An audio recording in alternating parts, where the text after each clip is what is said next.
Every person has a soul. One day, people learned that the soul has its own essence, anima. Sometime later, they learned to manifest it in the form of various abilities. But not everyone had a strong anima. Because of the emerging distribution of ranks, people whose anima was too weak began to be despised. Since E rank was the lowest class of society, they were treated the worst. Schools became a tool to raise the status of the country, and during military operations, people with the highest ranks were sent to the front lines. The school where our main character studies was no exception. Students with strong abilities often chose to be bullied in order to prove their superiority. But today, Michael and his friends were unlucky enough to choose a target that was beyond their capabilities. Jumping up, John created a huge iron axe. Smiling, he quickly approached Michael. The guy himself froze in place. He was amazed that his opponent turned out to be stronger than he expected. Coming to his senses, he created a tonfa in each hand to hold back John's attack. The next moment, the iron axe collided with the iron tonfa, producing a characteristic sound. Due to the oppressive force of the enemy, it was difficult for Michael to stay in this position for too long. He turned to Ethan, who was standing to the side, wondering why he was simply watching everything in this situation. Our hero was in no hurry to answer Michael. However, a couple of seconds later, scratching the back of his head, he said that he would not be able to help him in any way. These words made Michael even more angry, and he promised that he would definitely deal with him later. The next day, Michael, as promised, decided to deal with his wayward classmate. He asked how long Ethan was going to continue to cause them problems. He was disgusted even by the thought that someone so weak was in their class. Our hero apologized, saying that one cannot expect anything from someone who is in last place. His words infuriated Michael. Gathering all his strength in his fist, he was about to hit Ethan, hoping that he would die and go to hell, but our hero managed to safely dodge. He said that wishing for death was too harsh, so he asked if simply admitting his guilt would be enough. Sean, standing behind Michael, began to roll up his sleeves, saying that Ethan should get 10 strokes for each member of their team. Sighing, the hero realized that he would be beaten for the entire break, so he had no choice but to run away. Other classmates laughed as they watched this scene. However, Ethan was unable to escape from his classmates. He was surrounded at the exit from the classroom. One of the guys said that using abilities in school is prohibited, so Ethan shouldn't even try to counter them. Immediately after this, our hero received a strong blow to the chest. Others watched Ethan's beating, saying that this was the only treatment an F rank deserved. They genuinely didn't understand why someone like him would come to school and disgrace their class. Slowly rising from the floor, Ethan said that it wasn't his fault Michael's team lost. Sean was about to hit our hero again, wondering how Ethan dared to contradict them so brazenly. At that moment, the door opened and their form teacher, Mr. Thomas Reed, entered, announcing from the doorway that he had good news. Due to the teacher's arrival, Sean and Michael had to leave Eton and return to their seats. Noticing that Mr. Reed was too cheerful today, the students asked what it was about, and someone shouted out the suggestion that their teacher was finally getting married. Our main character managed to get up from the floor during this time and sit down in his place. Thomas saw that the hubbub in the classroom was not going to stop anytime soon and got everyone's attention by slamming his fist on the chalkboard, telling everyone to listen carefully. After that, everyone became silent, and he said that their school had been recognized by the state. Glenn assumed that they had once again received some stupid offer from a dubious organization. When he asked how long they would continue to participate in something like this, the teacher approached him and said that it was not up to him to decide and that they would just have to accept what was happening. Mr. Reed said it was all down to the achievements of senior pupils. Afterwards, he returned to the board and announced that from that day on, the school would become a training ground for combat exercises, so all students would be divided according to military rank. Everyone listened attentively to their teacher, amazed that the school had actually agreed to this. Meanwhile, Mr. Reed continued, saying that from this moment on, his charges would become comrades in arms. He also said that all the teachers were given a title, so now he should be called the commander of the 10th platoon. Glenn asked what would happen to the students in the future. The man replied that there would most likely be many people willing to take on graduates of this school, after which he said that they needed to make every effort to attract someone more influential to their side. Ethan asked what would happen if one of the students did not want to be a soldier. Mr. Reed looked at the boy who asked him the question for a few seconds, taking his time answering. After which he said that no one is forced to become a soldier against their will. If someone does not want to take part in this, then they should send a request to transfer to another school. The man said that Ethan should carefully consider the presented opportunity to transfer because he himself understands his situation. The hero was about to answer something, but he was interrupted. The classmates sitting in front of him demanded an explanation from Mr. Reed for the reason why their school had been made a military school so suddenly. Taking a box out of his desk, the teacher replied that he had mentioned earlier that the 11th graders had done well. As Mr. Reed poured the contents onto the desk, he explained that they had helped to give the school military status and had all been promoted to sergeant. The next moment, everyone saw on one of the desks a multitude of student cards indicating their rank. Patting one of his charges on the shoulder, Mr. Reed said that the 11th graders were the hope for a bright future for their country. Handing out a ticket to each student, the teacher said that only the best of his charges would receive the rank of corporal, while all the rest would receive the rank of lance corporal. After handing out tickets to everyone except Ethan, he announced that the platoon commander could reevaluate ranks at any time. Our hero turned to Mr. Reed to ask a question, but the man ignored him, continuing his speech. Ethan made another attempt to ask why he was not given a ticket. With his back to him, Mr. Reed said that in the entire school there was only one student who had failed to achieve the rank of private. What he heard greatly surprised our main character. Turning to him, the teacher said that Ethan would just be a greenhorn. The hero was not at all happy with his new title, which foreshadowed even more bullying from his classmates. After class, Mr. Reed called Ethan into the teacher's lounge. While looking through the documents, the man said that they needed to discuss Ethan's future. He admitted that he would not be able to help such a hopeless student and suggested that the hero change schools. The boy was shocked when he was offered to change schools. After looking at the documents, the teacher explained that even regular schooling was not easy for Ethan, and if we were talking about military training, he simply would not be able to handle the load. Ethan said that if Mr. Reed helped him realize his potential, there was a chance he would succeed. After his words, the man looked at the guy in surprise. The next moment he laughed, saying that Ethan had a good sense of humor. The hero was unpleasant to realize that the teacher had paid attention to him for the first time only to laugh. After calming down, Mr. Reed said that the ranking system would make it even more difficult for Ethan to survive in this school, and as a teacher, he could not help everyone. After these words, the hero's assumption that Mr. Reed was aware of all the bullying was confirmed, and it became obvious that he simply did not want to have an F-rank student. It was also not difficult to understand that the man secretly hoped that constant insults would force Ethan to give in. He asked the teacher his opinion on whether souls could be divided into ranks. The man laughed at his question, the answer to which was too obvious. Of course, souls are also divided by rank. After receiving the teacher's answer, Ethan clenched his fist. Looking at Mr. Reed, he said that he did not agree with this statement. As soon as the break was over, the teacher and our hero returned to the classroom, where he announced that since the classes were now divided into squads, each sergeant must report on attendance. Turning around, Anna counted everyone who was in her squad and reported that there were 10 people in the first squad. No one was missing. Next was Michael. He said that there were 11 people in his squad with no missing people. Watching them, Ethan couldn't understand what all these army games were for. Mr. Reed asked the remaining third squad to report. Glenn raised his hand and asked if that was all he had to do, to which the man replied that he had to follow the orders of his superior. The guy sighed and replied that there were 10 people in total. 2 were missing and 1 was a loser. Leaning back in his chair, he summed up that there were 8 people in his squad, which caused laughter among his classmates. All eyes were on Ethan, who was no longer even considered human. The hero was already accustomed to various kinds of bullying, so he simply ignored all the ridicule directed at him. The teacher didn't pay any attention to this either, and announced that instead of lessons today, there would be an event in the field. He said that government spies are hiding in the school, but even the teachers don't know where exactly. They will observe how the students react to such sudden changes. Mr. Reed was interrupted and asked to get to the point. Sighing, the man said that fights would be held among the school students. All the teams were assigned by the administration. Eliza said with disappointment that if only 11th graders fought among themselves, then their class would no longer be interesting to anyone. Ethan, on the other hand, was glad that he would be able to while away the time by watching the fights. Suddenly, Mr. Reed asked what rank Glenn's ability was. The guy irritably replied that he had a C rank. Afterwards, the man asked what rank his fighting ability was. Questions about his strength irritated Glenn, and he asked why there were so many questions because even without them, it was obvious that he could defeat anyone. Mr. Reed approached his charge and, placing his hand on his shoulder, said that in that case his first battle would be against the 11th graders of the first squad. Realizing who he was about to fight, a stunned Glenn jumped up from his seat.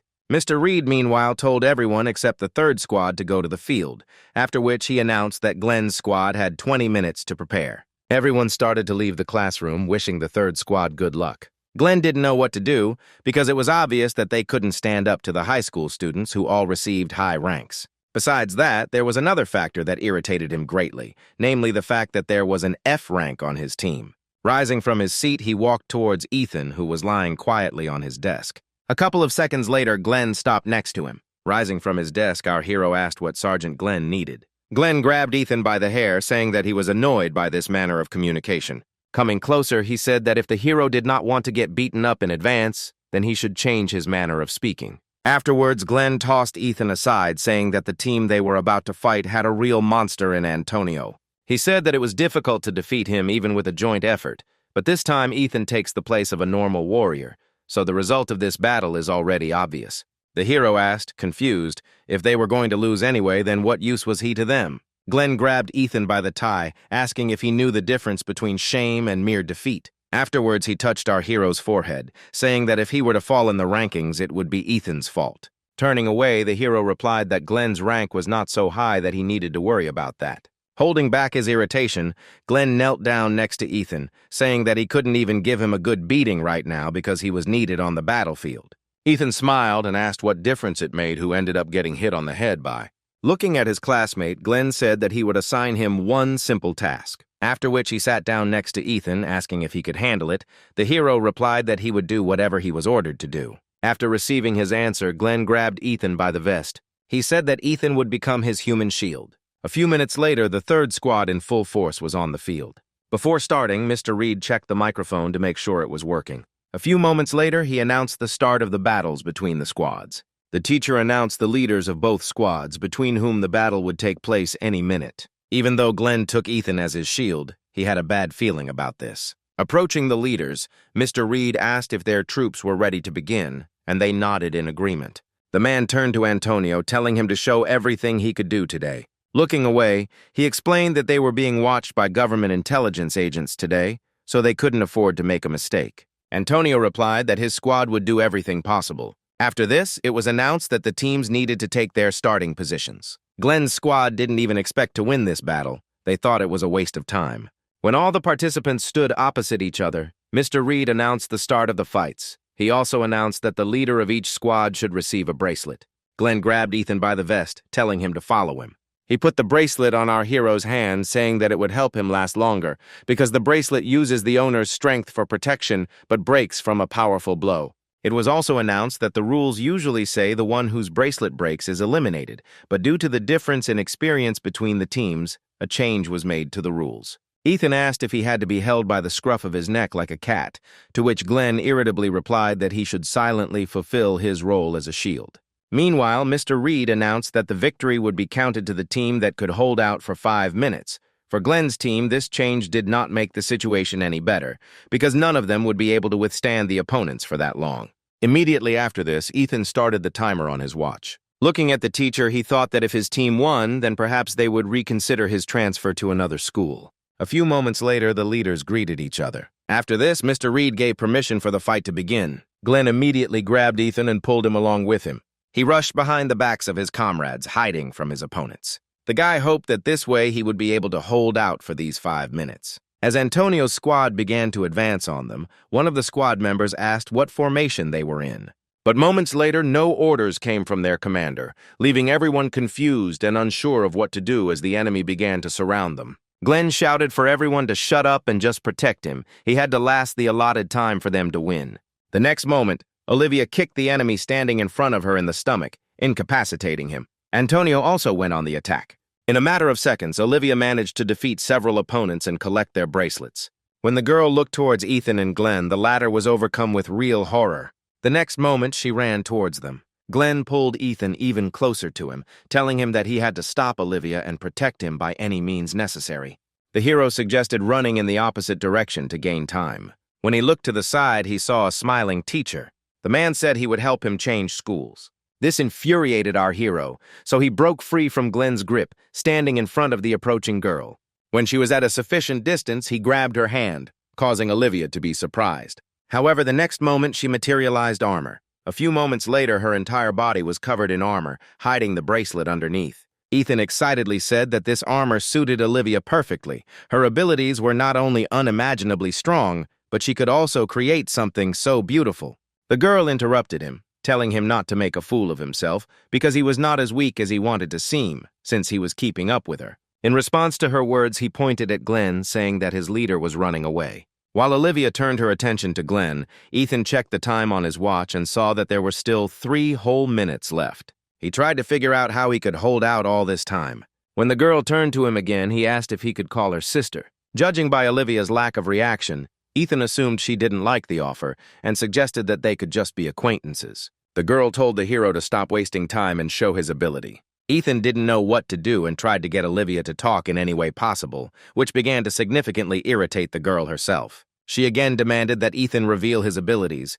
He seemed much stronger than his comrades. The hero asked her not to rush things. He said that she must be well aware of the importance of consistency, especially when meeting new people. Olivia couldn't listen to his empty chatter any longer and began to approach the guy with a murderous aura. Noticing her change in mood, Ethan said that he would reveal his ability to her.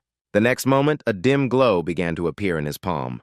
Olivia froze in anticipation of what would happen next. Contrary to all her expectations, a small F-rank dagger materialized in his hand. She looked at the dagger for a few seconds, occasionally glancing at Ethan. Then she sighed heavily, running her hand over her face. When Olivia asked if Ethan was the F-rank loser, the boy nodded, confirming her guess. A strong disappointment washed over her. Despite everything, Ethan himself was proud of the dagger he had created, saying that it was no worse than an S-rank weapon. When the guy noticed that the girl turned around and headed in the opposite direction, he called out to her. Ethan screamed that she couldn't just leave when she insisted so hard to see his ability. The two ignored him and walked on. He made another attempt to stop her, shouting that if she didn't stop, he would sneak up behind her and attack her. Olivia turned around, saying that she didn't see the point in wasting time on an F-rank loser. However, something happened that she didn't expect. In a matter of seconds, Ethan was behind her with his blade raised.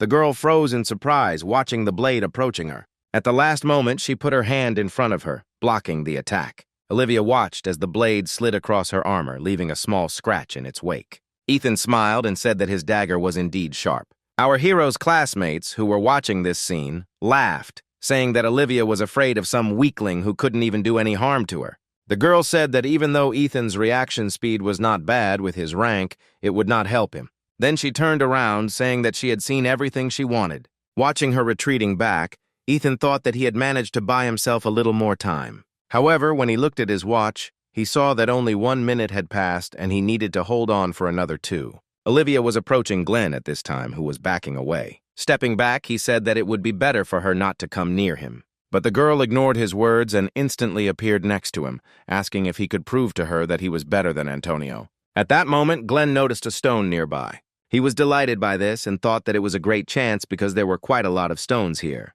Olivia asked how exactly Glenn was going to prove his superiority. Glenn replied that since she was so interested, he would be happy to show her everything, after which he sat down and touched the ground, activating his ability. Olivia didn't understand what he was doing. Ethan, on the contrary, understood everything perfectly.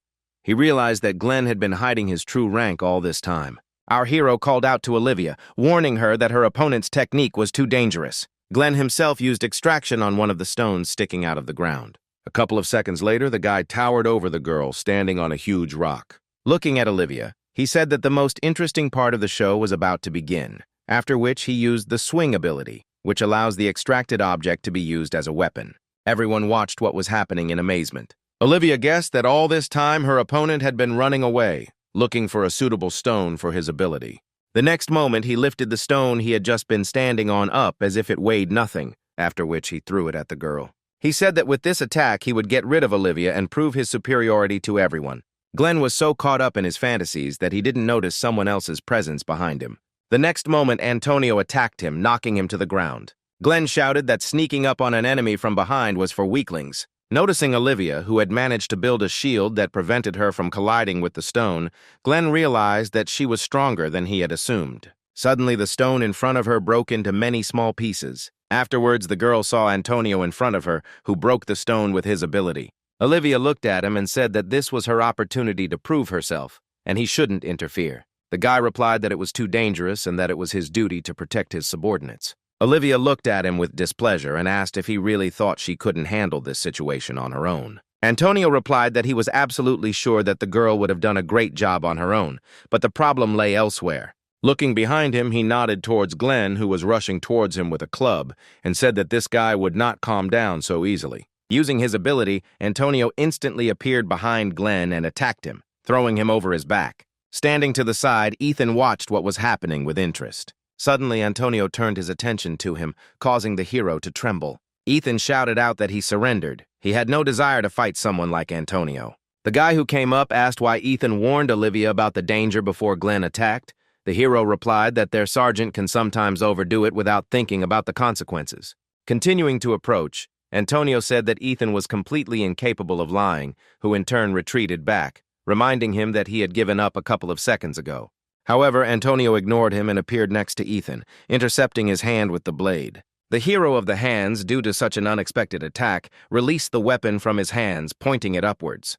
But the next moment, the dagger was already on his right, and he grabbed it with his free hand. Ethan swung it at his opponent. Antonio had no choice but to let our hero go. After that, he jumped back to a safe distance. He looked at Ethan intently, studying him. Antonio took a defensive stance and asked who he really was. Ethan replied that he was an ordinary warrior from the 3rd Squad of the 10th Platoon who possessed an F-rank ability. Antonio wanted to say something, however. At that moment, our hero's attention switched from the enemy to his wristwatch, which showed that he would only have 1 minute to hold out.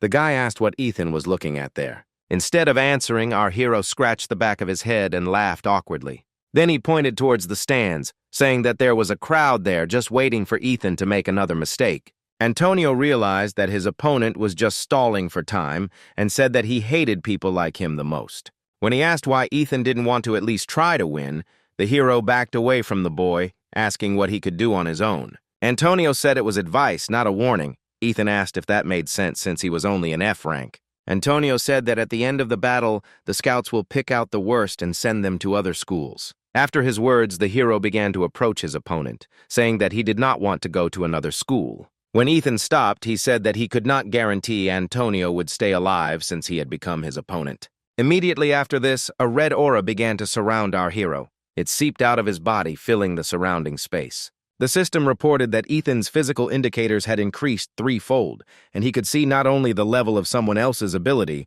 but how it worked as well as its weaknesses. Ethan's condition will only return to normal if the enemy dies or his soul essence is completely destroyed.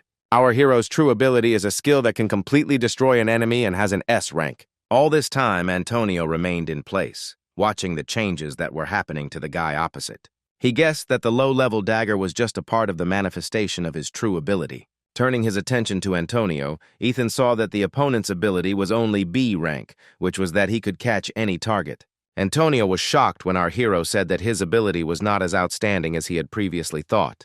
The guy realized that he needed to be careful with Ethan, since he was able to see the abilities of other people. Meanwhile, the hero, surrounded by an aura of murder, pointed a dagger at the enemy, saying that he could no longer endure and hold back. He asked if Antonio could stop him. Not having received an answer from his opponent, he again asked if he could handle this task. Feeling completely superior to his opponent, Ethan changed his position. Twirling the dagger in one hand, he waited for Antonio to make his move. The classmates who were watching this did not understand why those two were just standing there. Michael, who was starting to get annoyed by this, shouted at Antonio to go on the offensive because he had come to watch Ethan get beaten up.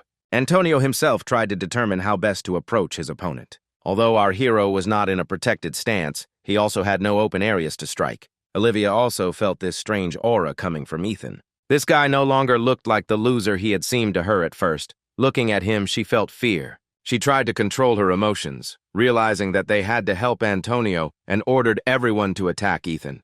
The next moment, everyone ran to carry out her order, attacking the enemy, but he deftly evaded them. Having surrounded the hero from all sides, Olivia finally managed to reach Ethan. The next moment, our hero found himself pinned to the ground by Olivia. Dissatisfied with what happened, Antonio asked the girl why she did it. She replied that she too was obliged to protect all members of the squad she belonged to. Antonio said that he did not need anyone's protection. Olivia's words about whether he was sure about this made him think. When the girl attacked him, the guy quickly moved away from the line of attack. He also avoided a trap set by other members of the squad. It all looked more like a cat playing with its prey. Straightening his tie, he replied that he wasn't sure if he could really handle Ethan on his own. Seeing the shadow of a smile on Antonio's face, Olivia was shocked and did not hear his words about how she had better dispel her ability before she got hurt. The next moment, her armor collapsed and began to disappear, leaving the girl confused. Others also didn't understand what was happening, watching as their bracelets began to break for no apparent reason. When Ethan noticed Antonio's gaze, he said that they had great teamwork. However, the guy continued to stare intently at the hero, making him wary. Antonio sighed and asked if Ethan had come to his senses. Ignoring this question, our hero turned to Olivia, saying that 5 minutes had already passed and they should get off him. Turning around, Antonio said that next time no one would disturb them. Ethan replied wearily that once was enough for him. However, Antonio ignored him, advising him to practice a little before their next meeting. With a resigned voice, Ethan shouted after the guy as he was leaving that this time was enough for him, and there was no point in them meeting again, but he was again ignored. Following their sergeant, the rest of the squad members hurried to leave the field. Left alone, our hero wearily sank to the ground. A shocked Mr. Reed announced the result of the fight, which was hard to believe. Glenn's squad had won. At the same time, an important conversation took place in the director's office. Director Roger handed over to his guest the documents he had requested earlier. Picking up a stack of documents containing the personal files of students, he came across a recently exposed 11th grade student, Antonio. Patrick noted that he didn't win a single award in middle school, but in high school, he won every single victory. After looking through all his data, he concluded that he was only able to get this far thanks to his rank. While looking at the other students' cases, his attention was drawn to the fact that one of the students had an F rank. He asked Principal Roger for details about this student. The man replied that Ethan was the lowest rank. After much discussion, they had to place this student in the combat class. Patrick became interested in this student. Turning the page over, he saw that there was a more detailed description, but the director said that it was not worth reading. In the special circumstances footnote, it was stated that Ethan lost his parents at age 8 and was unable to awaken his powers due to the shock, was then bullied by other relatives, and awakened his powers at age 10 when the family was burglarized. Something about this made Patrick uneasy, because usually all children awaken their abilities at the age of 8. He had never encountered other cases before where the awakening of a child's ability manifested itself later due to some circumstances. Patrick asked if Ethan's fighting abilities had changed since they were awakened, and the principal replied that when he came to school, he was still an F rank. Something about this guy's case was bothering him, and Patrick began to suspect that Ethan might be deliberately hiding his powers. Putting the stack of documents aside, he said he would like to meet the student in person. The director was surprised by such a request, and he hastened to tell that Ethan would soon change schools due to his low rank. The man then asked why it was decided to introduce military training into this particular school. Patrick froze when he heard this question. Faced with the warning look of his guest, the director became frightened, thinking that he had asked a question concerning a secret government project that was not supposed to be disclosed. He apologized, saying that he shouldn't have asked that question.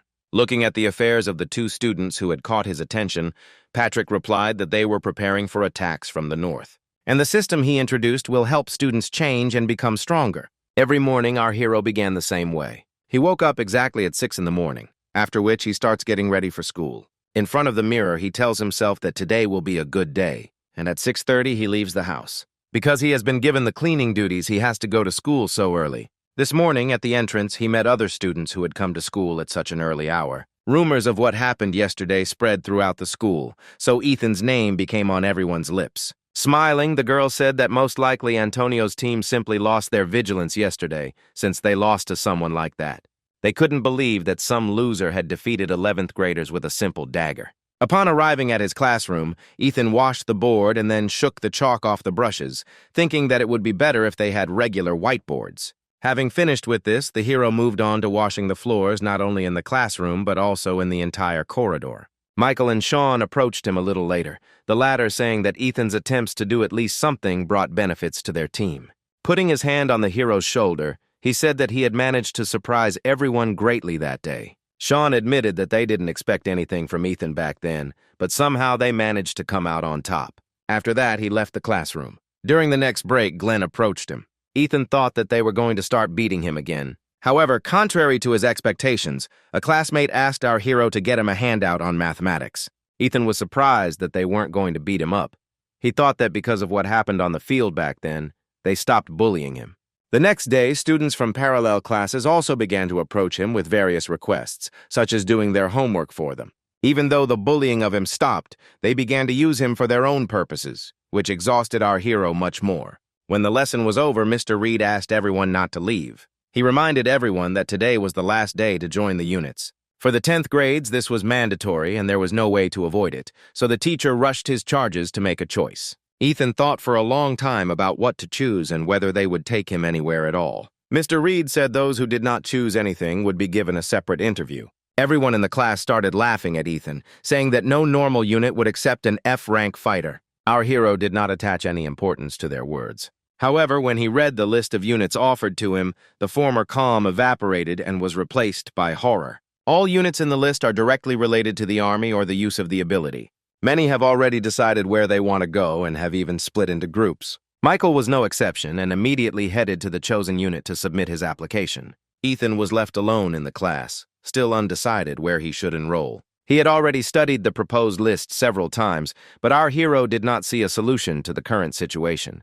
Suddenly he noticed that in one of the divisions there were no rank restrictions, and there was no interaction with abilities. It was only intended for the development of physical abilities. Ethan decided to sign up here because he assumed it would only be regular physical training and there wouldn't be many people there. True, the hero found it strange that one unit was given an entire gymnasium, while others had to cram into smaller rooms, which caused discontent among some. When he approached the gym, he was surprised by the huge number of people crowded at the entrance. Ethan thought he had come to the wrong place. He looked at the sheet that indicated the location of the unit he needed to make sure it was in the right place. Suddenly, someone from the crowd shouted out that there was an F rank here, drawing everyone's attention to Ethan. Having looked at everyone, the hero realized that almost everyone here was from the 9th grade. He didn't understand why they were gathered here because they didn't have to join the unit. As everyone excitedly shouted that the leader was coming, Ethan moved closer to see who they were talking about. The next moment, he realized who exactly they were calling the leader and decided that he needed to leave here immediately. Antonio noticed Ethan's face among the crowd and walked towards him. Due to constant pushing, our hero was unable to get out of the crowd. He was accidentally pushed towards an approaching guy. Confronted by him, Ethan asked in confusion if Antonio was the leader of the training unit. He nodded, saying he didn't expect to see Ethan here. Our hero was convinced that he needed to get out of there as quickly as possible. He didn't want to cause a fuss if they fought with him in front of so many witnesses. This did not escape Antonio's keen eye, and he asked Ethan where he was going. The hero replied that he had made a mistake and had come to the wrong place. Ethan promised that he would go and look around here and return as soon as he found the office he needed. To his words, Antonio replied that there was nothing else nearby. He looked at Ethan for a few seconds before he made his guess that he had come here in the hopes that there wouldn't be many people here. The hero admitted that this was indeed the case, but there was too much crowd there, so he changed his mind about entering. Antonio replied that it was not so easy to get into his unit, so Ethan could not worry about a large number of participants. But even with these arguments, our hero refused, reminding that his abilities were too insignificant. The unit leader had no choice but to forcefully drag our hero inside. Heading to the middle of the room, Antonio said that he would now conduct the entrance test, which Ethan would take along with everyone else. Taking a quick look at everyone who wanted to join here, he was surprised that there were more people than usual today. Afterwards, he announced that the testing would consist of simply repeating a couple of exercises for Antonio, namely 30 burpees, 30 push-ups, 30 burpees again, and 30 squats. When Ethan heard that the one who would be able to pass would have to complete 10 approaches, he thought that it would be easier to die than to fulfill this condition. A few minutes later, the daredevils from the first group were already running out of steam, completing only the 3rd approach. Some were unable to continue and decided to give up. They chose this unit because they thought it would be easier to get into than others, but that turned out to be far from the case. Ethan stood to the side and watched this, realizing that he had made a huge mistake in deciding to come here. Looking at Antonio, who was doing all the exercises he had listed without any difficulty, without even slowing down for a second, the hero understood why they called him a monster. Looking across the hall, the hero could only sympathize with the exhausted students. A couple of minutes later, having stopped on the 4th approach, everyone gave up, unable to even stand up. After announcing that the first group had been eliminated, Antonio turned around, announcing that the second group would now begin testing. After his words, everyone recoiled from the guy in horror, confident that they would definitely not be able to cope with this impossible task. The girl standing next to our hero pushed him forward, saying that he would go first. Thus, only Ethan remained in front of Antonio while the others moved aside. Turning to the guy standing opposite, the hero asked if Antonio was really human, since he wasn't tired after doing so many approaches. Looking at Ethan, the unit leader said that he shouldn't try to stall for time like he did that time on the battlefield. Then he turned to those who had decided to sit on the sidelines and said that the second group could begin doing the exercises, ignoring all the disgruntled objections. A few minutes later, while doing the exercises, Ethan's attitude towards this introductory task changed. At home, he often trained on his own so that he could defend himself. Although the hero thought he was pretty good at sports, training face-to-face with Antonio awakened his competitive spirit. But unfortunately, our hero's stamina reserve was far from that of his opponent. At some point, Antonio said that the second group was stronger than the first, so he decided that they should speed up a little. Ethan was sure that this guy got pleasure from torturing other people in such a horrible way. After a minute of fast-paced action, everyone except Ethan decided to give up and now just watched what was happening. Seeing our hero perform approaches on par with Antonio, they couldn't believe that his abilities really had an F rank. Our hero had no intention of giving in to his opponent, so he performed exercise after exercise, struggling with his irritation towards Antonio. The unit leader himself was not even out of breath, calmly performing the exercises at the set pace. One of the observers lost count of how many approaches they were already doing, but the girl sitting next to him suggested that they were already on their 7th. Hearing this, others began to support Ethan, admitting that he was not as bad as people said. A smile also appeared on Antonio's face. He thought that it was not in vain that he had noticed this guy on the day of the battle. Ethan himself was already at the limit of his strength. Continuing with his exercises, Antonio said he was sure that the hero's reaction speed that day was not just a coincidence, but that his well-developed endurance helped him maintain his pace. After these words, Antonio sped up again, challenging Ethan. The hero could not believe that his rival was seriously determined to do this. Many thought that competing with a newcomer at such a speed was too cruel even for Antonio. But when they saw that Ethan was doing everything on par with the leader, they were very surprised. The second group began to support our hero, shouting that there was only a little left and he would succeed. As Antonio finished his final set, he praised Ethan for his excellent work. The next moment, joyful cries were heard in the hall. After finishing all the exercises, Ethan wanted to lie down and not get up. This pace was not usual for him. Congratulations poured in from the sidelines on the successful completion. He sank to the floor, thinking that since he had been praised, everything had not turned out so bad. Antonio, standing next to him, extended his hand to Ethan, saying that he had been accepted into the training unit. Grabbing the offered hand, the hero thanked the guy and said that it was enough for him. Picking him up from the floor, Antonio said that Ethan could come here to train starting tomorrow. Trying to pull his hand away, the hero repeated again that what he had received today was more than enough. Coming close to him, Antonio said that training together was much more effective, and besides, he had been waiting for a suitable opponent to appear for a long time. Ethan replied that if he had done even one more approach, he would have died, and also reminded that Antonio was irritated by people like our hero. Ignoring all his words, the guy slowly said that it took him a whole year to find a member for his unit. Ethan realized that he was not being heard at all, and that there was no point in arguing with Antonio. A few days later, our hero stayed after school to clean the classroom. He sighed heavily, thinking that he didn't want to go to training today. Ethan still couldn't believe that he had actually ended up in Antonio's unit, even though he absolutely didn't want to run into him ever again. Because of this, everyone's attention was now focused on our hero, which he didn't like very much. Every day, everyone and their dog started teasing him about the unit he chose. Some were jealous and tried to find out how he got to Antonio. Ethan tried to get out of training several times, but it was useless, because in such cases, Antonio did not leave our hero alone for a minute. For a moment, he considered breaking his arm, but he quickly dismissed this idea, realizing that even so, Antonio would not leave him alone. Lost in thought, Ethan didn't notice that there was someone else in the classroom the whole time.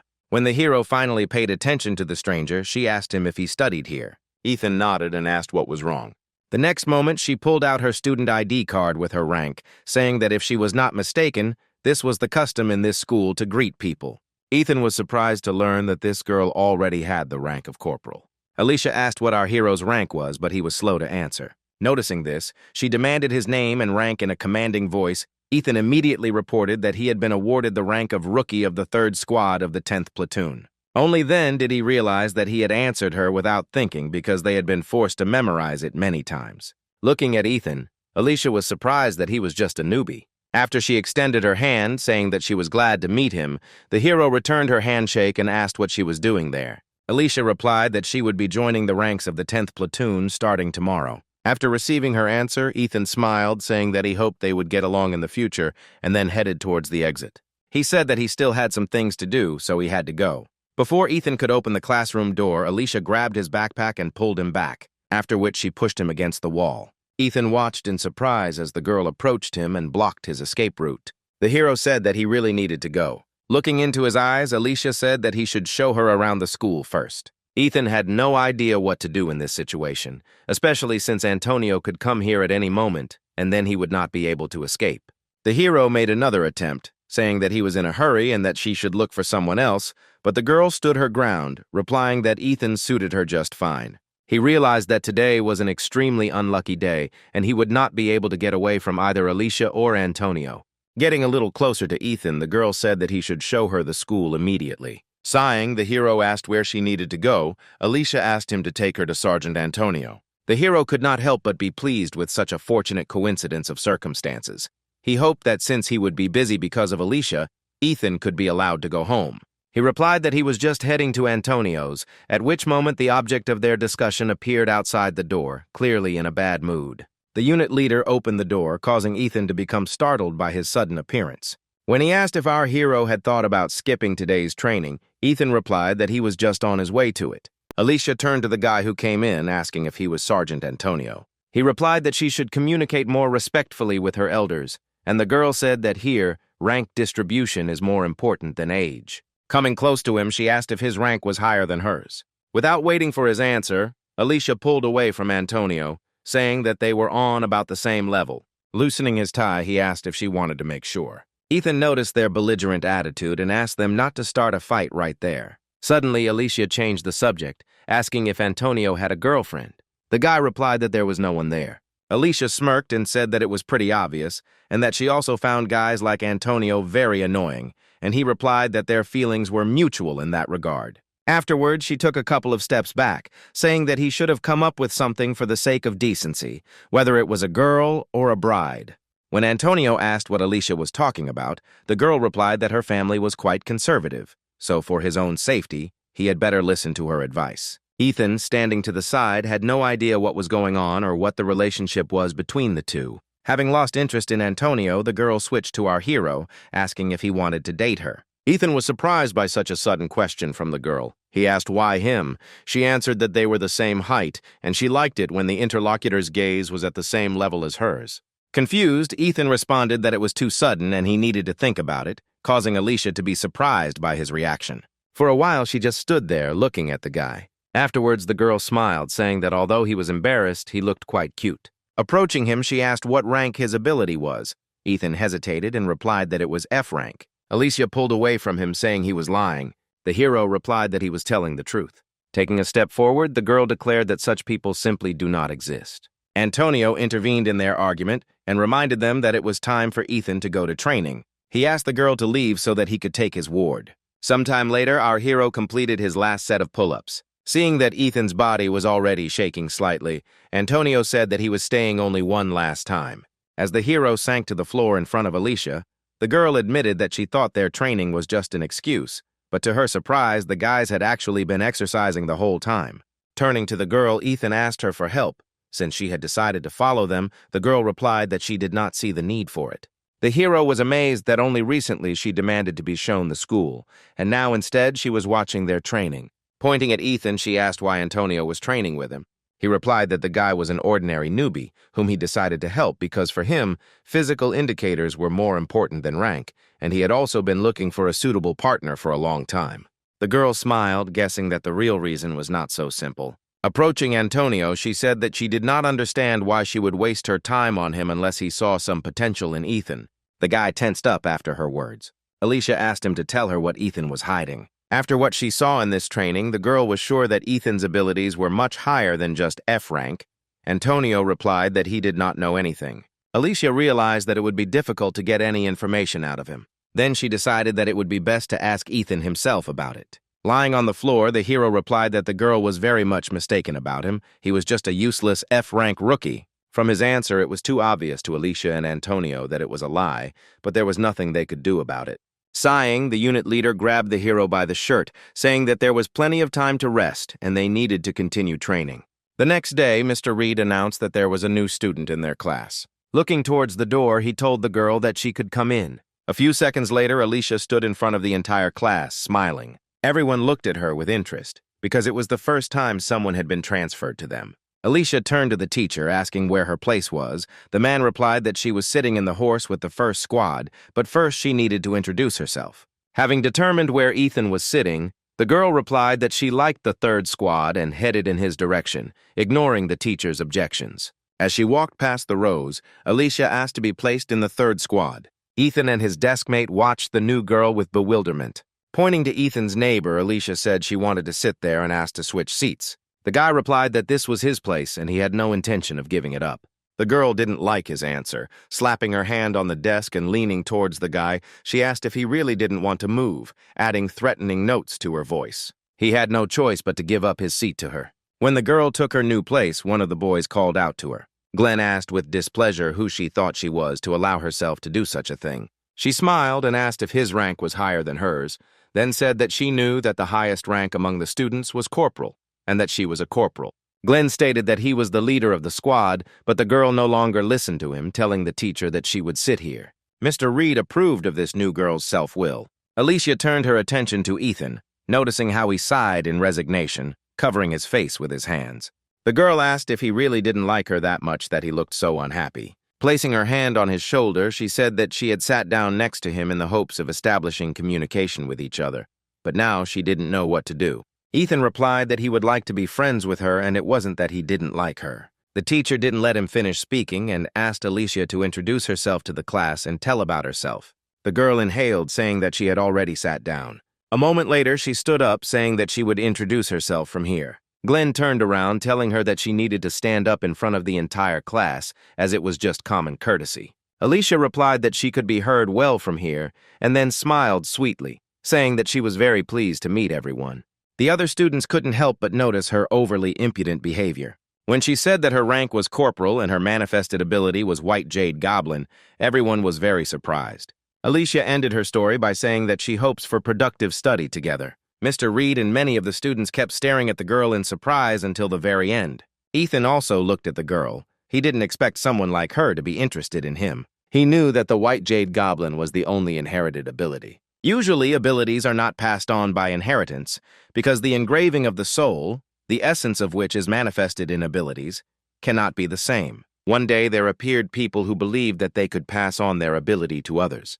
They wanted to make her stronger, more precise, and more dangerous, like a sharp blade. One of the families succeeded after some time. It was the Kim family, whose members were descendants of the king of the Shang dynasty. They had to leave their families and devote themselves to education and fighting. To protect their lineage, they practiced internal marriages. All the children born in this family had skin as pale as marble. Thus, this family managed to obtain the inherited ability that allows them to summon a White Jade Goblin. But over time, it became clear that only the daughters of this family could summon the goblin. After several centuries, the family's numbers had greatly decreased, and the clan was on the verge of extinction. In the last generation, a child was born who could summon a sword-wielding goblin. The girl adopted all the abilities and hidden skills of her family. At the moment, Alicia was the only one who had the highest level of swordsmanship. She was special from birth and was a true genius. Having finished telling her story, the girl asked if she could sit down. Mr. Reed, still in shock, replied that she could take her seat, after which he announced that from today on, Alicia is the deputy leader of the third squad. An unhappy Glenn jumped up from his seat, asking how some new girl could suddenly become his deputy. The teacher slapped the teacher's desk and said that no objections would be accepted. Glenn knew his place as leader was under threat, and he didn't like it very much. Meanwhile, Ethan said that Alicia turns out to be quite famous. The girl, in turn, replied that she was simply pretty, that's all. Looking into his eyes, she said that it wasn't just her who was special here, but he too, because it wasn't often that you met someone with an F rank. Ethan had never heard anyone of his rank referred to as special before. He sighed and asked Alicia to stop looking for things in him that weren't there. Laughing, the girl replied that she would definitely reveal all his secrets. Glenn couldn't think of anything else except the threat that had appeared in the form of the new student. He was determined to show this impudent girl his place at all costs. After the lesson ended, the big break began, during which everyone rushed to the cafeteria. Some have discussed how Alicia would be a much better leader of the third squad than Glenn, who is inferior to her in many ways. Sean remembered that on the day of the battles between the squads, Glenn gave strange orders, hiding behind others' backs the whole time. Passing by Glenn, Sean's interlocutor admitted that at first she thought of Alicia as a simple, arrogant girl, but after watching the video of her fights, she realized that she was excellent at giving orders. Elena still can't forget how cool Alicia was in that battle on video. The girl had no doubt that Alicia would soon displace Glenn from his position. Listening to all this, the anger inside their current leader boiled up even more. He realized that if he didn't do something about the new girl immediately, she would take his place without delay.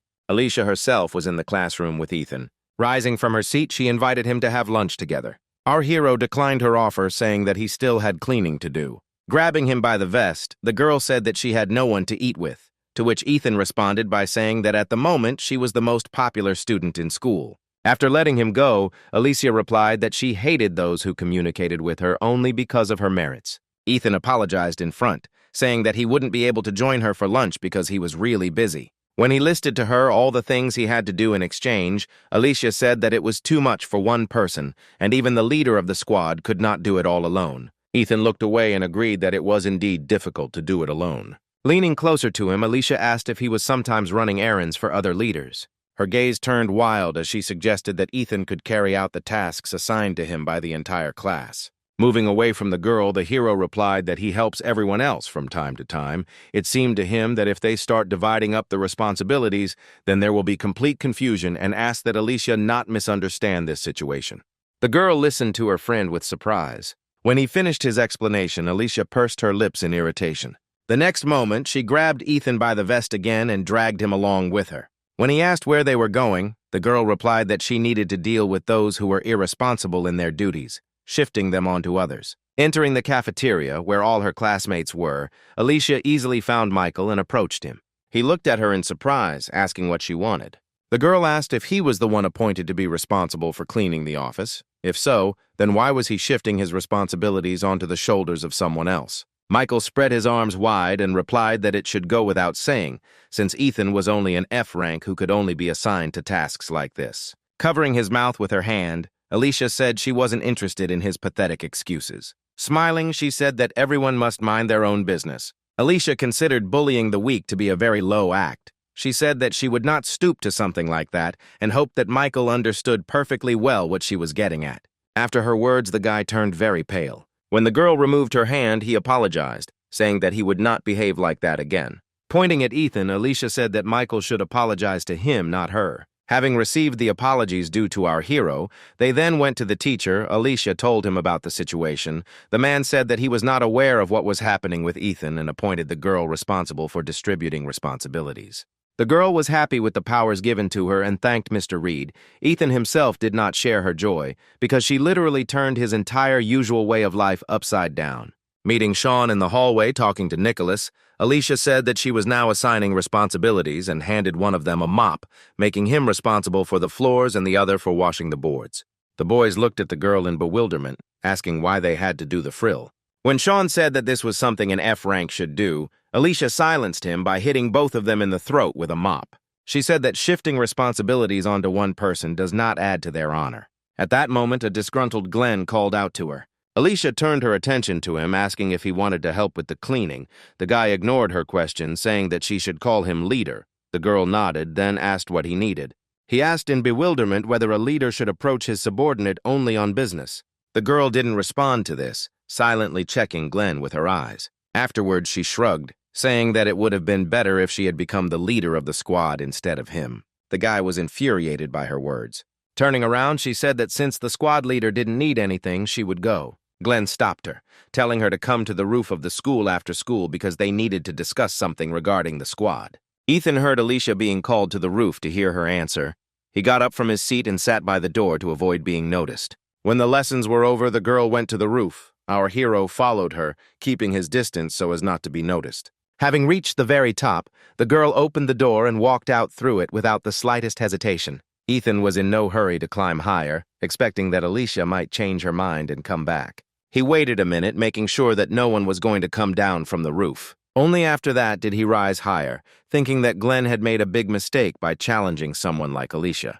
The hero stopped near the half-open door, listening attentively to the conversation. Alicia asked what exactly Glenn wanted to discuss with her, to which the guy replied that, when she came here, she should have realized everything herself. after which he pointed to a group of his people standing behind him. The girl grinned and said that their leader was no slouch and was quite popular at school. Several dozen students from different classes stood in front of Alicia. Glenn said that since she was a member of his squad, he did not intend to raise his hands in the future after today's conversation. Alicia wondered if her squad leader was so weak that he couldn't talk calmly without a crowd of his friends behind him. Her words made Glenn laugh. Trying to contain his laughter, he said it was time to teach his deputy a lesson. The surprised girl pointed to herself, asking again what exactly they were going to do. Then she looked at Glenn, asking what exactly he was going to teach her. The boy, flexing his wrists, replied in a more understandable language that he would make Alicia regret her behavior. The girl asked what was wrong with her behavior. Glenn replied that she should obey her leader's orders. His words made her laugh a lot. She asked why she should do that. Alicia said that Glenn would have to be either stronger than her or smarter for her to obey him. But the guy standing in front of her didn't fit any of these points, so she said that she didn't recognize him as a leader. Glenn couldn't believe that Alicia actually dared to say something like that. He commanded those standing behind him to activate their abilities. The girl watched her opponents assessing their strength. She replied that they had quite a few melee weapons, but they were completely ordinary without any additional enhancements. Glenn was sure that such a number of opponents must have shaken Alicia's confidence. He asked if she felt her abilities were insignificant looking at his team. The girl replied that this should apply more to them than to her. Glenn told her to stop talking nonsense because his people would have no trouble dealing with her in a matter of minutes. He reminded her that using abilities in school was forbidden, especially one as strong as hers, so if she activated it, she would be severely punished. At that moment, several fighters stepped forward. He was confident because he selected only those who could use their abilities safely without fear of being noticed. He knew that in order to fully utilize her power, Alicia needed a sword, which the girl did not have. Comparing a professional without the ability to use his ability and losers with abilities, it was obvious to him that the latter would win. Glenn said that the girl had better give up from the start because she wouldn't be able to handle such a crowd. If she changed her mind about him, he promised that she would be treated a little more gently. Suddenly, Alicia asked if Glenn had any thoughts when he looked at Antonio, who was quite famous in this school. The guy didn't understand what she was trying to say. Alicia said that everyone knew the rank of her normal ability, then asked if they knew the rank of her combat ability. When she took a step forward, the guys who had stepped forward began to back away in fear. Glenn didn't understand what they were doing because a swordsman without his sword was no threat against a whole crowd with abilities. Alicia sighed and said that he should have tried harder during the squad battle. Then she pointed to her forehead, asking if he had forgotten what they had been taught. She reminded him that according to statistics, one A-rank fighter could easily defeat 100 lesser opponents, after which a single horn grew from her forehead and her hair began to lighten. Alicia said that the first thing a fighter must learn to get an A-rank is to go against the crowd alone. After her words, everyone froze in horror, realizing that such an opponent was beyond their capabilities. Noticing that everyone was starting to retreat hesitantly, Glenn shouted that it was stupid to be afraid of an enemy who didn't even have a weapon. Then he pointed at the girl, ordering everyone to attack her together. The guy holding the bat decided to trust Glenn's words. The next moment, he was the first to attack her, swinging the bat at Alicia. Contrary to his expectations, the girl simply stood there, not reacting in any way to his attack. Alicia watched the bat approach her face, wondering if this guy was overestimating himself. The next moment, the bat stopped a couple of centimeters away from her. The guy looked at her in surprise. The girl intercepted his hand, holding the bat at a distance. Afterwards, she threw the enemy aside and he flew into his comrades standing nearby. As a result, all three lay unconscious, having flown into the fence. After that, she attacked a guy standing nearby. Alicia dealt with a large number of opponents in a matter of seconds without much effort. One of the guys she had defeated tried to get up from the ground, thinking that this girl was invincible even without a sword. He admitted that against her, who was an A-rank, they were nothing. Sitting down next to him, Alicia said that he gave up too quickly, so he would never reach her level. Her words seemed like a mockery to the guy. Raising his head, he said that being special from birth, she would not understand ordinary people and the efforts they make to achieve something. Alicia listened calmly to the guy, waiting for him to finish. He was firmly convinced that a person who was born with the strongest ability would never be able to understand how difficult it is for others to achieve something. When the boy fell silent, the girl rose from her knees, saying that he could continue to think like that, but her original combat abilities were D rank. It was clear from his face that he didn't believe her words. Glenn shouted out that there was no way she could be a D rank. There wasn't a single person in the entire country who hadn't heard of her family and what gifted children they produced. He said that for her manipulations, Alicia should have come up with something better. No one would believe that someone like her doesn't have talent. Shrugging her shoulders, the girl agreed that having a D-rank combat ability, while the main ability passed down from generation to generation was of A rank, was a manifestation of true lack of talent. Afterwards, she said that despite her desire to use the sword, she would have to restrain herself to avoid disciplinary action. By this time, many had already managed to come to their senses and rise from the floor, looking at her with fear. Alicia realized that there was no point in trying to prove anything to them with words because they would never acknowledge the enormous amount of effort she had put in to become who she was now. Looking at her palm, covered with many calluses, she said that she would show them all her efforts in practice. Glenn decided to attack her first, rushing at her at the same time as everyone else. However, less than a minute had passed before all the attackers lay helplessly on the floor. Alicia turned her attention to Glenn, who was keeping to the side. He didn't like that everything didn't go according to his plan, and the girl turned out to be much stronger than he expected.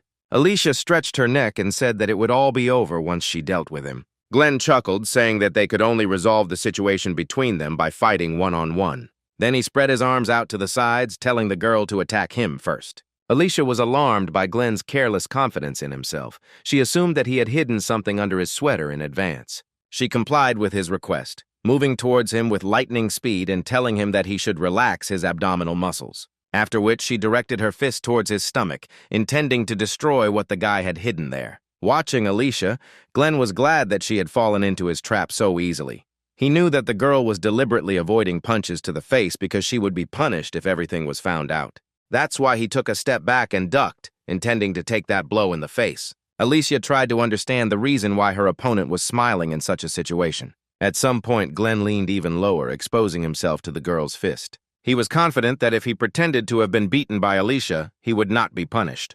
When the girl's fist was a few centimeters away from him, suddenly someone intercepted the blow, not allowing Alicia's fist to touch Glenn. Ethan was glad that he made it on time because if he had been even a second late, something irreparable would have happened. Glenn was surprised that an F rank decided to interfere in their fight. Ethan stood up, throwing away the pieces of plastic that had taken the brunt of the impact, ignoring the surprised boy's questions about what he was doing there.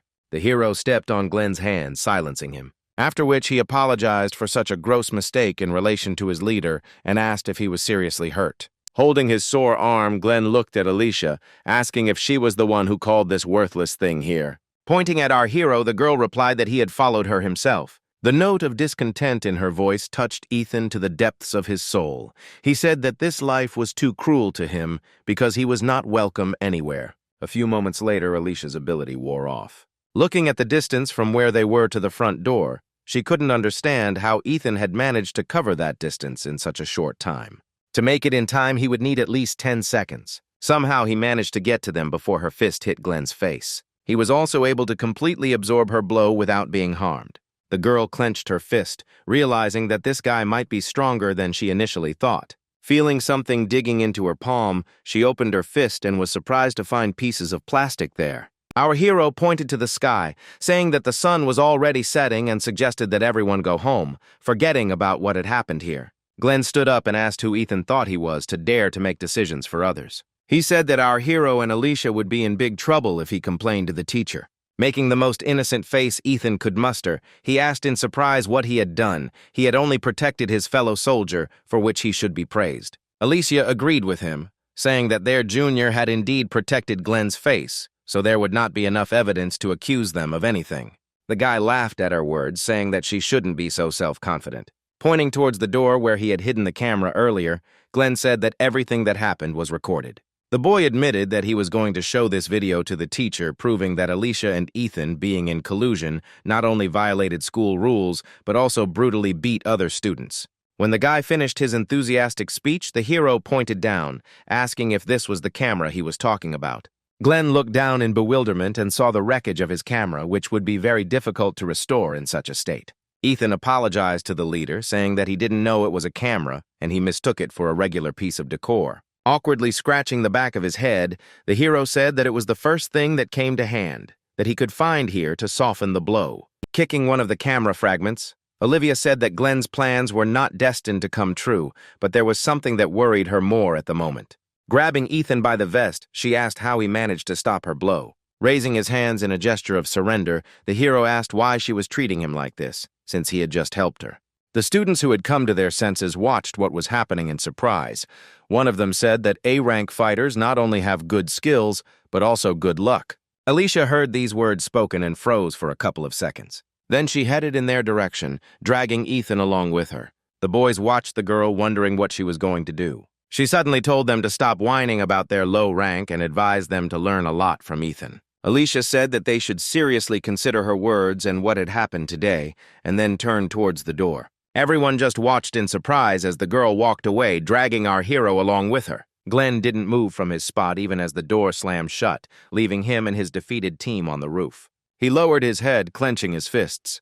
Glenn really lost today. That same night, Ethan had a dream about events that happened many years ago. In an apartment covered in blood, a woman with severed limbs screamed and tried to crawl away from a little boy with a knife, calling him a monster. Blood covered the boy's entire body, which was covered with countless bruises from the beatings, which gave him a frightening appearance. Standing in front of the man's corpse, the boy said that he was no different from his uncle and aunt, who raised him like that. At this point, Ethan woke up, jumping up in bed. The next moment, the alarm clock set for 6 in the morning rang. But the hero did not pay attention to this annoying ringing, being overwhelmed by memories from the past that haunt him in nightmares. He breathed out heavily for a few moments. Coming back to reality, he had stopped seeing this dream since entering high school, but recent events made his nightmare return. A few hours later, walking next to Ethan, Alicia noticed that something was wrong with him today. She asked him if something had happened. Smiling, Ethan replied in his usual manner that he was just a little tired, then changed the subject, asking where they were heading anyway. Looking at Michael's group walking next to them, the girl replied that she didn't know because the teacher had only given the detailed information to the sergeants, but most likely they would have a joint lesson with the medical class. A few minutes later, they stopped near a tall building, after which Glenn said that they were there. Alien voices were immediately heard from the side. Students from another school had been waiting for them for a long time and openly mocked our hero's class because they had not shown their best side by being late on such an important day. An irritated Glenn approached them, asking who they were. The girl in front ignored his question and said that they were just interested in taking a look at Alicia, who was rumored to be unusually beautiful and talented. Glenn said irritably that Alicia was the deputy in his squad and if they had something to say, they could say it to him. After his words, the students from the other school laughed, saying that their attempts to appear military looked stupidly funny. Glenn couldn't listen to this any longer, so he said that he was the sergeant of the 3rd Squad of the 10th Platoon of the Special Training High School, and then demanded that they tell him who they were. One of the girls asked him who they looked like in his opinion. He responded irritably that they were the scum of the earth. A man suddenly appeared and put his hand on the shoulder of one of the girls, saying that they should not quarrel with other schools. Lewis apologized for his classmates' behavior, saying they had been a little overexcited, after which he extended his hand to Glenn, saying that he was very pleased to meet him. Glenn pushed away the hand that was extended to him, replying that Lewis should not waste his time and explain what was going on here. The guy suggested that Glenn calm down first so that they could have a normal dialogue. Alicia came out in front and said that he really should calm down and watch what he says because their training rating had dropped a lot lately and they needed to restore it. Afterwards, the girl turned her attention to Lewis and asked for forgiveness for Glenn's behavior. Lewis replied that everything was fine and then said that he was very glad to meet her. Alicia ignored his outstretched hand in greeting, saying that their squad had come for a joint lesson with the medical class. After which, she asked what the students from another school were doing here. Lewis smiled and replied that they were the class that was supposed to be working with them today. The guy also said that they had been waiting for this day to come for a long time. Afterwards, the students from the 2 schools headed to the bank building, where their assignment would most likely take place. Lewis said both schools are committed to the bank and felt it would be a great place for their practice. Noting the absence of people on this street and the presence of a security guard at the entrance, the guy assumed that the bank was closed for today on the occasion of their arrival. When they went inside, a man met them there saying that they had come on time. Some of the students had heard that they would be assigned security personnel, so they were not very surprised by the appearance of men in uniform. She took a few steps forward and introduced herself, saying that she had been looking forward to this day. The men laughed and replied that she was brave beyond her years. Alicia asked what they were going to do today. After her question, Jack, who met them, laughed even more, saying that he was starting to like her, and he would be happy to take her into his unit when she grew up. Sometime later, they were taken inside the bank. As Alicia took off her sword, she thought that their fighting abilities were completely ignored, and they were treated like little children, and she would have to try hard to prove her worth. Suddenly, she called out to Louis, who was standing next to her. He immediately approached her, asking what business she had with him. Alicia asked him to split his class into 4 temporary squads because they needed to present themselves in a good light to the bank. Then I looked at my classmates who were busy communicating with the staff. Sighing, the girl said that they were acting too carelessly and no one was taking the whole situation seriously. A passing employee said that he and some other guys were going to get coffee and asked if they would like something to drink. When Alicia heard that there was a coffee machine in the cafeteria and that other drinks could also be purchased, all her seriousness disappeared. Leaving her sword behind, she ran after the man, figuring that it wouldn't hurt to relax a little. And besides, there were people from the security department here. Ethan, however, decided not to join the others in the cafeteria. Staying in his room, he thought everyone was too relaxed. Suddenly, Louis approached him. The hero did not expect such an unexpected appearance of the guy, so he could not hide his surprise, wondering what he needed. Smiling, Louis asked if Ethan was close to Alicia. The hero assumed that Louis wanted him to arrange a date with Alicia and assured him that he would do a great job of it. The guy waved his hand, saying that he hadn't approached Ethan for that. The hero turned out his empty pockets, saying that if Louis wanted to ask him to buy something, he didn't have any money on him. Louis said that this assumption was also incorrect. The next moment, he said that he was interested in Ethan himself. Afterwards, he asked him if he wanted something to drink. Pointing behind him, Louis said he saw a vending machine nearby. Ethan agreed to his proposal and headed in the indicated direction. He paused for a second, wondering if he should warn Glenn, but deciding that everything would be fine without him, he moved on. A few minutes later, he was enjoying a cool cola. Watching Ethan, Louis said he thought he was too carefree. When asked if Ethan was hiding his abilities from the entire school, the hero almost choked on his drink. Even though he replied that this was not the case, Louis could not shake the strange feeling that Ethan did not fit into the class group at all and seemed superfluous. Smiling, the hero replied that being carefree is his motto in life. Louis asked what rank his ability was. Ethan replied that he had an F rank. Surprised, Louis asked if he was deceiving him, and the hero replied that he really was. Not fully believing Ethan's words, the guy asked if he was testing him, to which the hero replied that he had no need to do that. Afterwards, Ethan took a step back and threw the empty can into the trash can, which was standing a few meters away from him. Louis was surprised when the can went straight into the trash. He looked at Ethan with enthusiasm, saying that it was cool, and then asked how he did it. The hero did not understand what in this action struck Louis so much, and replied that he simply threw the can. After his words, the guy was eager to do the same. After making sure there was no drink left in the can, Louis got into a throwing stance and threw the can into the trash. However, he was unable to do the same as Ethan because his can flew over the trash can, crashed into the wall, and then fell to the floor. Louis ran for the can, saying it wasn't as easy as it looked, to which Ethan replied that the guy just had bad reflexes. After throwing away the can, Louis said that he wasn't very good at fighting, so he transferred to the first aid section and then asked how Ethan, with such a weak rank, managed to stay in the combat class.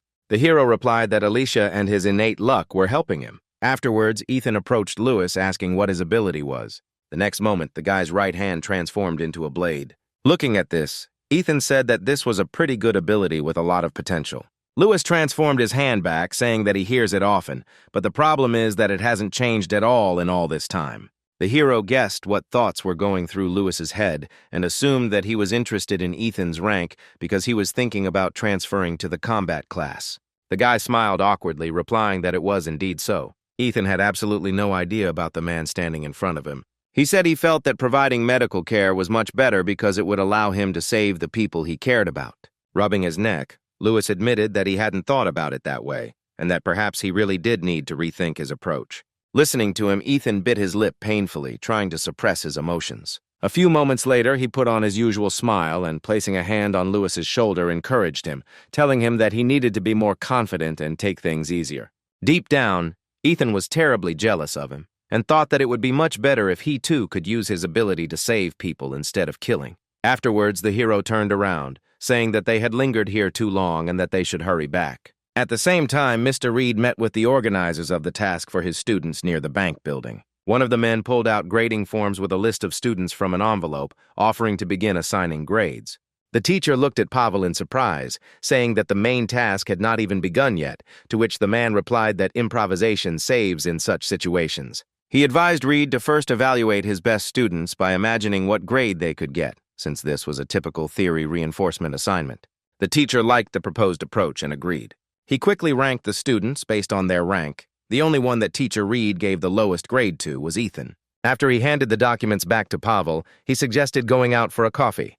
He had just recently heard about a new coffee shop nearby. After returning from the cafeteria, 2 people were posted at the entrance as security, which was very tiring if you had to stand around doing nothing for a long time. Sometime later, Sean suggested to a girl standing next to him that they play rock, paper, scissors, and whoever loses gets to buy drinks. Lisa agreed and they began the game, not noticing that men dressed in military gear were approaching the entrance of the building. At that moment, Michael approached them with an open package of chips, saying that someone was coming here. A few moments later, a group of unfamiliar men stopped at the front door of the building. Hearing the students talking about the appearance of some strange people, Jake stopped with a mug of hot coffee in his hand and looked towards the entrance. The next moment, he threw down his unfinished coffee and, cursing, ran there. As he approached the students, the man shouted for them to step aside immediately. But they stood still, not understanding what was happening. Jack moved behind them in a flash and pushed them aside, after which he created a tonfa blocking the enemy's attack. With difficulty holding back the onslaught of the attacker, John shouted to all the students present to run to the emergency exit. The students themselves did not understand what was happening and were dumbfounded with fear, ignoring John's order. Noticing that everyone remained standing in their places, the man asked what they were doing because they had been ordered to run away from here as quickly as possible. At that very moment, his weapon began to become covered with deep cracks, unable to withstand the enemy's force. A few moments later, everyone saw John being cut in 2 by an enemy unknown to them. Throwing the blood-stained sword over his shoulder, Douglas said that he was glad to meet his comrades from South Korea. A terrifying aura emanated from this man, and the scar on half of his face made him even more dangerous. A few moments later, 2 more guards came running here, and one of them asked Douglas who he was and what he wanted here. The man ignored the question, telling the guard that he looked pretty tough and that maybe he could at least cheer Douglas up a little. Paul's partner said that the stranger's accent sounded like North Korean, and based on these words, Paul asked the attackers if they were spies sent from the north. Douglas replied that today they were not playing the role of spies, but of beggars. After this, he threw a large bag on the floor, saying that if they did not want to lose their heads, they had better hurry and fill this bag with money. Paul was at a loss. He could not fulfill this request, but he was in no hurry to part with life. A few moments later, reinforcements arrived. Realizing that his polite request was not going to be fulfilled, Douglas said that they had better fill the bag with money while he asked them nicely. Paul shouted at the man to stop demanding the impossible and get as far away from there as possible. Raising his huge sword, Douglas said that to this day he wondered whether the people of the southern part suffered from hearing or sight, since they dared to challenge him every time.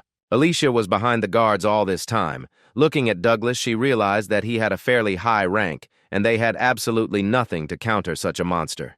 Paul created a wall of steel to shield himself from Douglas, allowing his colleagues to get closer to the enemy and protect the school children who had become unwitting hostages of the situation. Alicia realized how reckless the man's actions were and ran forward, shouting that he needed to get out of there. But she was too late. At that very moment, the wall built by Paul was destroyed in one blow. Alicia watched in horror as the guard's bloody body collapsed to the floor. Standing next to him, Matt recoiled, realizing that the man who could have provided them with some measure of safety had been killed in a split second. The girl couldn't believe that Douglas had dealt with an A-rank fighter so easily. She came to the conclusion that this man's rank was no lower than A rank, if not S. Douglas looked with disdain at the corpses lying nearby, saying that all attempts to maintain order were completely pointless. Afterwards, he brushed the blood off his sword. Alicia got the attention of the other students by shouting for everyone to obey her orders. She ordered everyone to run behind the bankers' desks. Sean nodded his head, starting to rise from the floor. Watching the students run to the bankers' workstations, Douglas, standing at the ticket dispenser, asked if, since they had decided to become bank employees, he needed to take a ticket to get money. Once on the other side of the room, Alicia told everyone to activate their abilities, and from now on, the sergeants are in charge of their squads. Having never received an answer to his question, Douglas kept pressing the ticket button, saying that he would like to get some money. The sound emitted by this device was very harsh on the ears of our heroes. Jumping onto one of the tables, Alicia said that everyone needed to get together and hold out until the police or teachers came to help. Moving his bag a little closer, Douglas asked that the students not be so inhospitable to their new friend, because they should support each other. Taking a look at the men, Alicia was sure that in terms of strength, they were in no way inferior to Douglas. Meanwhile, the man continued his monologue, saying that their wallets were empty, so they wanted to ask the bank for help, but they encountered an inhospitable attitude towards them which greatly depresses him. Standing opposite Alicia, he asked the name of such a brave girl. When she told him her name, Douglas asked why she had remained silent all this time, ignoring his concerns. Alicia decided that she not only needed to try to buy as much time as possible, but also to try to get some useful information out of him, so she said that the man did not look like a spy, they would not rob a bank, and she suggested that they had escaped from North Korea. Douglas was amused by the girl's words and couldn't help but smile. Without removing the smile from his face, he said that he had better introduce himself. Alicia was surprised that the criminal decided to reveal his identity on his own. The next moment, the man said that they were members of the Plague. The girl had heard about this group before. She remembered that the location of their base was never revealed, and the members of this terrorist group were against all of humanity. Wherever their footsteps, not even insects survive. The only trace that the members of the Plague left behind were piles of dead bodies and pools of blood. The others knew about this group as well as Alicia, which is why fear began to take hold of each of the students. Kicking the bag with his foot, Douglas said that since everyone understood everything, they should start filling his bag with money. One of the girls offered to fulfill his request and simply give him the money. At that moment, Alicia stepped forward, activating her ability. Douglas looked at the girl with some admiration. Alicia, on the other hand, was completely serious and planned to engage in battle with him if necessary. She told her classmates that they should calm down and pull themselves together. Alicia also said that no one said that they would be left alive after Douglas took his money. Looking at the appearance of the girl standing in front of him, he remembered that he had heard about this ability before, but he was able to see its carrier in real life for the first time in his life.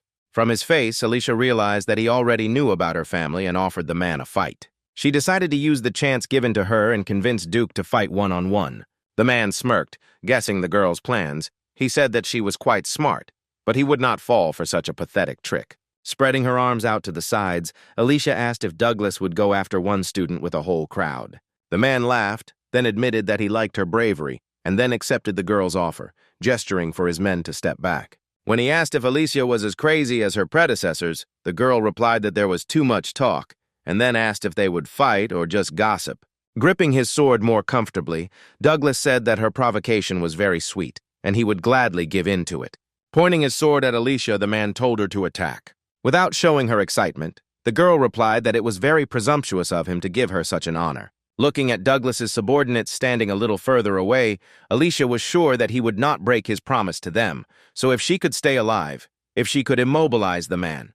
The girl reached for her sword, but it was not there. Looking behind her and making sure that there was no weapon, the girl felt horror, because without her sword she would not be able to resist Douglas. The next moment she remembered that she had left it during the break. When the man attacked her, she managed to lean back, dodging the attack. The wall behind it was destroyed by one blow of Douglas's sword. Alicia managed to hide for a few moments behind this debris. She understood that if it weren't for her reaction speed, she could have been in the place of this pile of stones. Alicia decided to use the wall debris as her weapon and then jumped on one of the debris that was falling near Douglas, hoping to pin him to the floor. The man noticed her and turned around, cutting the fragment into small pieces, wondering where Alicia's former courage had gone since she had decided to attack from behind. Cursing, the girl landed opposite her opponent. The man pointed his sword at her again, asking if she was sure she was indeed a goblin and not a flying squirrel. Alicia managed to successfully dodge all of his subsequent attacks. The other students watching their fight were amazed that Alicia was able to withstand such a strong opponent. They started supporting the girl, shouting her name and that she would succeed. Ethan was currently analyzing the current situation, thinking about how best to proceed. Lewis, who was sitting next to her, said with delight that Alicia was simply incredible for being able to withstand the onslaught of a monster like Douglas. Ethan put his hand on the guy's shoulder, saying that now was not the time for this. Hearing that they had to run, Lewis asked, confused, where to run. Looking at the ceiling, the hero replied that it would be best for them to run upstairs, to the restroom, to the offices. They needed to hide where they could not be found quickly. Ethan was well aware that Alicia wouldn't last long, so he decided it would be better to try to hide the students. A few moments later, Douglas caught the girl, changed the trajectory of his sword strike, and struck her. This caused Alicia to fly to the side, hitting the wall hard.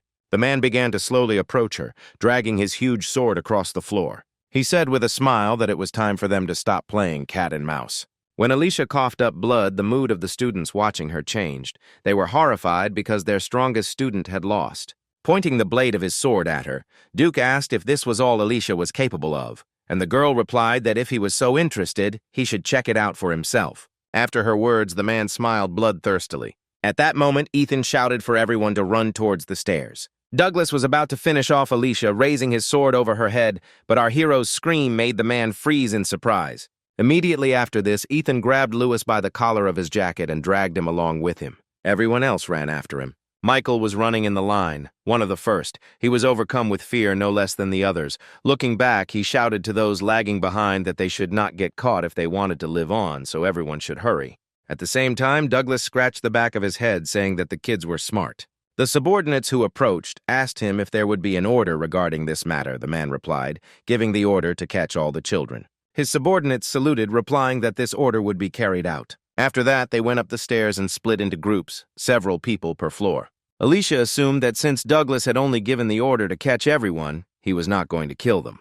The girl decided to drag out the time as long as she could, once again standing in front of her opponent. Smiling, Douglas said he appreciated her tenacity. He asked if she wanted to join him. Alicia replied that she had no reason to switch sides. Smiling, the man advised her to think carefully about his offer because girls were lining up to meet him. Alicia asked, confused, why she should trust some robber. Douglas realized that he had completely forgotten to introduce himself, after which he gave his full name, Douglas Taylor. Alicia knew the name very well. The man in front of her was not only an outstanding politician in North Korea, but also the best military commander. Douglas said he was excited about rising to the top at such a young age, so he needed a talented woman by his side. Alicia was at a loss. She could not come up with a single good reason to explain why such an influential person would come here in person. Noticing that the girl began to back away, Douglas sighed, sadly saying that it was for this very reason that he usually did not reveal his identity. A slight tremor began to run through the girl's body, trying not to betray her fear in her voice. She said that such a person must have a good fortune and a lot of money. Smiling, Alicia said that with his money she could treat all her friends to dinner at an expensive restaurant. Her words made Douglas laugh. He found the girl standing in front of him quite interesting. Looking at her, the man thought that meeting her was worth coming here, carrying out the order he received to rob a bank with students inside. Pointing to himself, Douglas said that the winner of their duel had long been decided, and she had better be a little more polite to him while he was kind. At this moment, Alicia had just reached the place where she had previously left her sword. Kicking her weapon into the air, the girl said that she almost died trying to get it. When the sword was in her hand, the girl said that in future she should take better care of her things. After that, he began to slowly pull the sword out of its sheath, releasing all his strength. Smiling, Alicia said that in order for Douglas to see what she was truly capable of, she would need a sword. At the same time, the students tried to escape from their pursuers. However, the military still managed to catch up with and capture the terrified students. They returned to the first floor, dragging the children they had found behind them. At the same time, Ethan and Lewis managed to successfully hide in one of the toilet stalls. He looked around and said with surprise that the banks were pretty good at keeping things clean. Lewis asked excitedly if they should go up even higher, since they were only on the 5th floor now while the others had gone up higher. Sitting down on the toilet, Ethan replied that he needed a little time to catch his breath. Looking at the hero, Lewis asked if everything was okay with him. Ethan looked at him in surprise, replying that he was fine. Lewis remembered what had happened to the guards on the 1st floor and was sure that if they were caught, the same fate would befall them. He looked away, deciding not to voice his concerns, and simply said that it was better for them not to stay here for long because they would be caught quickly. So Lewis took Ethan's hand, helping him stand up. Our hero thought that Alicia would be able to hold out for some time. His assumptions about what would happen when Douglas finally played enough were not rosy. Ethan pushed the guy's hand away, saying there was no point in running. He said they needed to fight, which puzzled Lewis. The guy tried to reason with the hero, saying that it was better for them not to catch the eye of the military, because even the teachers would not be able to do anything against these people, not to mention the C and F-ranked ones themselves. Suddenly, Ethan asked Lewis if it was possible to divide souls into ranks. Faced with a face full of incomprehension, the hero said that he once heard an interesting story. He said that Alicia's combat abilities were previously only D rank, but now they have risen to A rank. Ethan explained that one shouldn't focus on just ranks, which can be increased through hard training. At the same time, one of Douglas's subordinates went up to the 5th floor, finding no one on the lower floors. Lewis asked why Ethan brought this up so suddenly. Hearing approaching footsteps, the boy panicked, saying that they had already been discovered. The man intended to check every room on the floor, but due to the noise coming from the toilet, he would most likely limit himself to this room only. Lewis said that now was not the time to talk because they might be overheard. Ethan put his hand on his shoulder, asking him to listen. Coming closer, the hero said that now Lewis should trust him and do what he says. The next moment, the man came inside, telling the students to come out because their conversations could be heard clearly even from the corridor. But his words were ignored and no one was going to come out. Then the man said that his boss doesn't like slow people and they'd better hurry up if they don't want to make him angry. After his words, Ethan looked out from behind the opened booth, saying that the man had a very interesting accent and asked to teach him to speak like that. Thomas told the guy to stop fooling around. Douglas wouldn't mind if Ethan broke one of his arms or legs. Standing opposite the man, the hero noted that without the presence of his boss, the man seemed much more talkative. The next moment, he created a dagger, after which he directed it at Thomas, who was standing opposite him.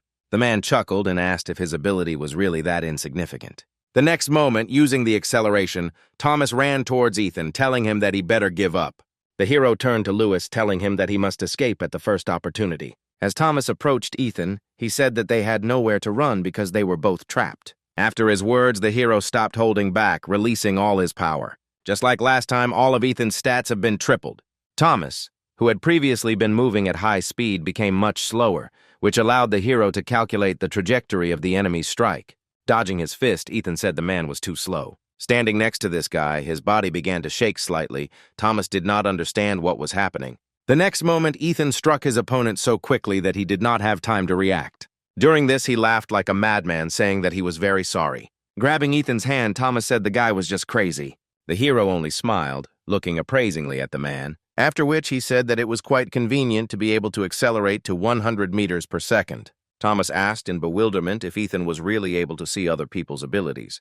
The guy replied that anything was possible, after which, with a look full of madness, he asked whether he should cut off the man's ankles. He was curious about what would happen to a person if the means of manifestation of his soul essence was destroyed, after which he struck the man in the shoulder. The more blood there was on him, the more madness took hold of Ethan. The toy that ended up in his hands was too interesting, and he wanted to play with it to the fullest, experimenting with what would happen if he hit this or that point on Thomas's body.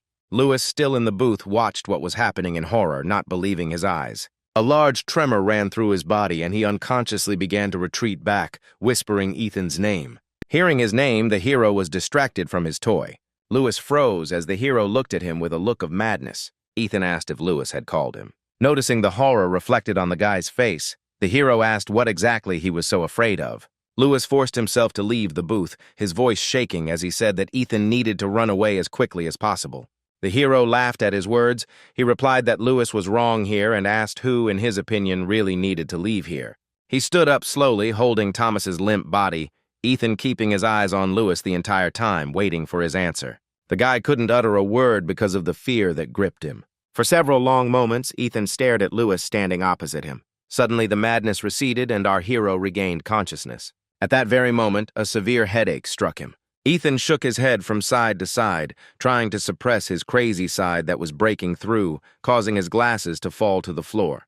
The next moment, the guy again grabbed the still conscious Thomas by the collar of his jacket. With all his might, Ethan shouted at Lewis to get out of here as fast as he could.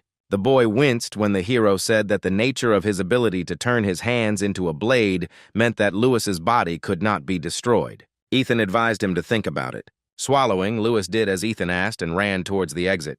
After this, the hero breathed a sigh of relief, saying that now he did not need to worry about witnesses. Thomas laughed and twirled his finger at his temple, saying that the guy had definitely gone crazy. Raising his eyes to the man, again full of madness, Ethan said that he would still have to carry out plan number 13.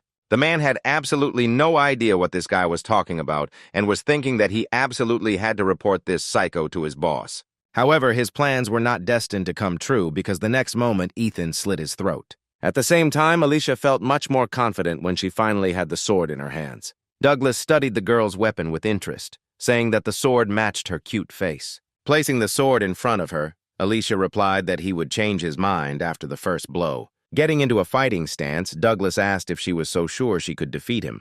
The next moment, he attacked the girl. Alicia blocked his strike with her sword.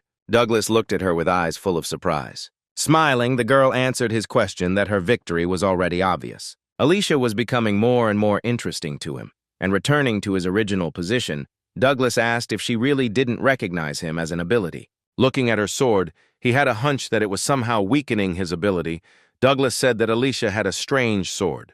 The girl replied that many people told her that she robbed her family by taking this sword. She said that it was created specifically for fighting strong opponents. Thanks to the constellations applied to the blade, the sword has the power of the stars, thanks to which the owner, having a high level of sword mastery, can destroy an A-rank opponent and above.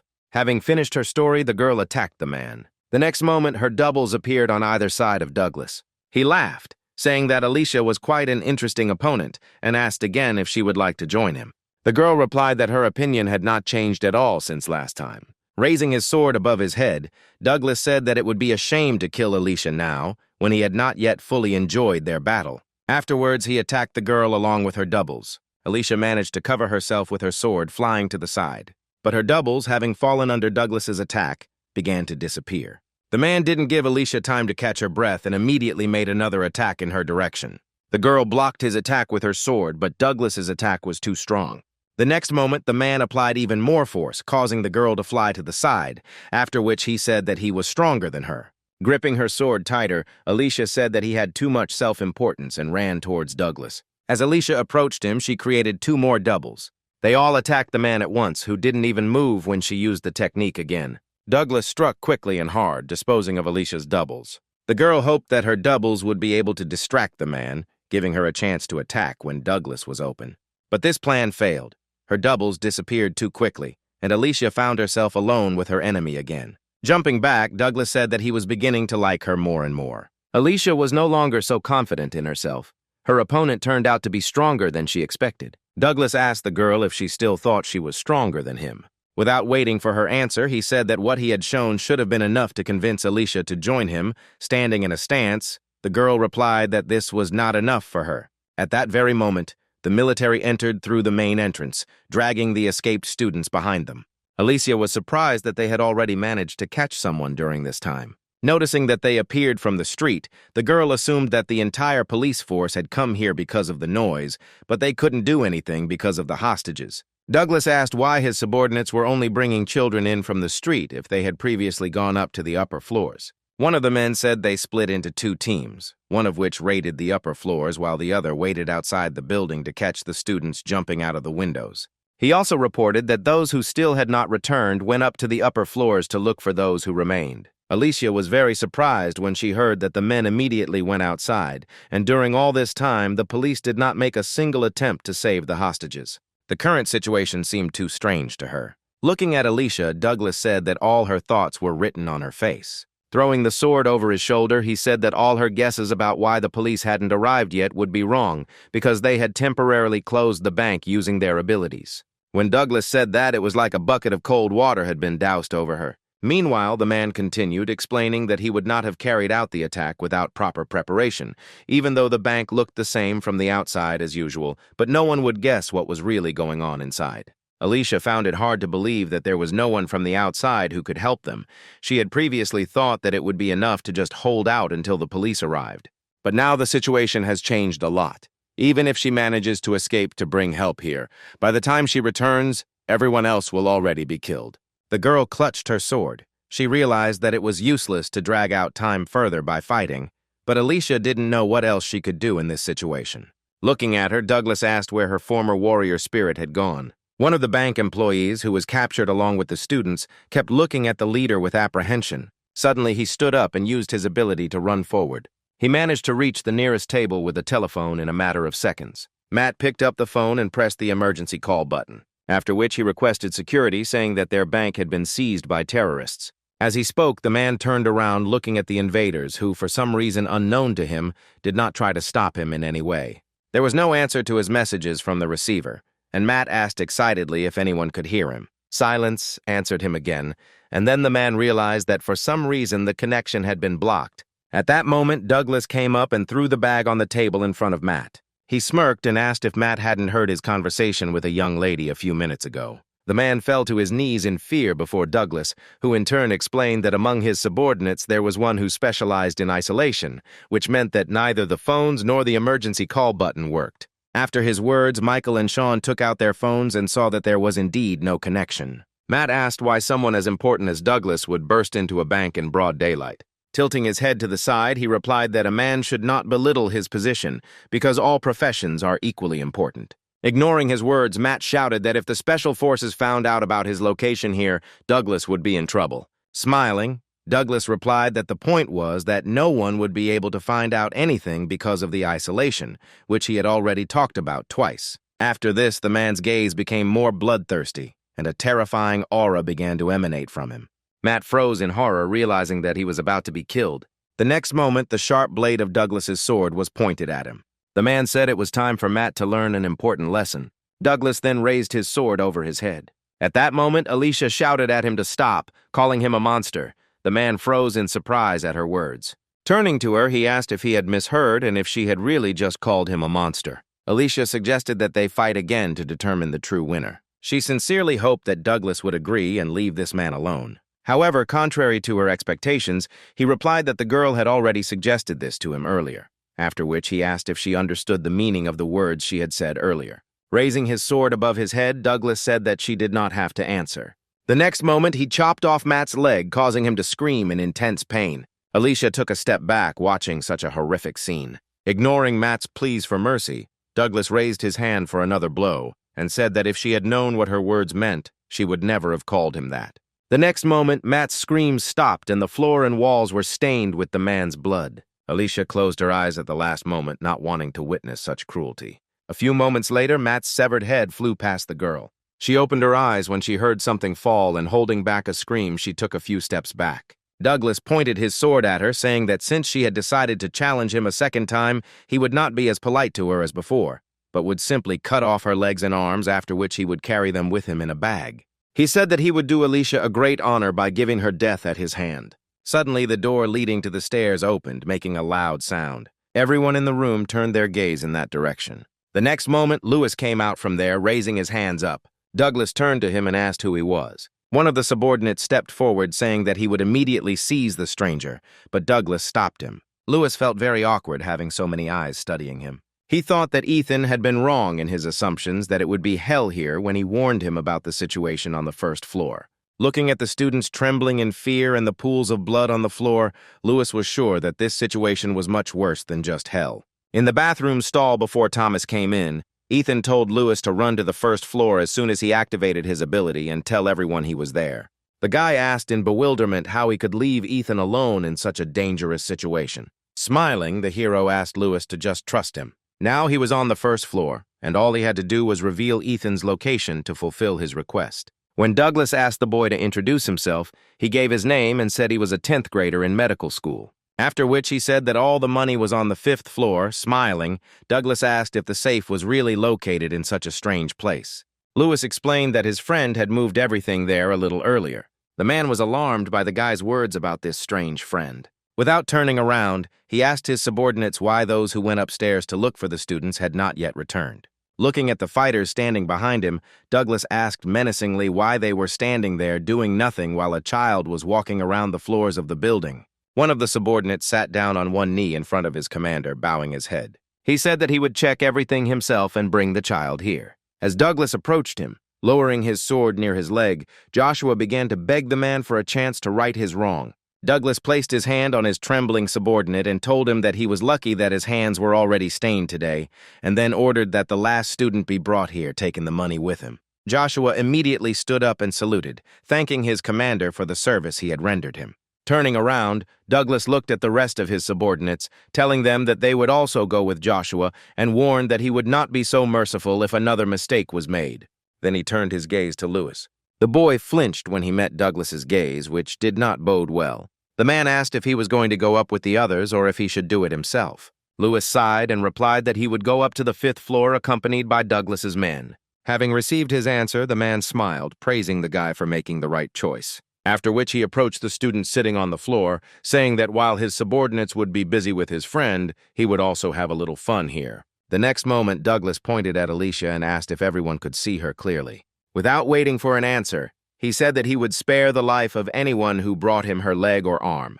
Douglas was curious to know what they would do next. After the man's words, the faces of Alicia's classmates turned whiter than canvas. Clenching her fists and hanging her head, Erica asked if they should really go against Alicia. Douglas smiled as he watched the seeds of doubt begin to form in the students' minds. Sitting nearby, Catherine asked how Erica dared to think something like that when Alicia had fought for them from the very beginning, risking her life. Erica looked at Douglas and replied that the situation had changed and the winner had long been known to everyone, and besides, it would depend on him who would be left alive. Suddenly, Douglas asked if anyone had a watch, saying he would start the timer because he was tired of waiting. After his words, the two guys said that they simply had no choice, and Alicia had a wealthy family that could provide her with a good life even without a pair of limbs. The girl herself found it very unpleasant to hear such words, but she understood perfectly well that their lives were at stake. Suddenly, Lewis approached her. Alicia asked him indifferently what he wanted. The guy whispered that she shouldn't worry. She just needed to hold on a little longer. The girl looked at him in surprise, asking what this meant, but Lewis just smiled back at her. Alicia said that he should have stayed in his hideout longer because the enemy now had one more hostage. The guy replied that he came to help. Hearing his words, everyone else looked at Lewis as if he was crazy. One of the men, a former bank employee, contemptuously asked if the guy wanted his hand as a thank you. Lewis ignored the question and turned to Alicia. He smiled and said that he and Ethan were now best friends. The next moment, Douglas destroyed one of the nearby tables, drawing attention to himself. Rubbing his neck, he said wearily that he would kill everyone here if they made him wait too long. The next moment, trembling with fear, everyone began to apologize to Alicia, saying that she should understand them. Without taking their eyes off the girl, they said that they simply had no other choice. Douglas turned to Lewis, asking whose side he was on. Smiling awkwardly, he replied that he would take Alicia's side. The man chuckled, then said that in that case he would also need a part of this guy's body as payment for saving one life. Everyone looked at each other excitedly when they heard that the number of those who could survive had increased to 10. Lewis smiled awkwardly, asking Alicia if she could protect them both. The girl called out to Douglas, calling him a North Korean puppet, and the man turned around, asking how much longer she would treat him so disrespectfully. Alicia ignored his question, asking what would happen if she simply killed all the hostages. Would he then leave her and Lewis alive? She argued that everyone should have a chance to survive. The next moment, Douglas's booming laughter echoed through the room. He said that Alicia was saying some rather interesting things. He accepted her offer, promising that he would let them live. Alicia gripped her sword, pointing it at the students standing in front of her. Seeing that she was serious, they cowered in fear. The girl said that she also had no other choice but to stay alive in this way. Catherine looked uncertainly from Alicia to Douglas. The man, smiling bloodthirstily, asked what everyone was waiting for. They just needed to choose, namely a part of Alicia and Lewis's body or their own heads. Catherine turned back, saying that in such a situation it would be fair to save the majority. She tried to convince Alicia that it was too selfish of her to kill them all for the sake of 2 lives. Alicia replied that she had no other choice, after which she created clones and ran towards Catherine. The girl activated her ability, creating a striking glove. As Alicia approached, she told her to fight with all her might. The next moment, she pointed the blade of the sword at Catherine. She clenched her fist, gathering all her strength. The next moment, her fist collided with Alicia's sword. As soon as the double was dispelled, the real Alicia appeared before the girl. Catherine recoiled, not understanding what had just happened. Pulling her towards her, Alicia delivered a powerful blow to her opponent's stomach. The next moment, she whispered in Catherine's ear so that she would listen to her carefully, after which she asked the girl for a favor. Catherine's eyes widened in surprise. When she finished, Alicia threw the girl towards the other hostages. Catherine showed no signs of life and lay unconscious. Everyone started discussing the fight they had just seen. Looking at Lewis, they decided that he would be easier to defeat than Alicia. Hearing their plan, the girl sighed heavily. The next moment, she stepped forward, telling Lewis to stay behind her. Watching this, Douglas could not hold back another burst of laughter, hiding his face with his hands. He looked up and said that this spectacle was becoming more and more exciting. Not everyone in that room shared his opinion, and they had to desperately cling to life playing by the rules of this crazy man. Alicia stood with her sword pointed towards her opponents, ready to repel their attack if they dared to attack her. Douglas, having recovered from his fit of laughter, shouted for them to amuse him further by killing each other. At that moment, an empty Coca-Cola can flew past him, attracting the man's attention. He turned around with a murderous look and asked what it was. However, there was no one behind him, only an open door leading to the stairs. Ethan, who threw the can, stood a little away from the entrance so that he could not be seen. He smiled bloodthirstily, glad that everything was going according to his plan. Douglas picked up the can, trying to figure out where it came from. Looking at this half-Coke can, Lewis immediately understood who exactly had thrown it there. The next moment, the man turned around and threw the can so that it bounced off and landed near the door. Douglas noticed the silhouette of a man at the entrance and, grinning, asked if he was Lewis's mysterious friend. Instead of answering, the boy attacked the man. Douglas dodged the weapon thrown at him, then asked irritably if he was suicidal for attacking him in such a way. However, when the man looked down to see what exactly he was being attacked with, he froze in place. He saw that these were torn-off parts from the masks of his subordinates, whom he had sent to explore the upper floors. Douglas looked again in surprise towards the door, where a few seconds ago an unknown young man stood, but he disappeared as suddenly as he appeared. He had absolutely no idea what was going on here. Grabbing his sword, Douglas thought that the boy had made a mistake in underestimating his opponent. The next moment, he slashed the air with his sword, putting all his strength into the blow. No one understood why Douglas was delivering powerful attacks, cutting through the air above him. A few moments later, he stopped and the ceiling suddenly began to collapse. Everyone watched in horror as the collapsed section of the ceiling fell on their heads. Alicia ran to the center of the room where the ceiling had collapsed, creating clones along the way. She made it in time, and she and her clones managed to hold that concrete layer over the hostages' heads before anyone got hurt. Douglas, without the slightest surprise in his voice, noted that the girl was very strong, after which he asked her to be patient a little because he needed to meet someone else. Alicia looked at him with hatred, not believing that he was actually going to kill them all. Coming to his senses, he looked at the girl and said that if even one person moved from the spot, then everyone would die. Just as the hostages relaxed and rejoiced that they were all saved, Douglas knocked the air out of their lungs again.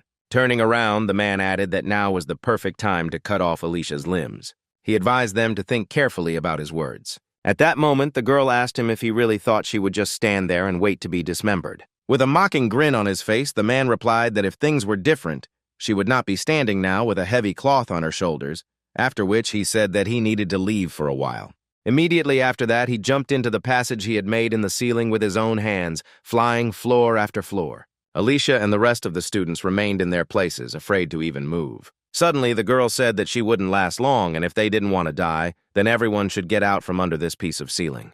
Lewis ran up to the girl and shouted that everyone really needed to get out of there. However, a woman who came forward stopped the guys, saying that if everyone came out, they risked dying later at the hands of Alicia. Sean, who was trapped, shouted that if they stayed here, the boulder would crush them to death. Michael approached Lewis, telling him that he should step aside because Alicia had previously stated that she would kill them all, so now was their perfect chance to do it first.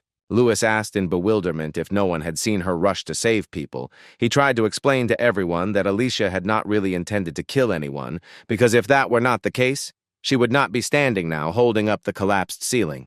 He suggested joining forces and running for the exit, even if there were enemies waiting for them outside. Together they could break through. Michael interrupted him, asking what would happen to them if Douglas decided to return at that moment. Catherine, who had come to her senses, intervened in their argument. The girl looked at Alicia, who was holding on with all her might. At the same time, Ethan heard footsteps behind him and turned around, saying that his guest was a little late. Looking around, Douglas asked if there was anyone else there besides them. He found it hard to believe that some schoolboy had taken on a squad of his best fighters single-handedly. Noticing that the man was staring at the corpses of his people, Ethan said that he had had a lot of fun with them. With a look full of madness, the boy said that he would have dealt with it faster if they had attacked him as a whole crowd at once. Smiling widely, the man thought that the girl he fought with earlier had impressed him greatly, but the guy standing in front of him had managed to completely outshine her. Douglas wondered where this monster had come from. Ethan ignored his question and ran his index finger along the blade of his dagger, a bloodthirsty smile on his face. Douglas extended his hand to the boy, asking if he wanted to join him. He even promised Ethan a good position if he accepted his offer. After his words, the hero put his palm to his face, carefully thinking about something. A few moments later, he broke into a happy smile, saying that it would be best to take the ninth path. Immediately after this, he took off, approaching Douglas through a zigzagging pattern. The man stood up when the boy was close enough. Seizing the right moment, Douglas attacked Ethan, but he dodged his sword. The man made several more attempts, but the hero never got hit by a single blow, jumping from side to side. Then Douglas decided to show the guy one of his trump cards, using one of the strongest attacks in his arsenal. However, this time too, our hero successfully escaped the attack by moving behind his opponent. Douglas didn't expect to hit the guy with his last attack, as it was done with a completely different purpose. Seeing Ethan running towards him, the man smirked. Thinking that the boy had fallen into his trap, no one knew that his ability allowed the sword to pass through surfaces. When the man activated his ability, Ethan had the opportunity to study it as he quickly approached his opponent. Once at a sufficient distance, the hero said with a smile that Douglas had a rather long name for his ability. The man froze for a few moments, not understanding where this bastard found out about his ability. This hesitation was enough for Ethan to push off from the sword and jump behind Douglas, asking along the way why the name was so long. The man remained motionless, trying to understand what had just happened. Having landed not far from him, the hero continued to bombard the man with questions. With his back to him, Douglas lowered the sword raised above his head. He asked Ethan if he was able to see other people's abilities, to which he received a positive answer. When the guy asked why he had several pluses near his rank and what the enhancement coefficient was, the man shuddered. He asked what the name of this annoying little rascal was. The hero, with a mad expression on his face, said his name, stretching out the syllables. After this, Douglas asked if his ability was related to vision and said that if he could really see the ranks and abilities of people, then Ethan would have no equal in his squad. The hero interrupted the man, saying that Douglas was the strongest person he had met in recent times. The man did not understand why he suddenly started talking about this and asked once again if the guy wanted to join him. Completely ignoring Douglas's words after looking closely at the man, Ethan said with displeasure that he only saw 9. Not understanding what the guy meant, the man asked what else he could see. The hero replied that he saw only 9 ways to kill him. The man was surprised that this guy could do even such things. Covering his face with his palm, he said that he envied Ethan. Having grabbed the dagger more comfortably, the hero said that one method would be enough for him to kill his opponent. The man chuckled and said he was sorry their talks had ended so quickly, after which they charged at each other with bloodthirsty smiles. At the same time, Glenn was hiding in the control room. He deliberately disabled the elevator so that he would not be found so quickly. He reasoned that this building was located in the city center, so a simple call would be enough and the police would immediately rush here. The guy decided to sit there a little longer because he might get into trouble if he left his shelter too early. Ethan rushed towards Douglas with a crazy grin. He read all the man's attacks and dodged them with ease. Now Ethan disappeared right from under Douglas's nose, making the man quite angry. He looked up and saw this guy sitting on the blade of his sword. Ethan smiled contentedly. He enjoyed making his victims angry. Gritting his teeth, the man shouted that the hero only knew how to dodge and then told him to attack. Ethan did as he was asked, jumping towards Douglas, aiming his dagger at his right eye. As the sharp blade almost caught up with him, the man managed to dodge at the last second. The hero flew past the man, landing a few meters away from him. Douglas managed to avoid losing an eye, but the guy managed to wound him in the shoulder. Ethan wasn't going to give the man time to rest, so he attacked his opponent again, surprising him. The hero rushed past the man at high speed, once again inflicting a deep cut on him. Ethan had no intention of stopping at just 2 wounds on the man's body, continuing his high-speed attacks. Shielding himself from Ethan's attacks with his sword, Douglas realized that the boy had been just having fun this whole time, mistaking him for a toy. During one of the next attacks, the hero asked in a bored voice whether he would receive a return attack from his opponent. Afterwards, he stopped in front of the man, saying that he was already bored with their game and it was time to end. Grinning, Douglas said that if he continued to hide his main trump card, he would definitely die here. The next moment, the man extended his hand towards Ethan, who noticed that it was wrapped in something strange. His eyes widened in surprise. He didn't expect Douglas to have such a surprise in store. He understood that if the man touched him, it would be bad, so the hero jumped back with lightning speed. Once at a safe distance, Ethan carefully examined the man standing opposite him, whose hand was wrapped in strange tentacles. The guy asked in bewilderment where Douglas got 2 abilities from, since a person can only have no more than 1, because everyone has only 1 soul. He tried to determine the level of this strange ability of the man, but all information about it was blocked. Ignoring his question, Douglas said that speed would no longer help Ethan. The hero asked where his opponent got such a strange hand. He grinned and asked why he was so interested in this. Ethan suggested that Douglas had become stronger with the help of this hand, and then, smiling bloodthirstily, said that now the real fun was finally about to begin. Pointing at Ethan, the man told him to stop acting like a fool because if he kept fighting like that, he would end up without a scratch. When the hero asked in surprise if Douglas was going to run away from him, the man smiled bloodthirstily, replying that he had not heard those words for a long time. Ethan wondered how his opponent had managed to escape from him.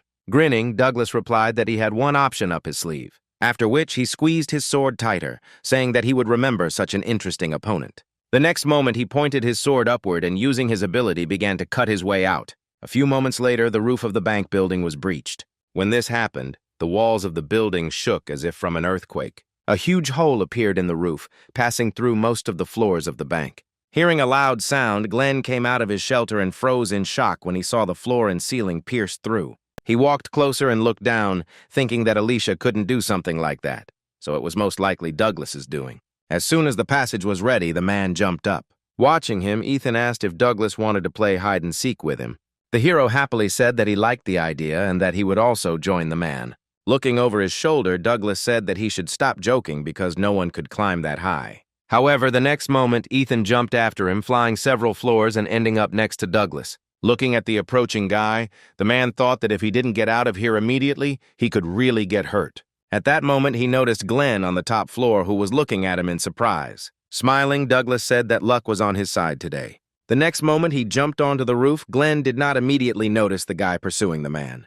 When he recognized him as Ethan, he asked in surprise what he was doing there. Instead of answering, the hero rushed at Glenn, completely forgetting about Douglas. He was delighted at the appearance of another new toy. At that moment, the hero's consciousness became clouded for a few moments, and he simply flew past his dumbfounded classmate. He looked behind him in surprise, watching how Ethan, who had just been burning with the desire to kill him, was now lying on the floor. When he fell, he hit himself quite hard, so he couldn't get up right away. Glenn ran up to him and asked the lying guy where he came from. Watching them, Douglas asked the fair-haired guy if he knew this crazy guy. Turning around, Glenn asked the man what happened since he had recently fought with Alicia. However, he was in no hurry to tell this boy anything, making some conclusions in his head. Having never received an answer from Douglas, Glenn tried to figure out on his own what had happened here. When the strange thought came to him that Ethan had forced such a strong opponent to flee, the boy immediately brushed it aside, denying even the possibility of its existence. He turned to the hero, asking with irritation what had happened here. At the same moment, Ethan's madness again took over his mind. Glenn noticed that something was wrong with him and took a couple of steps back. Instinctively, he felt the danger emanating from him. Douglas also noticed that the kid he was fighting had returned to his previous state. Calling out to Glenn, he thanked him for drawing the attention of this psycho onto himself. He looked at the man with incomprehension, asking what he meant. Douglas again did not answer his question, only saying that he always remembers those who helped him. After which he smiled and quietly said that even if the assistant himself does not realize the service rendered. Glenn was completely at a loss, and Douglas's words confused him even more. Rising to his feet, the man advised him to run to the first floor as quickly as possible if he wanted to stay alive. The boy looked at Douglas with a stunned face, not noticing the approaching steps from behind. As the man jumped off in an unknown direction, Glenn shouted after him that he was not going to fall into this trap, knowing full well that Douglas's men would be waiting for him on the first floor. The man grinned and just wished the boy luck. He was glad that he had followed his instincts and decided to head south. Glenn, still confused, looked at Ethan, whose behavior was too strange. The next moment, Ethan straightened up and looked at Glenn with a maniacal expression on his face. Approaching him, the hero asked, stretching out the syllables, what the leader of the squad was doing here. Ethan cocked his head to the side and said that Glenn had let his toy escape, so he would have to take over the role.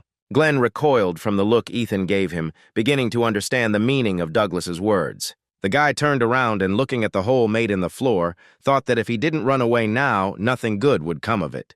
The next moment, he used his ability to pull out one of the stones and jumped down. He glanced over his shoulder to make sure Ethan hadn't followed him. The hero stood near the hole, watching the guy walk away. Smiling even wider, he said that he was once again taking the role of water in this game. The next moment, he flew after his leader, moving in a zigzag motion. A few moments later, he managed to catch up with Glenn, saying that he was already tired of this game and suggested playing something else. Turning around, Glenn tried to hit Ethan, yelling at him to leave him alone, but he easily dodged it. For a couple of seconds, the hero looked intently at the guy. He saw over 15 ways to kill Glenn and tried to figure out which one would be the most fun. Having chosen the most suitable one, he smiled bloodthirstily, pronouncing the name of his squad leader. The next moment, he approached the guy, grabbing him by the throat. Glenn begged Ethan to let him go while simultaneously trying to pry his hand away from his neck. Ignoring his requests, the hero said that he had come up with a new game for them called Cut Off an Arm or Cut Off a Leg. Upon hearing Ethan's proposal, Glenn shouted that he was a complete psycho. After which he waved his hand, which held the huge stone, forcing the hero to let go of it, after which he told him to play his own games. Pressing himself against the broken ceiling, Ethan replied that he didn't really like the idea. The next moment, he pushed off the surface and flew after the leader. The boy watched in horror as Ethan approached him at breakneck speed. Suddenly, he felt someone else's arms wrap around him, and with the same smile, Ethan said that it was quite difficult to keep up with the leader, but now he had nowhere to go. Glenn tried to get this psycho off of him, but all his attempts were unsuccessful. Not knowing what else he could do, the boy said that if Ethan didn't let him go, they would both crash to their deaths. Pressing himself even closer to Glenn, the hero said that he would not die. Suddenly, the leader of our hero's squad heard a familiar voice calling out to him from below. Glenn gritted his teeth and thought that preserving his pride wasn't the most important thing now that his life was on the line. The next moment, he clenched his fist, concentrating all his strength. He then pointed his fist at Ethan's face, saying that he did not intend to die at his hands. Ethan dodged his attack, saying that Glenn was too slow. The next moment, he noticed a sword flying towards him. When the blade was a few centimeters from his face, he smiled, saying that someone else wanted to play with them. The next moment, he threw the sword aside. Glenn looked at the guy in bewilderment, trying to understand how he managed to do this. A couple of seconds later, he looked ahead, shouting at the girl standing there to move aside. After waiting a little while, he threw the stone he was holding down. Glenn himself flew several meters to the side. Ethan landed right after him. Rising to his feet, he looked towards where his next toy was supposed to be. However, instead of a man, he found in that place the sword with which he had been attacked earlier. He chuckled and said that all his toys were enjoying playing hide-and-seek today. At the same time, Alicia was still standing, holding up the collapsed ceiling. Although she tried to pretend that everything was fine, one could tell from the girl's trembling hands that she was at her limit. Alicia tried to think of some way out, but all her ideas led to a tragic end either for her or for those she was now protecting. At that moment, Catherine stepped forward, activating her ability. Without taking her eyes off Alicia, the girl created a striking glove. Those standing behind called out to her, saying that they had to do it first. Lewis desperately tried to stop Catherine and the others from making a mistake. However, none of his words or pleas helped. They started threatening him that if he didn't step aside, he himself would suffer. Despite this, the boy stood his ground, asking if their conscience was bothering them for their intentions towards Alicia, who had been fighting for them all this time. The bank employee replied that Lewis was still too young and did not understand many things, and that she had to survive by any means necessary for the sake of her family and children. Alicia could not hold on any longer, experiencing severe pain throughout her body. The students sitting under the collapsed ceiling began to scream in fear as the ceiling began to come down. Catherine said that Alicia was at the end of her strength. She demanded that Lewis immediately step aside, ceasing to protect the girl who was struggling to hold up the ceiling.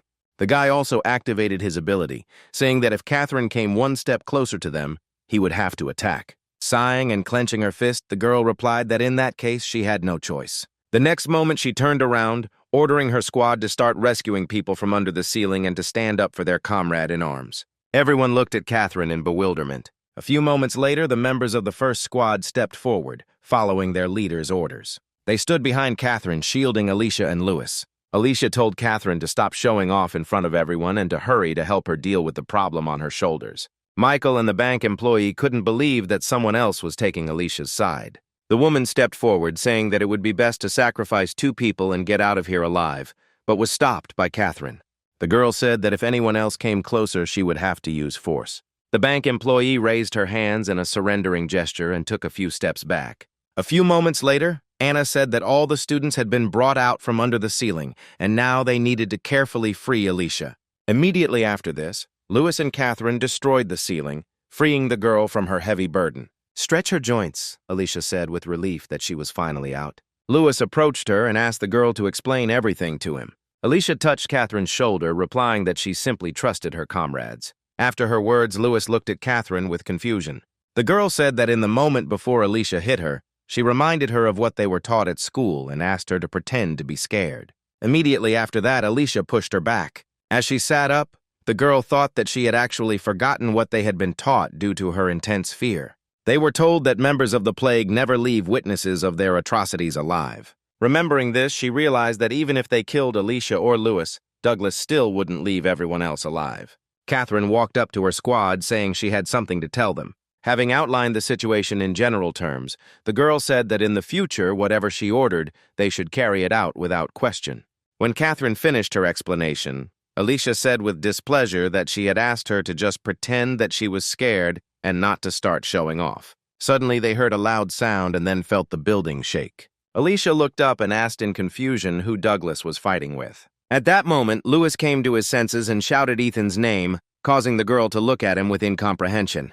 Trying to explain to her what was happening, the guy asked if she remembered the reason why Douglas went upstairs. The girl replied that someone lured him there. Grabbing Alicia by the shoulders, he said that it was Ethan. When he said this, the girl looked at him like he was crazy. Pushing the guy away from her, she said that Lewis shouldn't joke like that.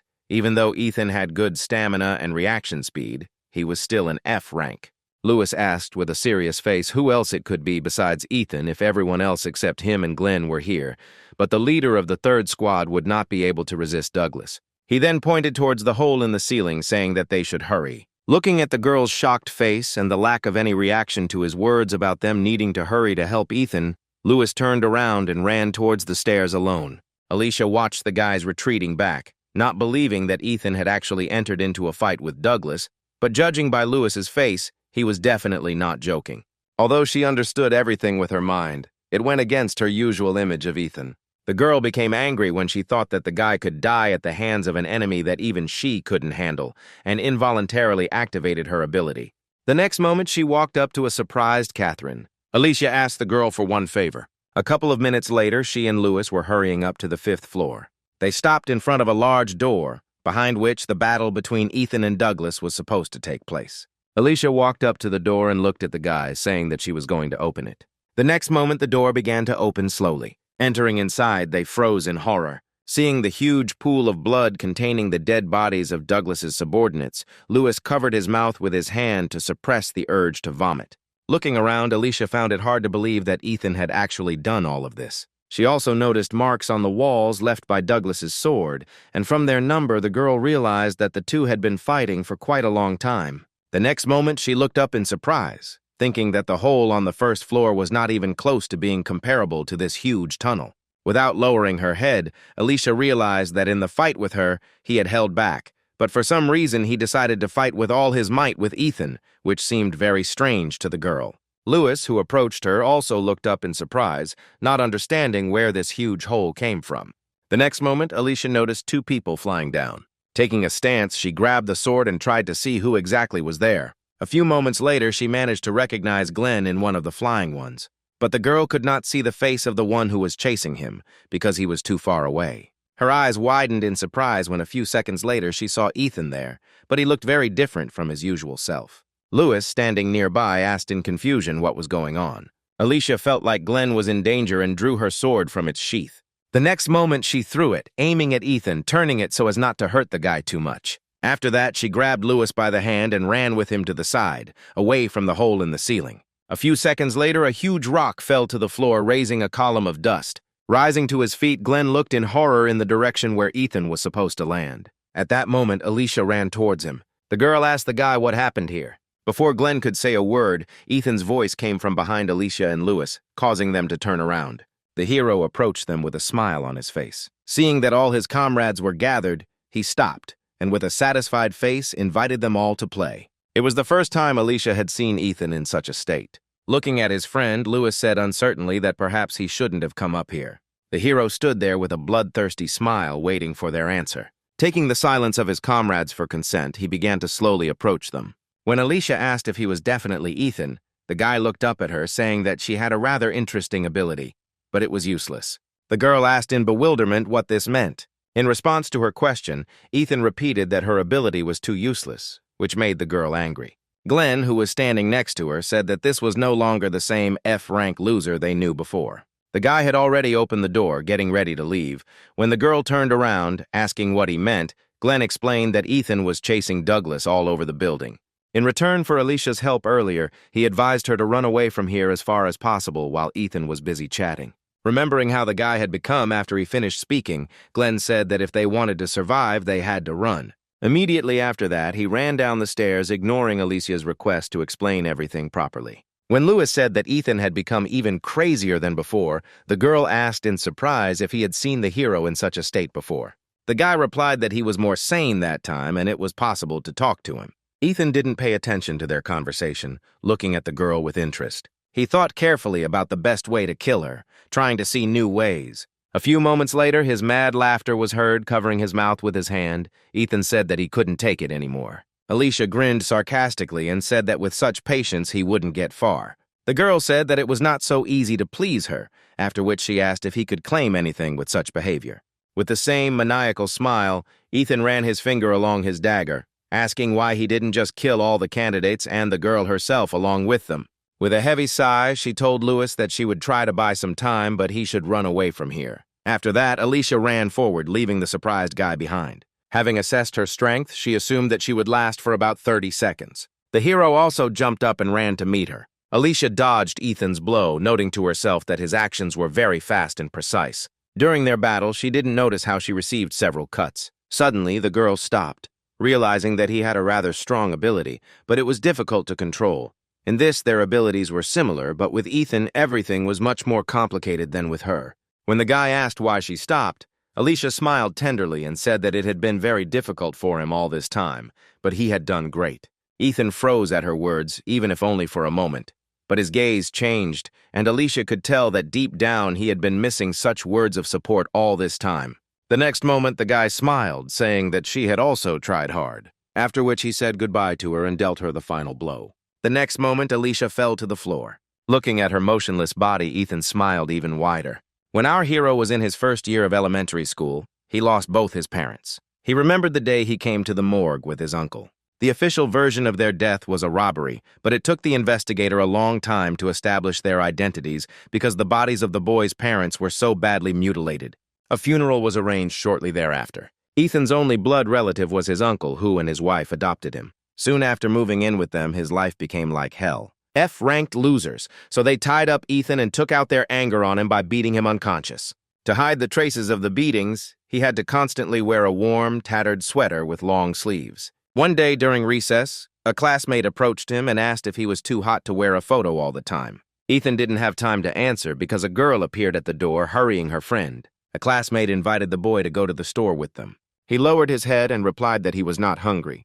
Then the girl said that in that case she would call him next time. As she left the classroom, Ethan heard her friend say that it was better not to approach him because he had no money, which is why he always wore the same dirty clothes. Immediately after classes, he was beaten by other classmates. They demanded that Ethan show them all his abilities, but he didn't have them. The children knew this very well because he was the only one in the whole school whose heart had not awakened.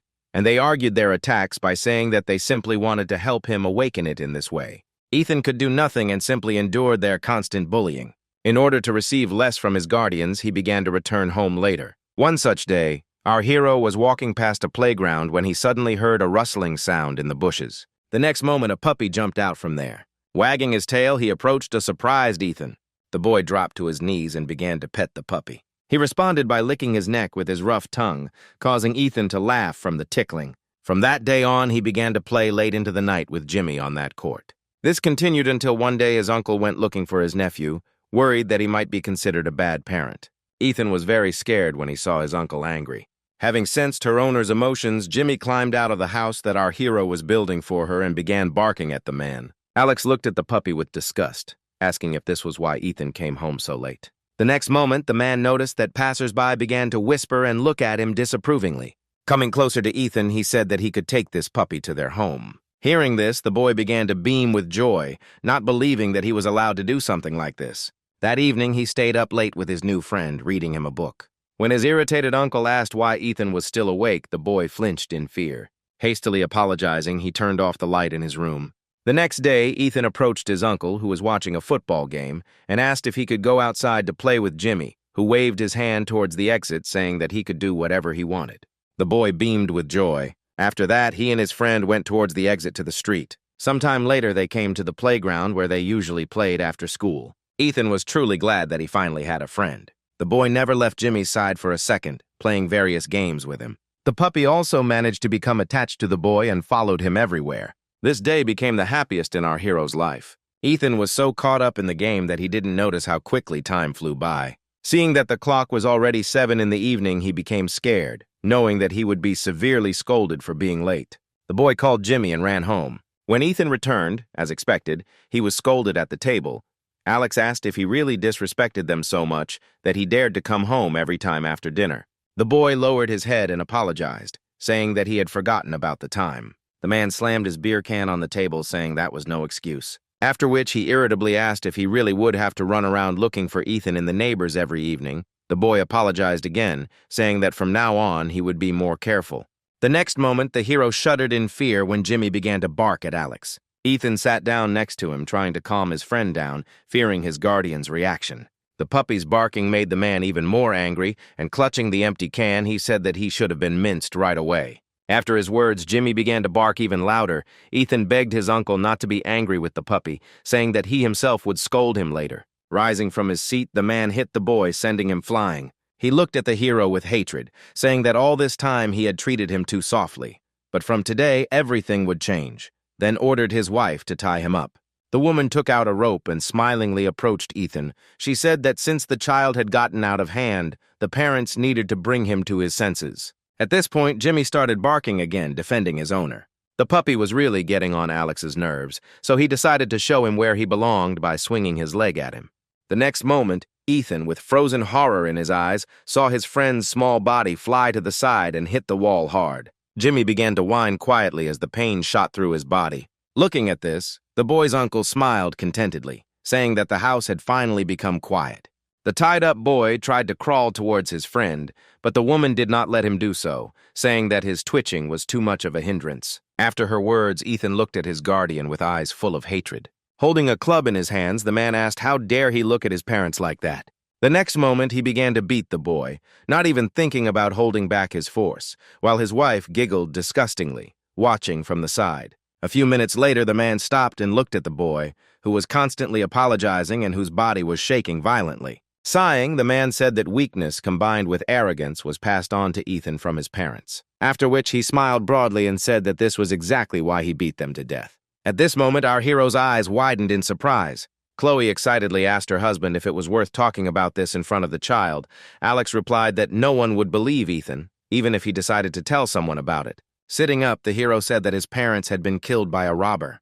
The man said that he got really angry that day and beat them to death because they didn't want to share the money, and at that moment some idiot climbed through the window. He laughed as he told the story of how the man tried to justify himself in court. At that moment, Ethan was overwhelmed with strong negative emotions, and the power that had been sleeping inside him all this time began to awaken. At that moment, Jimmy rose to his paws and growled, looking at Alex. The next moment, he ran up to the man and sank his fangs into his hand. The boy was very scared for his friend and shouted for him to run away from here. But the puppy only grabbed his hand tighter, and then the enraged man swung his club at Jimmy. The next moment, he hit the puppy on the head, causing it to fall to the floor. The boy, with tears in his eyes, began to apologize to Jimmy for deciding to bring him here. Ethan said that if the puppy met a loser like him, he would have a better life. The boy's eyes widened in surprise as he felt Jimmy lick his tear-stained cheek, reassuring his master. Then he made a happy face, looking at Ethan. The next moment, the spell disappeared, and the boy saw that the puppy was still lying motionless on the floor. No matter how much the hero called his friend by name, he did not react in any way. Alex said with irritation that the creature had died too quickly, because he had not yet had time to throw out all his anger, after which he told his wife to throw its carcass in the trash can. The little boy did not understand why these people were killing everything that was dear to him, after which he began to wonder whether killing was really so easy and fun. The next moment, a small dagger appeared in his hand with which he cut the rope that bound him. After that, he slowly approached his guardian, smiling broadly. The man didn't notice any changes in the boy. He just looked with interest at the dagger in his hand and asked where Ethan got it from. Suddenly, he realized that the boy's abilities had finally awakened. Alex laughed, saying that he was just as much of an F-rank loser as they were. The next moment, the man poked Ethan in the stomach with a baton, asking if he was going to be like his adoptive parents. Without saying a word, the hero broke into a smile. When Alex said that Ethan's parents would be proud of him, the hero swung a dagger at his face. The man sat down on the floor, covering the deep wound with his palm, trying to stop the bleeding. The woman immediately rushed to her husband. The hero took advantage of this moment and cut off her hand. Ethan watched the guardians cowering on the floor with a sadistic smile. The man tried to escape through the front door, but the hero quickly caught up with him and struck the man one blow after another until he died. After this, the boy turned his attention to the woman who had cowered in a corner out of fear. Holding the blade to her eye, he said that he would not kill her because death would be too light a punishment for her. After gouging out the woman's eye, Ethan began to laugh loudly, saying that he now understood how hard it was for them to restrain themselves from killing his parents much earlier. A few moments later, the boy stopped laughing and, still looking at the ceiling, said that he was not at all amused. Ethan opened his eyes, waking up from his sleep. He breathed heavily, still haunted by the memories of his past. The next moment, a nurse came to see him. Raising himself on his elbows, the hero asked where he was. Eliza replied that they were now in the hospital. The girl approached the guy and touched him, saying that it was too early for him to get out of bed. After that, she forcibly put Ethan back down. The boy looked at his hand, saying that he had a bad headache, and found that his palm was covered in blood. He immediately jumped out of bed. Ethan wanted to ask the girl something, but she didn't let him start, saying that he absolutely couldn't get out of bed right now, after which she asked the guy to calm down a little and listen to her request. The hero ignored her and grabbed Eliza by the robe, asking what happened to the bank and those who were there. The next moment, he turned pale as he asked where Alicia was now. He remembered perfectly well how he tried to kill her. The horror from these memories filled the guy's mind. Seeing the state of her patient, the girl asked him to take a deep breath, but Ethan did not hear her words at all, saying that Alicia suffered because of him. Raising his head, he looked at the girl in front of him. Eliza smiled uncertainly, telling the guy that he shouldn't worry about anything right now. Ethan ignored her words and with fear in his eyes asked where Alicia was now. Eliza asked the hero to calm down, after which she said that the girl would come here in a couple of minutes. He froze when he heard that she was alive, but now he was worried about why she was going to the hospital now. The most logical explanation was that she had received serious injuries. The next moment, he rushed towards the exit of the ward under the surprised gaze of the nurse, thinking that he had to see everything for himself. The girl stood there, realizing that trying to stop this guy would be a waste of time. She sighed and said that it would be better if he lost his memory. Ethan continued to run as fast as he could, not paying attention to the fact that he was getting worse and worse with each passing second. He blamed himself and his cursed ability for what happened that day. Meanwhile, Alicia was returning from the store in high spirits with bags full of groceries. Seeing the girl walking briskly, Ethan could not believe his own eyes. She was not wounded, and that day he did not cut her throat. He stopped in place to catch his breath, thanking God that Alicia was alive and unharmed. The hero fell to his knees in front of the girl, causing her great bewilderment. Putting her hand on his back, she asked if Ethan had really recovered so quickly that he could already run. She recoiled in fear when the boy began to roar at the top of his voice. Not understanding what was happening, Alicia sat down next to him and asked in confusion if he was in pain or if something had happened. She tried her best to console the sobbing boy. Immediately after their encounter with the plague, the school was closed for a week. On the day of the incident, as soon as they got out of the building, Glenn told everyone about what happened to them and Douglas's escape. Afterwards, the entrance to this building was temporarily closed due to the investigation. Alicia was interviewed for details about her battle with the leader of the terrorist gang. Immediately after this, the girl visited Ethan, who was in the hospital. She wanted to tell journalists about him and his achievements, but they simply wouldn't believe her. Looking at Ethan, the girl thought that if she hadn't seen everything with her own eyes, she would never have believed that an F-rank student had fought back against Douglas Taylor himself. The moment the boy raised his dagger to attack, Alicia was sure that she was about to be killed. But contrary to her expectations, Ethan merely cut off her horn, deactivating her ability. She looked at him in surprise, not understanding why he changed his mind. The girl noticed that his gaze became more conscious for some reason unknown to her. The next moment, he lost consciousness. Alicia put her hand out to stop him from falling to the floor. She tried to bring the guy back to consciousness, but he did not respond to any of her actions. Taking Ethan's hand, she told him that he should stop crying and get up from the cold ground. Ethan looked up at the girl with tear-stained eyes and began to apologize for what happened. The girl got tired of listening to this, and she pulled him towards herself, forcing the guy to switch his attention. Looking into his eyes, she said that he had not hurt her and that she was completely fine now. But her words made the guy cry even more. A week later, they were back to school. After that incident, everyone began to look differently at our hero's class. Ethan was tired of their constant talk about meeting the plague. Our hero couldn't stop thinking that even though they were criminals who intended to kill them, the way he treated them was too much. He still had before his eyes the scene where he stood in a pool of blood among a bunch of his brutally killed opponents. Ethan previously thought he could control his power, but he was wrong. The hero kept blaming himself for the fact that Alicia could have died because of him, but she was lucky because her ability miraculously turned off. He didn't want a situation like this to happen again, so Ethan decided that he needed to study his ability well, and for this, he needed a person who had already seen it in action and had enough knowledge. This man was Antonio, who had developed his strength to the limit. Antonio was surprised to see Ethan there and asked if he should take the entire week off. The hero replied that he needed to ask something. Antonio stared at him for a few seconds. Interrupting the exercise, he asked what was worrying our hero so much. When Antonio came down, Ethan asked him if it was possible to divide souls by rank. He explained that the essence of a person's soul manifests itself in the form of a person's abilities, which determine a person's position in the ranking. Antonio asked Ethan if he was interested in what effect the rank letter had on the soul. Looking at his hands, the hero nodded. When Antonio said that rank had no effect at all, Ethan looked at his interlocutor in surprise. He explained that rank only opens access to various skills but has no effect on a person's soul. A single tear rolled down the hero's face. For the first time, someone told him that souls cannot be divided by rank. The next moment, tormented by doubts, he said that a person's powers directly depend on the rank of the ability displayed. Antonio replied that this was indeed the case, but it did not affect the soul. When Ethan wanted to object again, the guy realized that his words were not truly heard and asked if the hero was trying to verify the correctness of his judgments with his help. Ethan flinched when he heard this. Looking down, he saw his feet stained with blood. The hero always thought that souls cannot be divided by rank, because his soul, thirsty for murder, must have the highest rank. His ability to drag Ethan into the abyss of madness and the factors that provoke it made him doubt that souls really cannot be divided into ranks. Over time, he became convinced that the main purpose of his soul was murder. The people he killed haunted him in his dreams, calling him a devil with a damned soul. They stood in silence for a few moments. Antonio sat down on the floor and, taking one of the discs, said that the first time he met Ethan, he advised him to start training. Looking at him, the guy admitted that at that time it seemed to him that the hero was not one of those who liked to work hard to achieve his goal.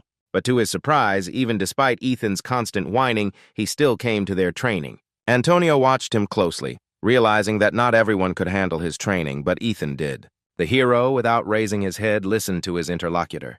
He clenched his fists, preparing to explain everything to Antonio. But he didn't let him say anything, saying that the ranking system was set up in such a way that the higher the rank, the higher the overall combat ability. Previously, he himself wondered whether it was possible to obtain the highest level of combat ability with a lower rank, because in that case, the meaning of the existence of ranks loses its meaning. As Antonio squatted, he said he was well aware that Ethan had not come here because he was forced to.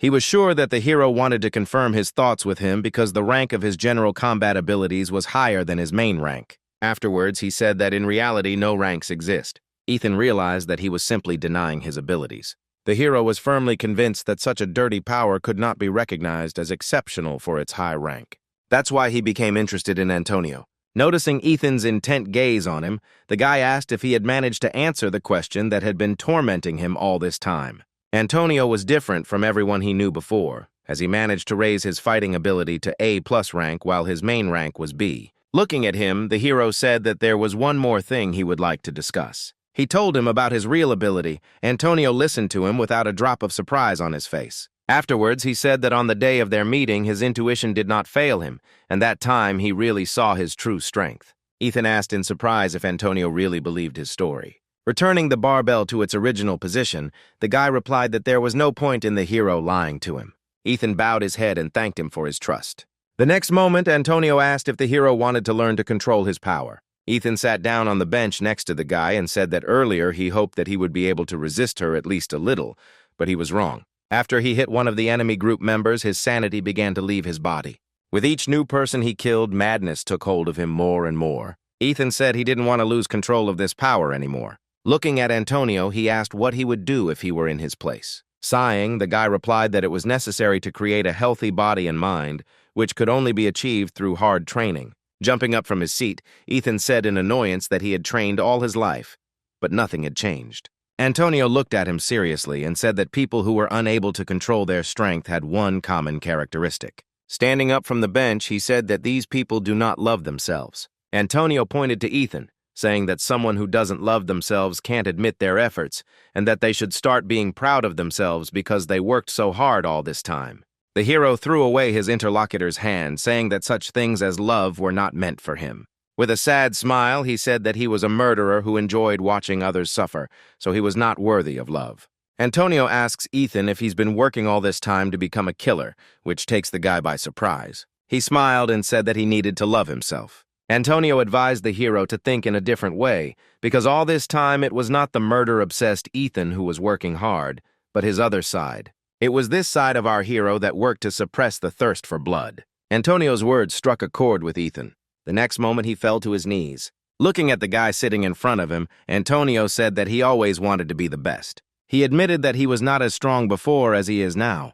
Previously, he could not achieve success no matter how much effort he put in. During his 3 years in high school, Antonio never once managed to get to a strong opponent, losing every fight without lasting even a couple of minutes in the ring. At that time, he was too fixated on his weakness and hated his low rank. One day, he wondered if he knew well enough about the power he possessed. Then he decided that he should study his own soul and realize his limits. Through hard training, he was able to understand all his strengths and weaknesses. Over time, he was able to unlock the true potential of his power. One day, one of Antonio's classmates, who bullied him for his weakness, challenged him to a fight. He accepted the challenge, and using his revealed ability, he was able to catch his opponent off guard, quickly approaching him and grabbing his arm.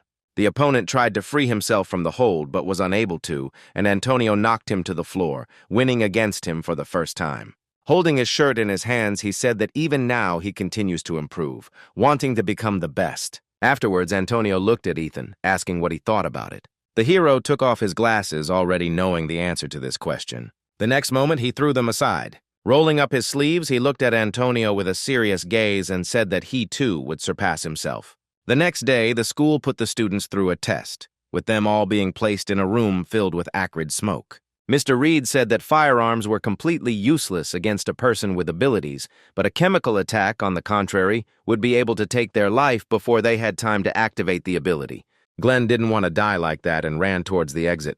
He pounded on the door, completely unable to understand why they needed to train their stability in this way. The guy demanded that the door be opened for him immediately. At this point, another teacher wearing a gas mask approached Mr. Reed, saying that the cloud of poison gas was too thick for the students. After these words, Mr. Reed turned to the students and told them to start singing the national anthem. He promised extra points to those who finished the song.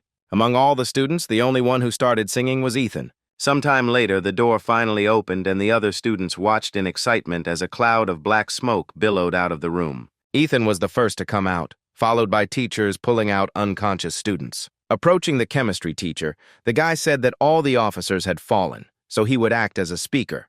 The man covered his face with his hand, protecting himself from the smoke, and replied that Ethan could begin his report.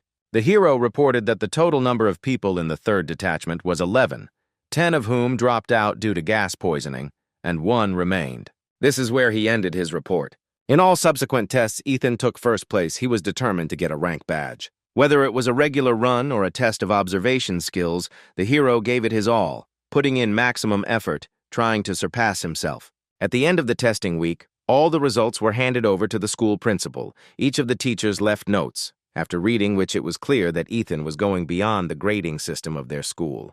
The man reread the documents he had received several times. He didn't understand how an ordinary F rank could have such good physical indicators. Teacher Reed said the other students got high test scores. Roger looked at him and replied that it was not enough. The teacher looked at the man with confusion. Rubbing the bridge of his nose, the principal announced that the 998th Brigade was heading to their school. He threw the folder on the table, saying that they didn't like the fact that their school was now supported by the state and that most likely the school would be disgraced after their arrival. The man pulled the calendar closer, arguing that everything was fine with the 11th graders. The only problem was with the 10th grade. The director said that they need to step up their training. Mr. Reed asked what kind of training was involved. Roger placed a calendar in front of the teacher, replying that short-term training sessions were needed to increase the fighting strength of the students. After which he smiled meaningfully, saying that the 10th graders would be sent to their training base. The next day, our hero's class was busy unloading heavy boxes. Alicia looked at Ethan in surprise and asked why he was carrying 2 boxes at a time. Smiling, the guy replied that since they were currently training, he didn't want to miss this opportunity to get in shape. The girl said that he had also been training during lunch. Without removing the smile from his face, Ethan replied that this training was a little different. Sighing, the girl turned around and said that they had better hurry. As they passed their classmates, who were struggling to hold on to 1 box, Ethan noticed their surprised looks. He turned to Alicia, saying that everyone was looking at her. She replied that there was nothing surprising about it. It was her everyday reality. Ethan paused for a moment, looking around at his classmates again. The next moment, he said that today they were looking at the girl especially intently. Alicia replied that this time they were looking at Ethan, not her. The hero looked at the boys in surprise, not understanding how he could have attracted their attention. When he suggested that it was because of his beauty, the girl hesitated. The next moment, she said irritably that she would pretend as if she had not heard anything.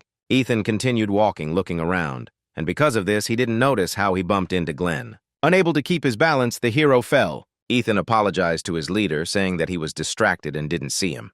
Having encountered the guy's piercing gaze, the hero smiled awkwardly. Glenn wanted to say something but changed his mind. He turned and walked on, telling Ethan to watch his step more often.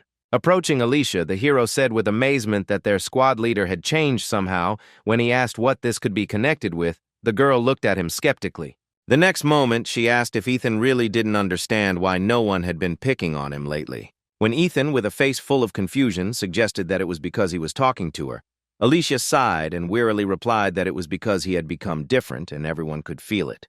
A few minutes later, they entered the building. Ethan followed the girl, asking her various questions. When he asked why Alicia didn't ask anything about his ability, she stopped. Putting the box on the floor, the girl replied that she was not interested. Ethan said he could explain everything to her. Smiling, Alicia said that he shouldn't try to get a girl's attention in this way. Hiding her embarrassed reaction, the girl said that she held back only because she was who she was, but anyone else in her place would have fainted. Smiling awkwardly, Ethan said that he had already told Antonio everything. Hearing this, Alicia, in a fit of rage, grabbed the hero by the vest. The enraged girl, shaking the guy, asked why he didn't go to her first, completely unaware that they were no longer alone in the room. Glenn, standing next to him, looked at Ethan with hatred. He remembered very well the feeling of fear he felt when he was in front of him that day. If he had not followed Douglas's advice, he would definitely be dead by now. Glenn didn't understand at what point everything turned upside down. He turned around, deciding he needed to get this all sorted out. Ethan smiled awkwardly, saying that he would tell her everything when they were alone because people were looking at them now. Alicia let the boy go, telling him not to dare tell anyone about this again. The hero looked at the boxes they had brought and asked why they were carrying them. The girl replied that it was to prepare for training. Ethan did not understand what she was talking about and asked what kind of training. As she left the room, Alicia replied that they would have special training. A few hours later, they were given bags of equipment and uniforms, after which they walked from the school to the school base. Glenn was very unhappy that they were forced to drag themselves so far across the entire city. Ethan, in turn, was thinking that he should have taken 5-kilogram weights with him. Upon hearing this, Alicia looked at him in bewilderment, asking if he had caught sunstroke. The girl asked why he had previously tried with all his might to avoid training with Antonio, but now he was so into sports. Ethan froze in place, not listening to the girl to the end. The next moment, Alicia also stopped, noticing the painfully familiar bank building. Ethan tried to distract the girl's attention by saying that if he were in Antonio's place, he would already be carrying a 10-kilogram hex in each hand. Alicia gave him a skeptical look, saying that interacting with this jock was taking too much of a toll on him. When the teacher suddenly announced that they were taking a 10-minute break, Ethan noticed the girl's changed expression and asked if she was okay. Alicia said that she should be the one asking him if he was okay. Smiling, the hero pointed to the building behind him and said that he had no reason to worry because it was all in the past. After his words, the girl breathed a sigh of relief, thinking that she had worried about him in vain. At that very moment, someone approached her. Several passers-by surrounded the girl and began to bombard her with questions and ask for an autograph. Alicia smiled, thanking these people for their support. She was sure that this had all been planned by the director and the break in this place was specially planned to advertise their school. Just talking to the students at their school will be a good boost to the school's rating. Although Alicia had previously given interviews on the news, it was not enough. Even shop owners came out to talk to the students of the notorious school. The girl assumed that the teachers had already taken care of everything in advance. Among the students, Alicia was not the only one who was weighed down by the memories of what had happened here. This kind of behavior on the part of the management put a lot of pressure on everyone else, too. When Teacher Reed approached her and also began to thank passers-by for the support they had given him. A couple of minutes later, he announced that their break was over and they needed to move on. Ethan looked at the girl worriedly, asking if she was okay. Alicia asked him not to touch her for a while because she had a headache. Before moving on, the hero paused for a moment and looked at the bank building again. He lied when he said that he didn't feel anything when he came here. He was overwhelmed with many emotions. A few moments later, he pulled himself together and walked on. Ethan has forever decided that he is above his own soul and that there are no ranks for him. At the same time, Teacher Reed contacted the principal. He informed him that, as planned, they had passed by the bank, giving good publicity to their school. The man walked out into the street parking lot and said that he would join them soon. Once in the car, Roger said it was his job as a battalion commander to offer words of encouragement to the tired students. After that, he hung up and left for the base. A few hours later, as they left the city, Teacher Reed stopped, warning them that the trail ahead would be very steep, so they would need to take a long break. Alicia took off her bag and called Ethan over to her. When the girl asked if he would like some chocolate, the guy's eyes lit up and he thanked the girl for her concern. Then she took out the chocolate and handed it to the guy. Ethan turned around when he heard the sound of an approaching car. The next moment, a white car stopped right in front of Alicia and our hero.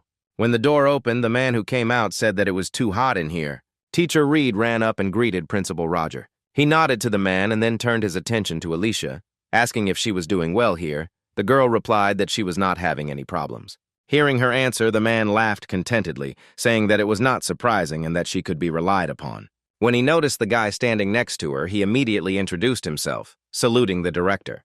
The man had heard Ethan's name too often lately, so he immediately remembered that he was the distinguished F-rank. He looked at the hero with displeasure, saying that he had been told earlier to address him not as the director, but as the battalion commander, after which Ethan apologized for his mistake. The girl watched this and saw that the director was too biased towards the hero. The next moment, he said that the guy looked somehow more cheerful than the other students. Ethan began to enthusiastically talk about his training, but the director interrupted him, telling him to open his bag. The hero's expression at that moment changed to surprise. The man explained that they were conducting an inspection and asked Teacher Reed to give him a list of all the necessary things. Alicia watched as Ethan took out all the contents of his bag. She knew that this guy was not the type to forget anything, but if he accidentally missed something, the director would seize the opportunity to belittle him.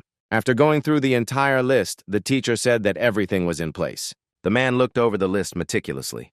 The next moment, he smiled maliciously, saying that Ethan had not taken everything out of the bag and asked to show him what was in there. The hero smiled and replied that he had taken something with him to train during breaks. The next moment, he took out several bags of sand weighing 5 kilograms each. The surprised man asked if he knew why they had come here. Ethan replied that they would have guerrilla training, where they would train not only strength, but also endurance.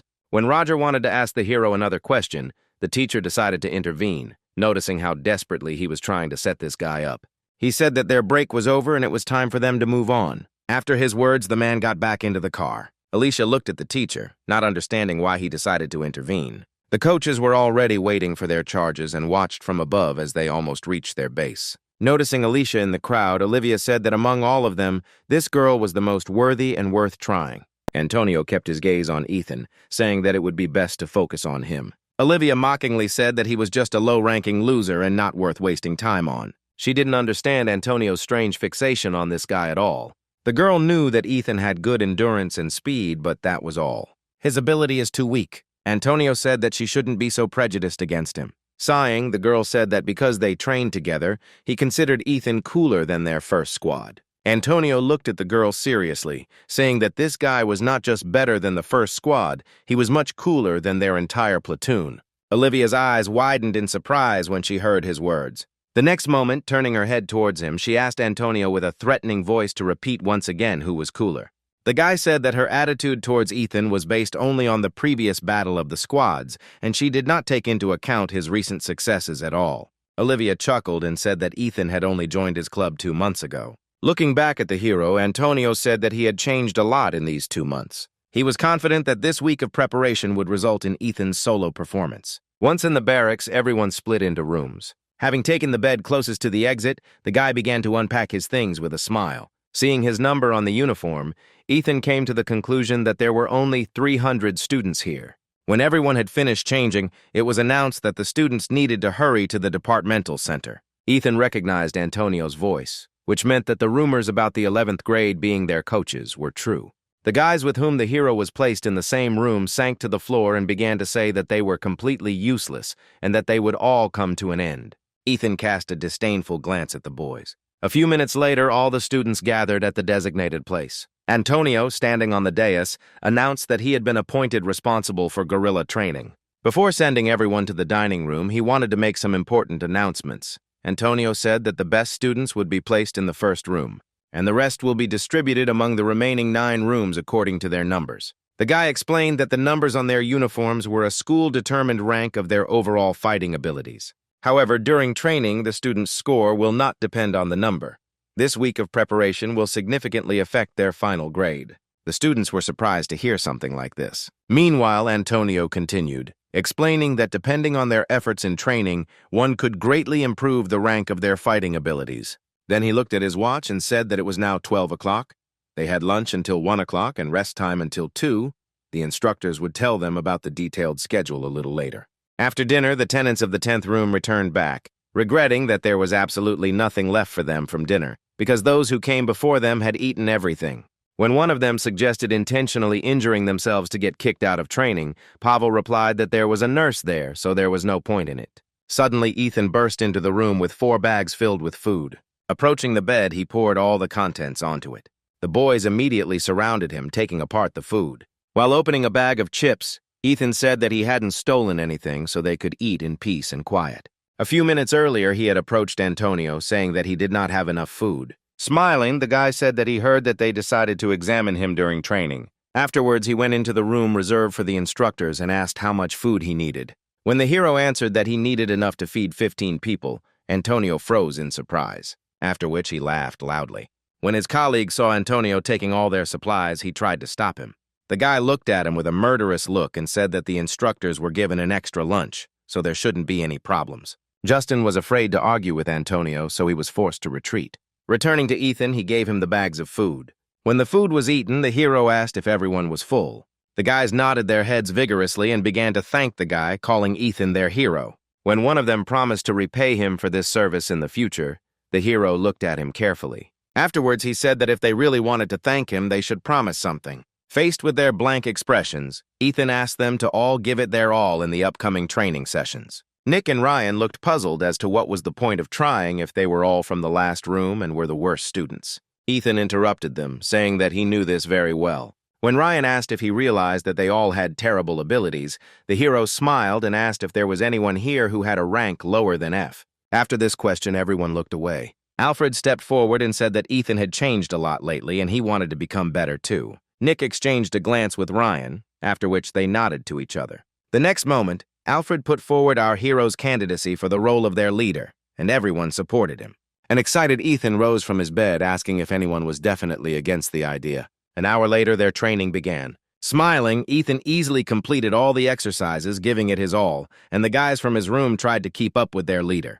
The instructors noticed this group, which stood out from the rest. Olivia watched Ethan with bewilderment, not understanding where he got the strength to laugh during training. Antonio, standing nearby with a satisfied face, said that he expected nothing less from a member of his club.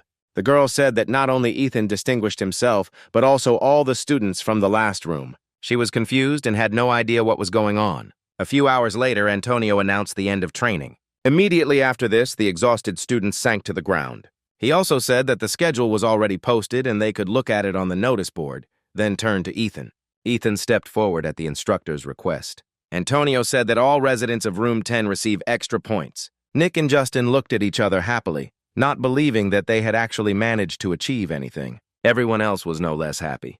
That same evening, Ethan waited for the girl at the agreed place. Looking at his watch, he thought that he had arrived too early. However, the next moment, a familiar silhouette began to appear from the shadows of the trees. Alicia approached the guy and asked how long he had been waiting. Smiling, Ethan replied that she shouldn't worry about it. Looking at his bike number, she said when he was going to leave the last place. After thinking about it, Ethan replied that after his gorilla training, the girl looked at him in surprise, saying that he was very self-confident. Turning to her, the hero said that by the end of next week, he would definitely receive a rank badge no matter what it cost him.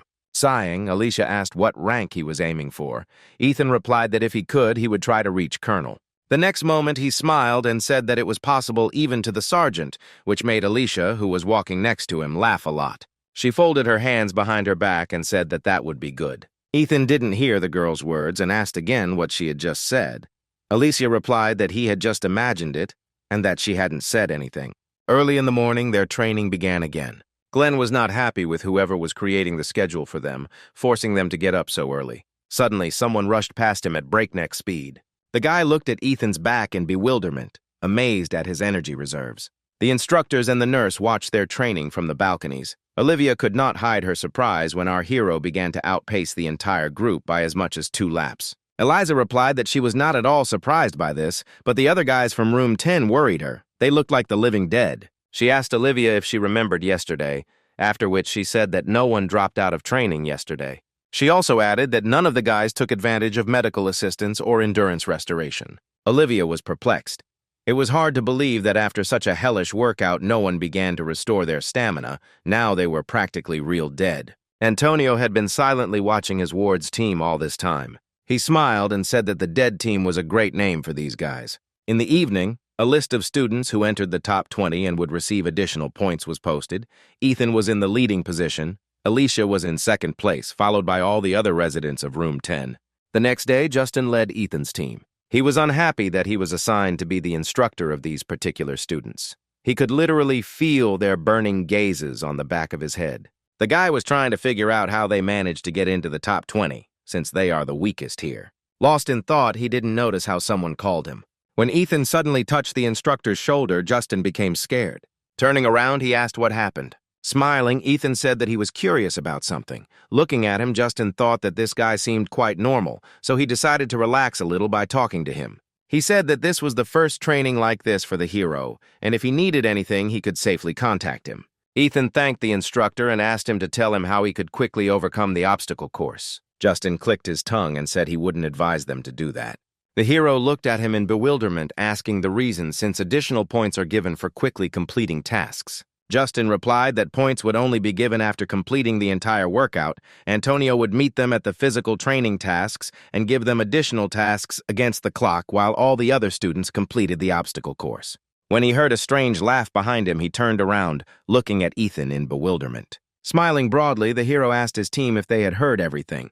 He punched himself and said that the faster they finished, the higher the score they would get and the longer their training would be. Looking at them, Justin realized that Ethan was the one leading these psychopaths. Soon, everyone had successfully completed the obstacle course except Ryan, who was afraid of heights. Mary, who was standing next to Justin, asked if he had instructed them correctly because they could not complete the task so quickly. The guy handed the girl a progress report, and she was surprised to see that they had completed absolutely everything. Touching the bridge of her nose, Justin said that she just didn't see them at the beginning. When Ethan says jump, everyone jumps. If he says climb, then everyone climbs. Mary had a hard time believing his words because during the battle of the squads, this guy kept running away. At the same time, Ethan encouraged his comrade, shouting that he would succeed and that he should be braver. Ryan looked down at his leader, thinking that he shouldn't let their entire team down because of his fears.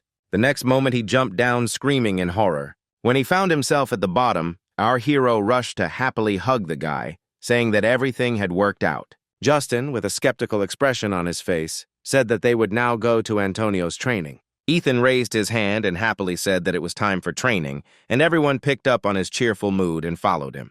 Covering his face with his hand, Justin offered to switch teams with Mary, but she declined, wishing him luck. On the third day, Antonio said that they would train their own abilities. He said the training was scheduled for another day, but extreme heat forced changes. Everyone began to discuss the training session ahead of them, making assumptions about how exactly it would go. Antonio concentrated and thought that although the weather had disrupted the entire schedule, it was not critical, because in such heat the limit of endurance becomes more obvious.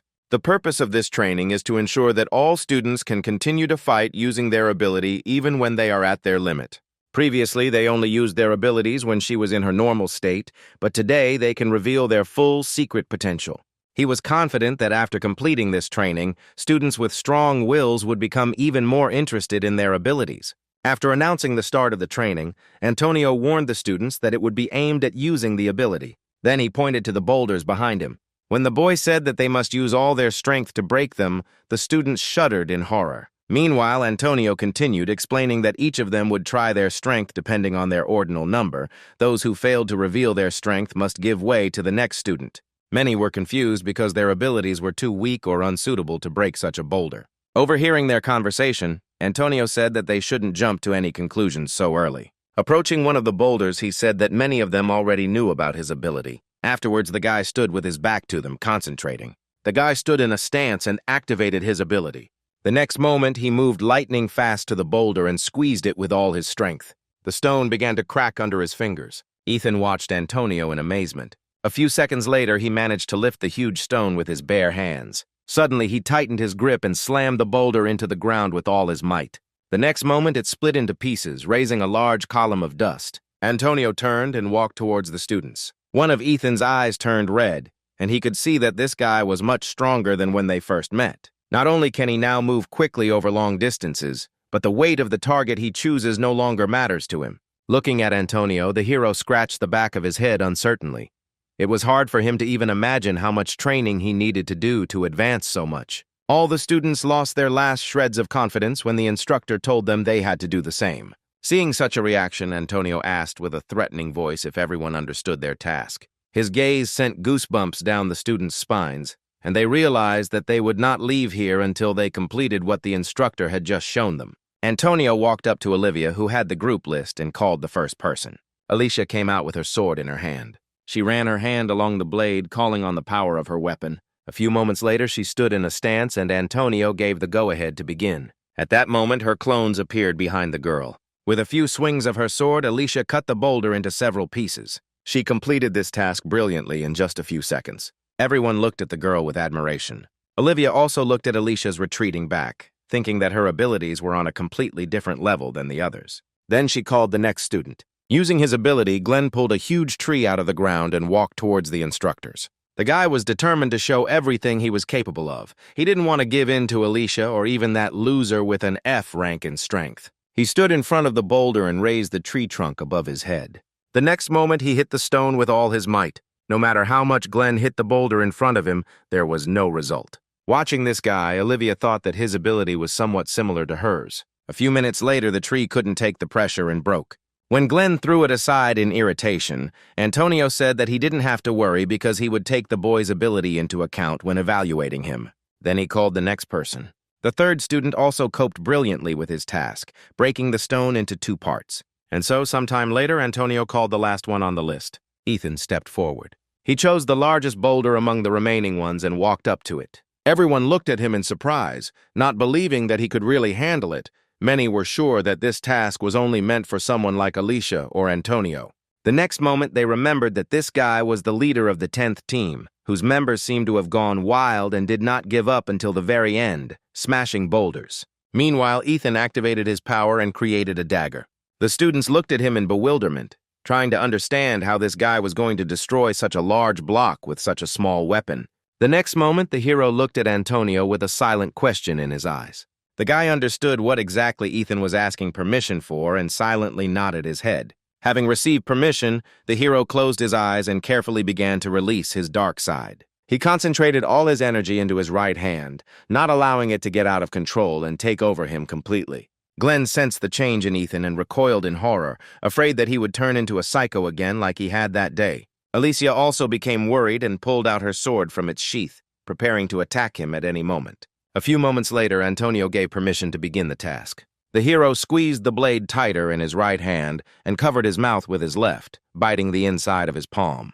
The next moment, he made a series of quick and precise swings with his blade, causing the boulder to crumble into small pieces. Ethan threw punch after punch, concentrating on his movements. At one point, his control over his power weakened and his madness tried to break through. Ethan bit his palm painfully, regaining control. Olivia watched the guy's actions in a stupor, not understanding where the F rank got such strength from. Antonio looked at his watch and said that there was still a little time left. A few moments later, the boulder broke into small pieces, raising a huge column of dust. Ethan, sitting on his knees, tried to deactivate his ability, but it was beyond his control. Antonio approached him and told him to call him if he needed help. Ethan thanked him and bit his lip painfully, trying to take control of his power once again. He couldn't afford to constantly rely on others for help. Looking at his hand, he wanted to at least partially learn to control his ability. When the dust fell to the ground, all the students began to look at each other in surprise, not understanding where that boulder had gone. Antonio, standing next to the hero, smiled and said that he had succeeded. Rising to his feet, Ethan showed him his right hand, saying that this was only possible thanks to his help. He smiled contentedly because he managed to master the partial kill skill, which was A rank. Running to Alicia, the hero said that although it was not perfect, he did a good job. Looking at him, the girl admitted that he made her seriously worried. She wanted to say something else, but at that moment Ethan was surrounded by his team members, and with eyes full of admiration, they began to shower their leader with congratulations. Alicia, standing to the side, watched as the hero was quickly picked up and thrown into the air. Sighing, she decided that she would have to give up Ethan to these guys for today. That same evening, the hero came to the teacher's room in the hope of finding a nurse there, but no one opened the door for him. No matter how much he knocked, Ethan thought that the girl had gone somewhere.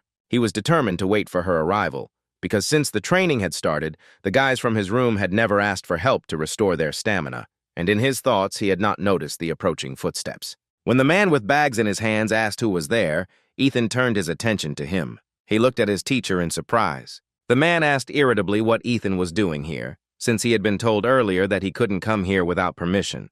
The hero did not know what to answer to this remark. Suddenly, the man started to approach Ethan, causing him confusion. The boy couldn't think of anything else to do but shout down the entire corridor, leaving the teacher confused. Leaning towards his troublesome student, Teacher Reed asked him to be quiet because if he was caught here, he would be severely punished. Ethan looked in surprise at the man who was trying to persuade him to leave here as quickly as possible before one of the teachers came here. The next moment, Teacher Reed's fears were confirmed when the door to the teacher's room opened and a man came out asking what was going on. The teacher immediately noticed our hero. Spreading his arms out to the side, he said that he never expected to meet the one and only F-rank student like this. Approaching the hero, the man mockingly asked if he had come to complain to his teacher about the training being too difficult. Mr. Reed decided to intervene before things went too far and told Ethan to go back to the barracks. Throwing his arm over the boy's shoulder, Teacher Ron said that he shouldn't be so harsh with his students. Afterwards, the man walked into the room, dragging Ethan along with him, and said that since everyone was finally here, they could relax a little and have a drink. After his words, the teachers began voting on which nearby restaurant they should go to. Leaning close to Ethan, Ron said that there were no instructors here, so he didn't have to be shy. Afterwards, he asked if Antonio had been too hard on them during training. The guy smiled and replied that he enjoyed the training sessions he provided for them. At that moment, Teacher Reed grabbed Ethan by the hand and pulled him towards him, asking if it was time for him to go to the barracks because it was almost lights out. Teacher Reed said that there was no need to rush the guy because there was still time, and then asked what brought Ethan here. When he replied that he was looking for a nurse, the man laughed and, turning to Eliza, said that the boy had come to see her. After he headed to his place, Ethan at the same moment told the girl that he came here to talk about restoring the stamina of his guys from the 10th room. When Teacher Ron went into his laptop to check the current grades for guerrilla training, he was very surprised to see our hero's name in first place. Other teachers were also shocked by this and assumed that it was just some kind of mistake. Ethan was shocked by the irresponsibility of the teachers, who had not bothered to look at their students' grades even once in the past 3 days. Teacher Ron looked at the boy with disdain, asking if he had bribed Antonio to give him and all the other students from the 10th school high marks. Ethan was deeply shocked by such arguments and replied that Antonio was not the type to be bought by money. Pointing at the monitor, the teacher asked in bewilderment how a student with a low rank could take first place in ability training, if not through bribery. The hero shouted that all the results he and his comrades had received were earned honestly, and his teacher, Reed, who was holding him back, said that he had better stop and go back. After that, they turned around, and the teacher was about to pull the door handle when Ron asked if Reed was too late to start protecting his students, since they were on the verge of death because of him, after which he said that from tomorrow he would have to start watching the 10th grade. Teacher Reed ignored his words and pushed Ethan towards the exit, saying that they needed to go. However, our hero could not just allow the teachers to devalue the work he and his team had put in. Suddenly, he shouted out that he had a question. Teacher Ron looked at the boy with bewilderment, wondering what he would say. Without turning around, Ethan asked what would happen if in front of all the teachers the entire 10th room entered the top 30. The next moment, he turned to the teachers and asked with a smile what they would do then. For a few moments, the teachers fell out of reality. After recovering from the shock, they all started laughing, Ron saying that Ethan had a great sense of humor. Still smiling, the hero said that he was completely serious. The next moment, Teacher Ron said that if something like this really happened, he would promote the entire 10th room to corporals at once. The other teachers supported this proposal and immediately began to place bets. After that, Ethan headed towards the exit, saying at the end that the teachers should be sure to keep their promise. Eliza rose from her seat and followed the guy out. When she caught up with him on the street, Ethan apologized to her for the commotion he had caused in the teacher's lounge, and the girl said that she should have apologized for not getting him out in the first place. Looking at her, the hero replied that everything was fine, after which he said that he would need her help as a nurse. He explained that if the 10th room is restored, they will easily enter the top 20. Eliza smiled and said that he was very confident in his abilities, after which she asked him to show her the way to their room. Ethan replied that it would be best if she came in after he cleaned up their room a little. At the same time, students from other rooms were beating up Ethan's team, trying to find out where he was now. Looking at the beaten boys, Casper said that the rumors that their F-rank leader had conspired with the instructor were true. Alfred objected, saying that there was no collusion. However, Caper didn't let him finish, kicking the guy in the face. Making Alfred kneel before him, he said that the 10th room had developed too much self-importance, since someone dared to dispute his words. Ethan sat around the corner watching from the sidelines. Casper was making him very angry, but the hero understood that now was not the right time to get into trouble. It was too obvious that they were deliberately trying to provoke him into a fight. He wondered who would be best to call for help in this situation, the teacher or Antonio. Ethan was brought out of his thoughts when someone fell next to him.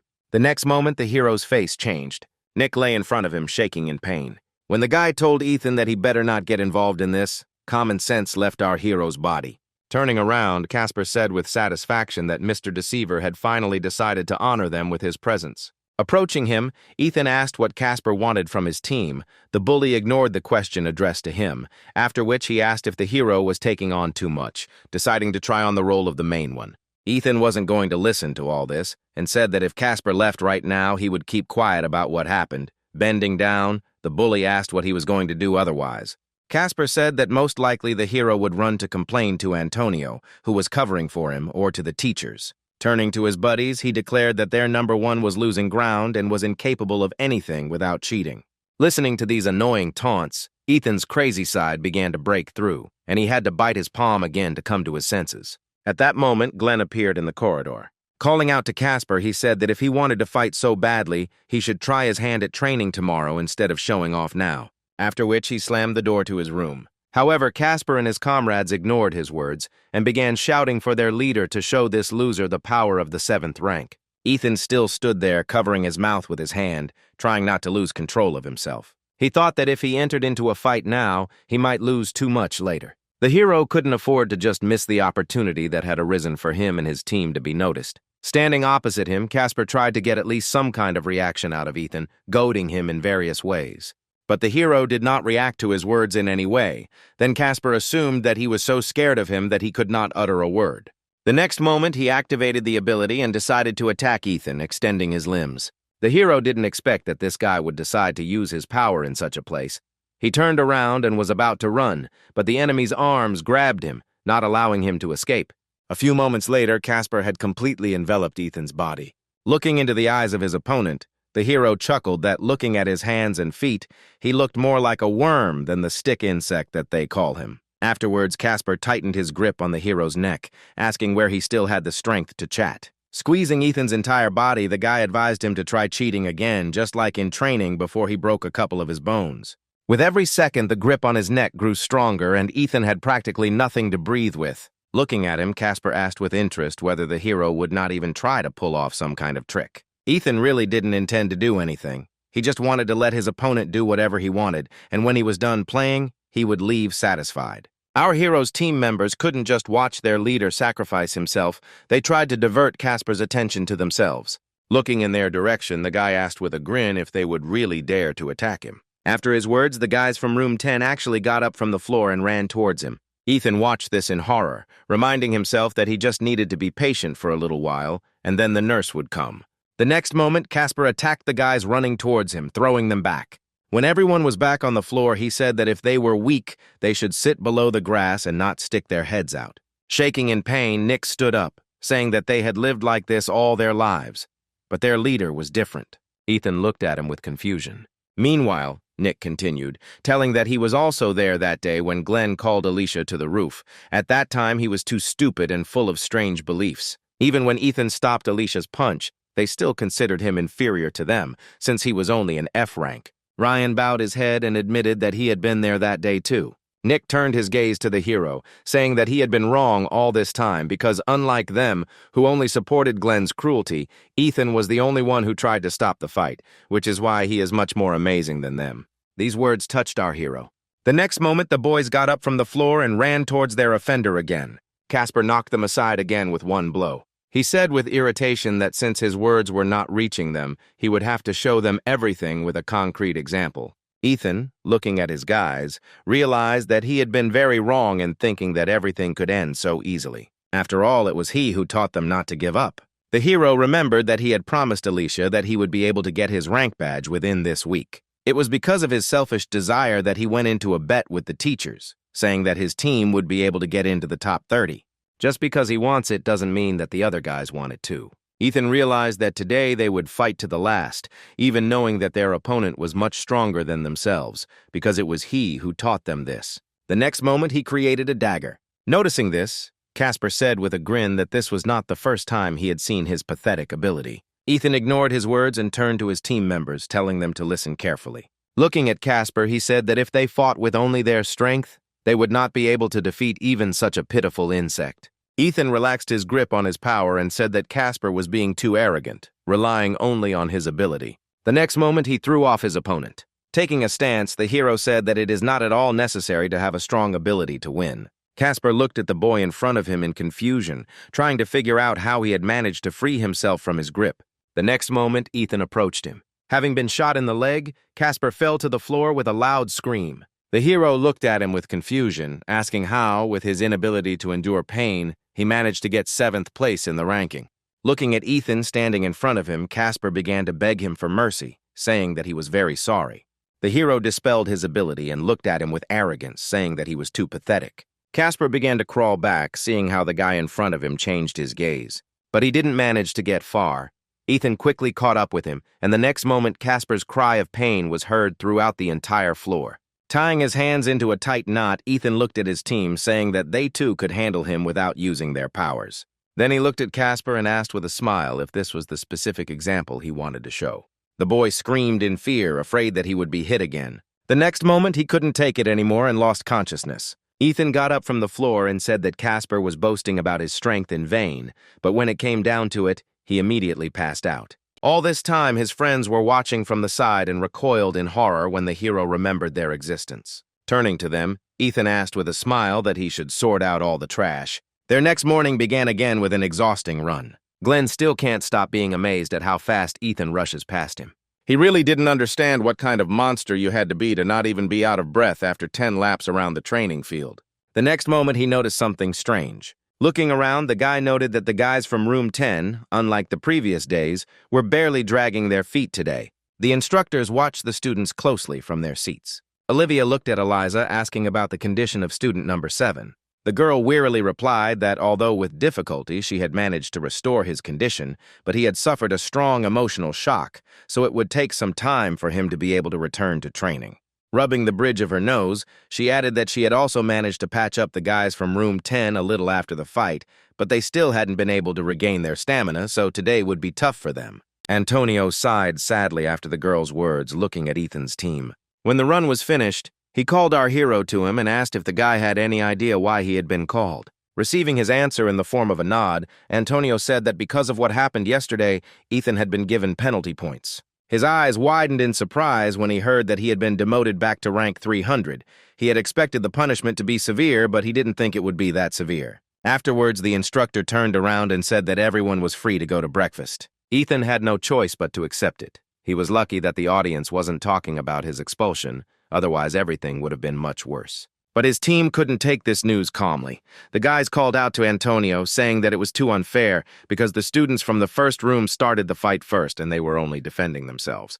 The guy turned around and told them to stop showing up and hurry to the dining room before all the food was taken. Ryan stepped forward and asked why their leader was being punished for simply defending them. Antonio sighed and shouted that everyone would receive penalty points for refusing to follow the orders of their superior. After this, Ryan tore the number off his uniform, saying that he had had enough. No matter how much effort they put in, they always remained doormats for everyone else. Turning to them, Antonio asked with a menacing voice if they wanted to get even more penalty points. At that moment, Ethan stepped forward, shouting that they were ready to accept their punishment. Antonio looked at him in surprise. Our hero's team members fell silent, casting puzzled glances at him. Ethan began performing the exercises as punishment for his group's behavior. Ryan and Alfred looked at their leader with regret, thinking that he must be very angry right now. The next moment, they joined him and began doing push-ups under the close supervision of the instructor. At one point, Antonio said that on Friday afternoon there would be a competition of skills between the best fighters in guerrilla training. He said that this is where the boys will be able to show everyone else what they are capable of and prove that they are more than just doormats. After his words, Ethan lit up, realizing that this was his last chance to make up for everything he had missed. Antonio looked at his watch and saw that there were 20 minutes left until the end of breakfast. He told Ethan's team that they could go up now. The exhausted guys followed the instructor's order and got up from the ground. Smiling, Antonio said that they should hurry to the dining room. After such an exhausting morning workout, the boys barely ate as they trudged to breakfast, wondering if there was anything left for them. At the same time, Teacher Ron came out of the dining room. He immediately noticed Ethan and his team approaching. Approaching the teacher, the hero greeted him and asked how breakfast went. The man replied that he didn't like the food there and that it would have been better to eat ramen. After the man's words, the guys from Ethan's team looked at the teacher with displeasure. He noted that their team had arrived last this morning, making it more obvious that they had been using dirty tricks in the previous days. Ethan smiled and replied that they simply had no strength left due to hunger. At that moment, the teacher approached him, saying that strange information had reached him that one of the best students had been knocked out yesterday. The hero realized with horror that Casper was in Ron's teacher's class. Meanwhile, the man continued, saying that witnesses reported that Ethan was the one who beat up his student. The next moment he laughed, patting the hero on the shoulder. The man said that his student had always been good at making jokes, but this time he had outdone himself by coming up with the idea that a fighter ranked 7th could lose to an F rank at 300. Ethan couldn't believe that this teacher disregarded him so much that he didn't even believe his own students who were involved in yesterday's incident. Ron said that from tomorrow the teachers will train with them, although it is problematic, but this is the only way to prevent cheating. Teacher Reed and an exhausted Eliza approached them and intervened in the conversation, saying that breakfast was about to end and everyone should hurry. A few moments later, Ron's teacher was led away towards the exit of the building. After that, all the guys ran to the dining room, praying to God that there was at least something left there. Ethan remained where he was. He had a bad feeling.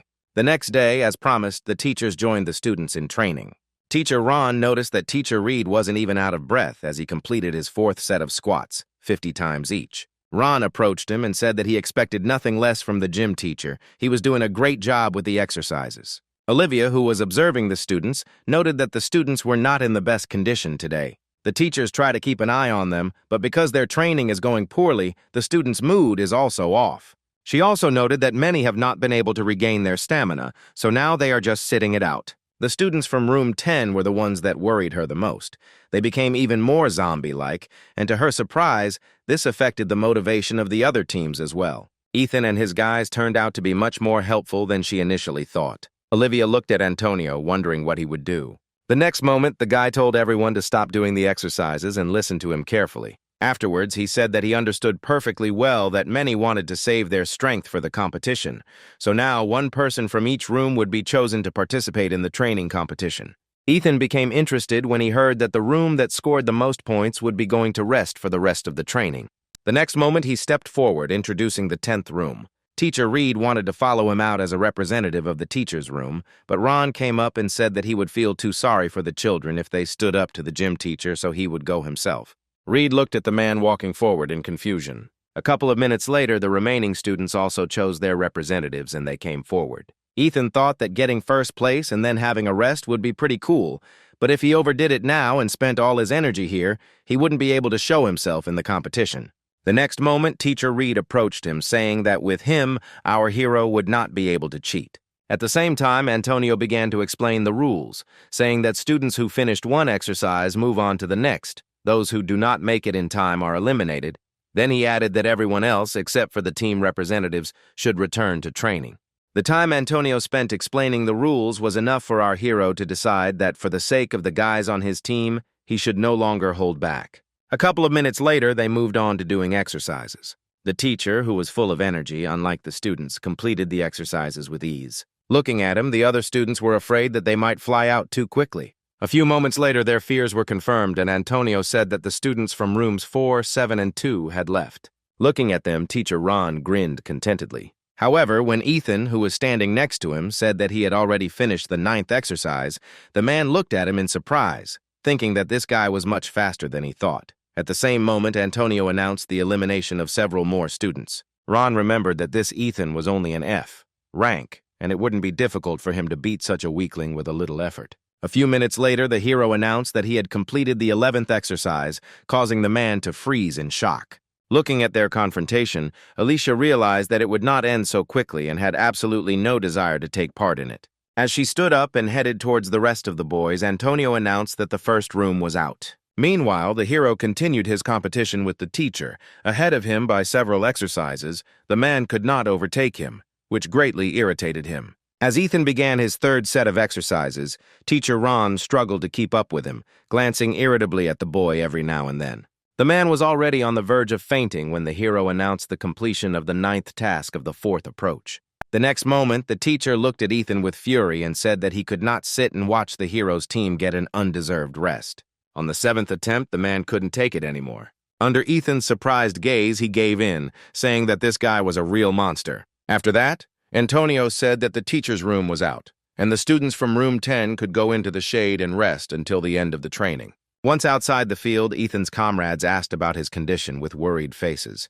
The hero smiled tiredly and said that the teacher had held out much longer than he expected. Afterwards, he sat down under a tree, telling the boys that they could relax and recuperate while they had time. Ethan had pushed himself too hard in his competition with his teacher, and now all of his muscles were aching terribly from pain. A couple of hours later, they all moved into a specially prepared room, where Antonio announced that they would now begin the final stage of guerrilla training, a competition of abilities.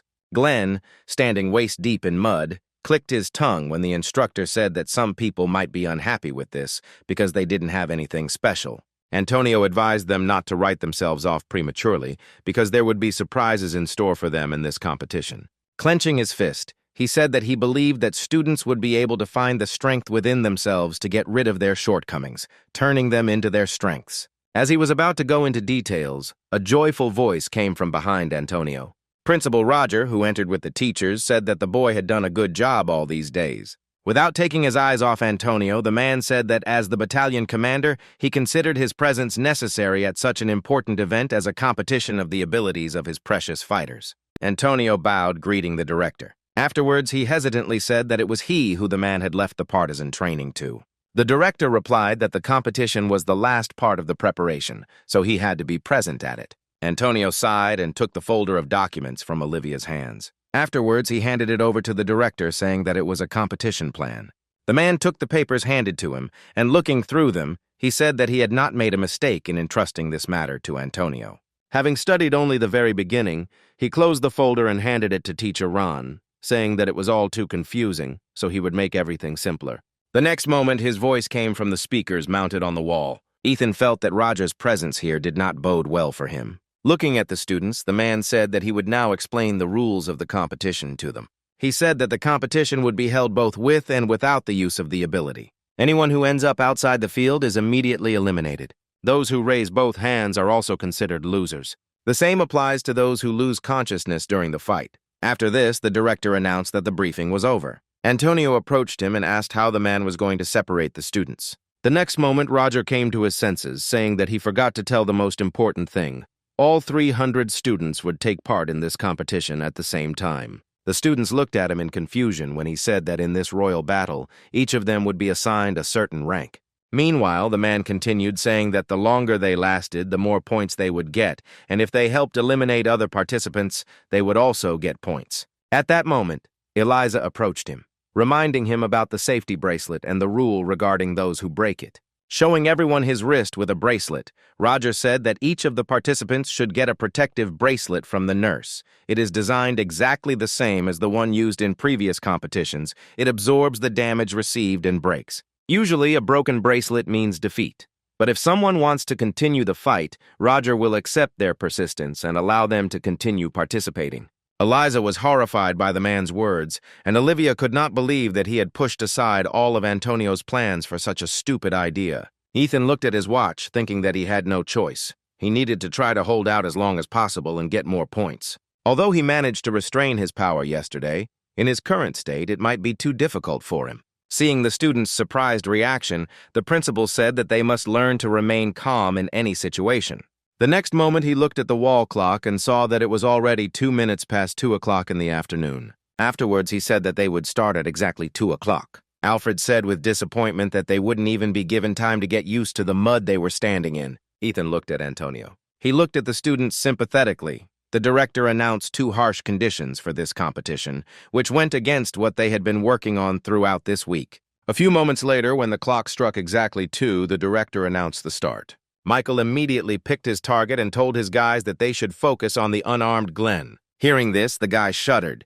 He understood that he would not be able to cope with them all without the necessary strength. He began to run away from the group of opponents who had turned against him. Moments later, Glenn found himself pinned against the wall, creating a tofa in his hand. Michael said that he would deal with him before he could find an object to use his ability on. The guy grinned and said that none of his opponents were looking around at all. The next moment, he touched an iron beam on the wall next to him. After that, Glenn took out the beam, making it his weapon. Michael looked at this with horror and tried to run as far as possible through the thick mud. But he didn't have time, and the next moment, Glenn attacked him. Surrounded, Alicia looked towards the fighting Michael and his guys, telling the guys surrounding her that everyone there was fighting so hard that they should join in too. Then she turned her gaze to them and asked if they were really going to keep her trapped until the end of the competition. The next moment, she activated her ability, telling them to try to catch her. Immediately after this, the girl ran forward. Ethan's team stood aside the whole time. The guys asked him what they should do because the director loves people with unusual abilities. The hero was in no hurry to answer. He was thinking that Antonio would first let them get used to it and, based on the results of the battle, would assign each student a rank depending on their abilities. But because of the rules imposed by the principal, students with stronger abilities will draw all the attention to themselves, and it will be quite difficult for other students to get high ranks. Ethan was pulled out of his thoughts by Ryan's call, asking him to pay attention to what was happening. The next moment, a guy came forward saying that our hero's team would have to disappear before the competition without abilities began. Ethan created a dagger and shouted to his men to prepare for battle. The next moment, the two teams ran towards each other. Dodging the enemy's attacks, the hero shouted to his team to try to hold out until the start of the competition without abilities. Roger, who was watching the battles, said with satisfaction that the kids were doing well, but Antonio did not share this opinion. He said that the students hadn't even warmed up yet, and that those with strong abilities would have too much of an advantage. After his words, Teacher Ron came up to him and, putting his hand on his shoulder, whispered that although Antonio was an instructor, he was the battalion commander, so he should refrain from such comments. The man heard his words and, laughing, said that everything was fine. The teacher also needed to take into account the fact that this boy had put a lot of effort into preparing for the competition. Approaching the principal, the teacher said that he was absolutely right. Rubbing his chin, Roger said that the students should be given extra time. After that, he picked up the microphone and announced that in 30 seconds they would move on to the non-abilities competition. Ethan became more active in striking after the director's words. He shouted to his guys that they only had 30 seconds left to hold out. All this time, the other part of the students was chasing Alicia, trying to catch her in various ways. She smiled and said that she was tired of playing tag with them and it was time to stop. The next moment, the girl created her clones and ran towards the guys. Some were immediately thrown off the field. Glenn has been successfully resisting his opponents all this time. He swung the beam from side to side, aiming it at his opponents. From his strong blows, the students' bracelets broke, taking all the damage onto themselves. Watching this, the director rubbed his hands together in satisfaction, saying that Alicia and Glenn were showing excellent results, so he wanted to watch the ability competition for a little while longer. Hearing this, Antonio looked at him with displeasure, saying that it would not be fair to the other students. After his words, Roger clicked his tongue. The next moment, he told everyone to stop using the ability. After his words, the students froze in place. The students who were fighting Ethan's team decided that they should switch opponents for the duration of this round. The hero himself relaxed a little, glad that they managed to avoid being thrown out. But he was not sure that he could hold out until the very end, because his stamina was already running out. Standing in front of the opposing team, Alfred said that at this stage they couldn't be caught even if all the guys from the first room united. The next moment, Mina and Matthew nodded to each other and ran behind their team. Michael, noticing this, looked at them in surprise. A few moments later, Mina shouted to her boyfriend that now was the perfect time. He nodded and asked the boys from rooms 2 and 3 to keep their word. After that, they pushed the students standing in front. Michael looked at them in bewilderment and asked what they were doing. The next moment, several more guys from Michael's team were attacked. Jacob asked if Mina and Matthew really decided to go against their own comrades.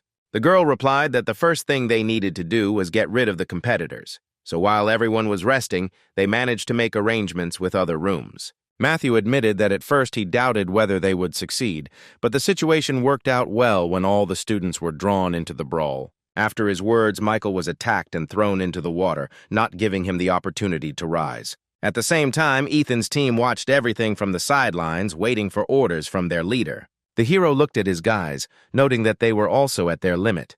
If the competition with abilities began again, they would not last long. He was desperately trying to think of a way out of this situation. Looking at him, the guys realized that Ethan was as confused as they were. Ryan got the leader's attention by shouting his name. Without turning to him, Ryan said that all this time Ethan spent his strength for them, but now the zombie squad can only do one thing. The hero looked at him in confusion and asked what he was talking about. Ryan shouted that they had to prove to everyone that they were no longer weaklings and that they weren't going to back down from anything. The other guys recoiled from them in bewilderment. They didn't expect that Ethan's team still had the strength to fight. The next moment, when they attacked, Ryan replied that they were already tired of holding back the forces. Looking at the crazy eyes of these guys, the teams surrounding them began to run away, overcome with terror. The zombie team was too dangerous in the eyes of others. Ethan himself watched his guys with an unblinking gaze. Glenn looked at them with confusion, saying that they belonged in a zombie movie, not here. At that moment, Alicia came up to him. The guy turned to her and shouted at her to get out of here. He stopped short when the next moment he saw the crowd surrounding him. Glenn asked irritably why she had brought so many people here with her, and Alicia asked in surprise if he was envious of her popularity. The guy realized that she had brought them to him on purpose. The girl extended her hand to him, saying that it was time for them to go. The time that had passed should have been enough for him to have time to collect a sufficient number of points. After hearing their conversation, the other students came to the conclusion that the two had conspired, and if they combined their powers during the skill contest, they would definitely not win. The next moment, the crowd pounced on Alicia and Glenn, intending to throw them out of the field. Seeing this, Teacher Ron looked worriedly at the principal, who was distracted by messages on his phone at the time, and said that he should take a look at what was happening. The man was perplexed when he saw that two of his best students had dropped out. He could not believe his own eyes. Not understanding how this happened, Antonio, who came up to him, said that he was not at all surprised by this turn of events. The director looked at him in surprise, asking what he meant. Antonio explained that those two could easily go against that crowd during a competition using abilities, but in a normal battle, it would be difficult for them. The other guys realized this, so they decide to team up to get rid of stronger opponents while they are vulnerable. It was initially quite obvious that in a competition without the use of ability, those who rely only on their strength would be the main target. After listening to Antonio, the director said that in the future this situation will help Alicia and Glenn to become better. But in fact, he was very worried because the press had not yet arrived and the best students had already dropped out.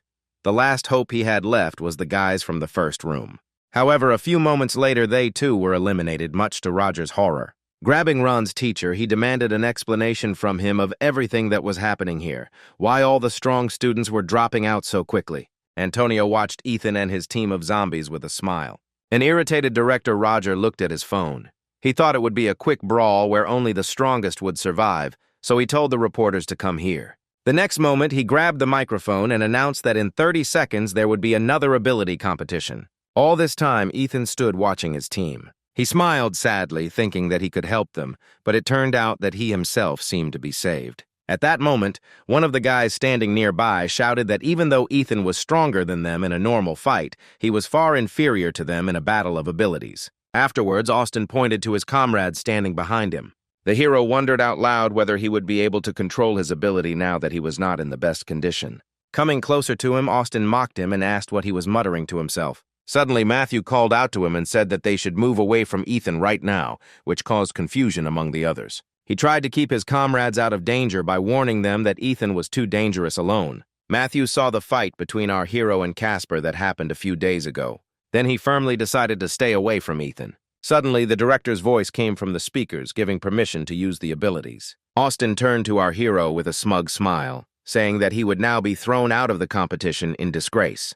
The next moment, he received a strong punch in the face. After that, Ethan pushed Austin to the floor. Looking at his fallen comrade, the other student did not notice how the hero appeared next to him with his fist raised to strike. Ethan punched his opponent, causing him to immediately lose consciousness. Everyone else watched what was happening with bewilderment. Coming to their senses, they rushed at Ethan, remembering that he was only an F rank. The hero did not move from his place, watching the enemies approaching him. The next moment, he ran through the entire crowd with lightning speed, avoiding blows. Everyone turned around in surprise, looking at Ethan, who had not received a single scratch. The boys raised their weapons again to strike, intending to repeat the attack. However, the next moment, all their weapons shattered into small pieces. One of the guys looked at Ethan, stunned. The hero looked at his opponents with a murderous gaze, telling them to get out of here. The boys, overcome with fear, immediately raised their hands, shouting that they surrendered. A frightened Mina recoiled back, grabbing her boyfriend's hand. He froze in place, meeting Ethan's gaze, which made it clear that he would kill anyone who stood in his way. The guy who came up to him grabbed Matthew by the shoulder, saying that he and his girlfriend had to get rid of all the high-ranking guys in exchange for the others not touching them. Matthew shook his hand off and asked in bewilderment how the 300th place had become considered a high rank. Ben recalled that it was Ethan who held the top positions throughout the guerrilla training. At that moment, Mina approached her boyfriend and said that now that the battle was using abilities, they were much stronger than the guy in 300th place. A puzzled Matthew asked if she had forgotten what Ethan had done yesterday. He tried to convey to her that this guy was too dangerous for them. Suddenly, Ethan called out to the pair, causing them to become wary. The hero irritably told them to stop wasting time and attack him. Mina and Matthew moved away from each other and turned to face Ethan, who was approaching them. The next moment, the guy overcame his fear and created a whip. After that, he took a swing at our hero. Ethan held his right hand out in front of him and said that it shouldn't kill anyone. Matthew looked at him with fear, not understanding why he was talking to his hand. The next moment, Ethan easily parried his opponent's whip. Matthew knew that his opponent was no longer the weakling he used to be, so it was expected that he wouldn't be defeated so easily. He delivered a few more blows with the whip, but Ethan parried them all with ease. The guy looked at his opponent in bewilderment, asking how he managed to do it. At that moment, the power began to take hold of Ethan, and he covered his mouth with his hand, trying to restrain himself. The hero continued to fight off the attacks, telling himself that there was very little left. Mina, standing to the side, tried to understand why Matthew's blows still never reached their target and why Ethan was fighting in such a strange position. Matthew at this time turned to the other students who were watching from the side and asked them to help him. One of them replied that if this whip hit any of them, they would immediately fly out of here. Principal Roger, like everyone else, watched what was happening in amazement, trying to remember the name of such a gifted student. Ophelia found it hard to believe her own eyes. Yesterday, this boy was chaotically striking the cobblestones, and today he was perfectly dodging the blows of the whip. She looked at Antonio. Noticing his calm face, the girl realized that he was not at all surprised by this turn of events. At the same time, Ethan parried another attack from his opponent, asking if Matthew really intended to continue waving his whip while standing to the side. The next moment, he approached him. Activating her abilities, Mina stepped forward and said that she would protect Matthew no matter what. The next moment, she created a shield, covering herself and her boyfriend. Ethan quickly approached them and struck the shield. The girl watched in surprise as her shield began to crumble into pieces from just one blow from their opponent. The next moment, the hero grabbed her face. After that, Ethan threw Mina to the side of Matthew, who managed to catch her, not allowing her to fall. The enraged girl took a step forward, saying that her shield of love couldn't be destroyed just like that with a simple blow. At that very moment, the bracelet on her hand cracked loudly. The boy and girl looked in surprise at the protective bracelet, which broke even while under the protection of the barrier. Matthew pulled the bracelet off his arm, saying that they gave up and were no longer willing to participate in this. Afterwards, he showed the removed bracelet to Ethan, saying that they had lost. Under the shocked gaze of others, Matthew led his girlfriend towards the exit. At this time, the hero noted with surprise that today it was much easier to control himself than usual. Standing nearby, brothers Jerry and John looked at the departing couple with displeasure. Ethan turned his attention to them, saying that there wasn't much time left, so they should hurry and attack. At this point, the enraged director asked with bewilderment in his voice why no one could deal with some weakling with an F rank. After his words, John and Jerry created iron bars and attacked Ethan. Looking at them, the hero noted that this was the first time he had seen someone with such similar abilities. Smiling, Jerry made his rod even bigger. After that, he attacked our hero with it, but he easily dodged. Suddenly, the spray from the iron bar hit Ethan's face, causing him to cover his eyes for a couple of seconds. He apologized to his opponents, saying he needed some time because he had dirt in his eyes. John decided to take advantage of this opportunity. The next moment, his weapon began to stretch in length. As the rod almost caught up with Ethan, John thought that the victory had come too easily for them. However, the next moment, the hero put his hand with the dagger behind his back and parried the enemy's blow. John looked at Ethan in amazement, not understanding how he was able to block the blow without even looking in his direction. Suddenly, the hero turned around and grabbed the other end of the iron rod, saying that John had a pretty good weapon. Then he pulled it towards himself. The guy was immediately drawn towards Ethan. The next moment, our hero looked at the other brother, saying that he would play by his rules. He looked at his opponent with incomprehension. A few seconds later, Ethan knocked the gun out of the guy's hands using John's stick. Everyone on the field froze, watching the huge iron rod fly over their heads. A few moments later, he fell into the mud, drenching those nearby. When Ethan asked John to lend him a rod for a while, the guy lying in the mud replied that the hero could not even hope for it. Ethan looked at him mockingly and said with a smile that it would indeed be more fun that way. The next moment, he picked up the rod and started spinning it in the air at high speed, along with the guy, who was holding onto the rod with all his might to keep from falling. Jerry tried to get as far away from them as possible. However, a few moments later, his brother flew into him, knocking him down. When the weapon disappeared from our hero's hands, Ethan sadly said that it all ended too quickly. He would like to have more fun. Afterwards, he created a dagger and looked at the remaining students who were standing nearby. Ethan didn't know when the principal would decide to intervene again, so he advised the boys to attack him quickly.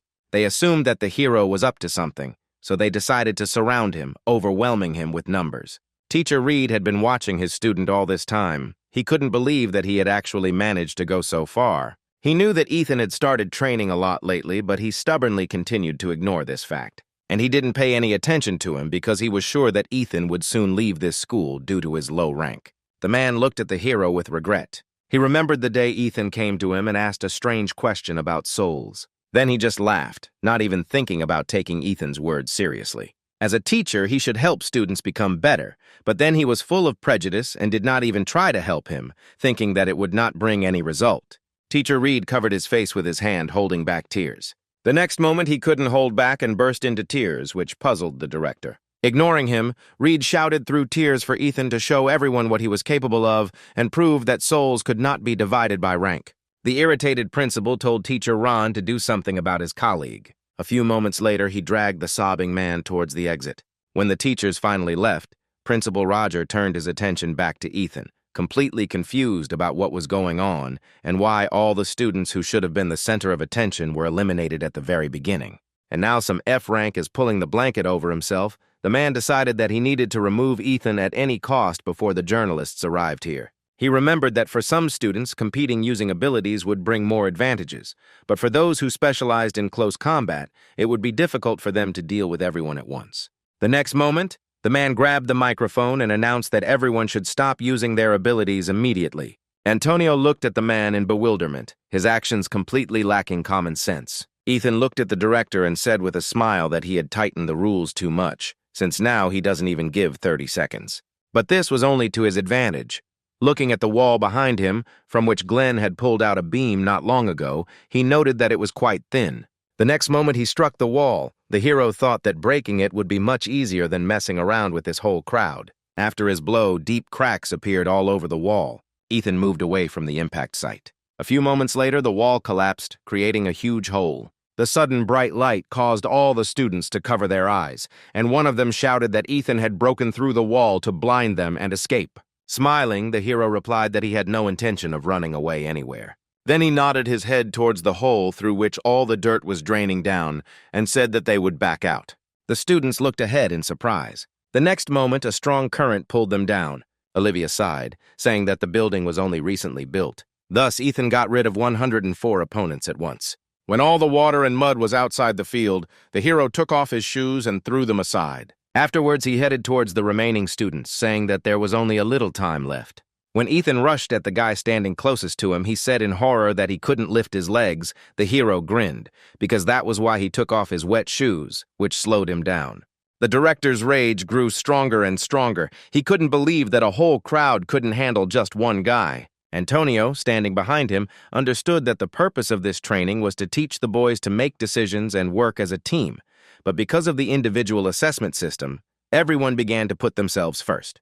It is because of this that their ability to find a way out of difficult situations, even with a numerical advantage, has decreased. And the director's non-standard change of regimes brings even more chaos. Antonio looked at Matthew and Mina sitting to the side. In his opinion, they acted too recklessly, targeting only Ethan. In these competitions, all students are judged based on their individual contributions, so trying to collectively eliminate the hero is too misguided. Their preconceptions about Ethan prevent them from making the right decisions, as who he is now is very different from who he was in the past. Watching the hero eliminate one enemy after another, Antonio thought that thanks to this, the 10th graders would learn an important lesson for the future. After that, he smiled contentedly.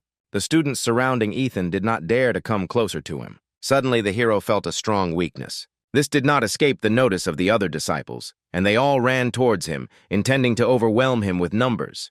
The next moment, they all pounced on Ethan, but the hero did not fall under their weight as they expected. Ethan was holding on to the races with the last of his strength. One of the boys shouted to his comrades that they needed help.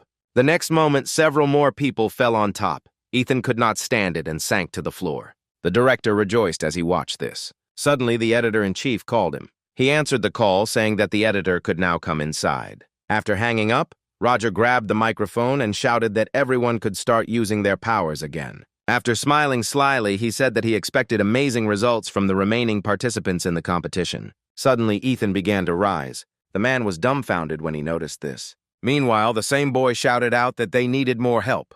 The guys who approached decided to get rid of two opponents at once, leaning on their former comrade. Ethan noticed that his opponents had loosened their grip. As he got up, he thought that if these guys were as careful as his zombie squad, he would have been out long ago. When his opponents noticed that Ethan was trying to get up again, they pinned his entire body to the floor. The hero decided that the strength of his right hand alone would not be enough, so he would have to go a little further than usual.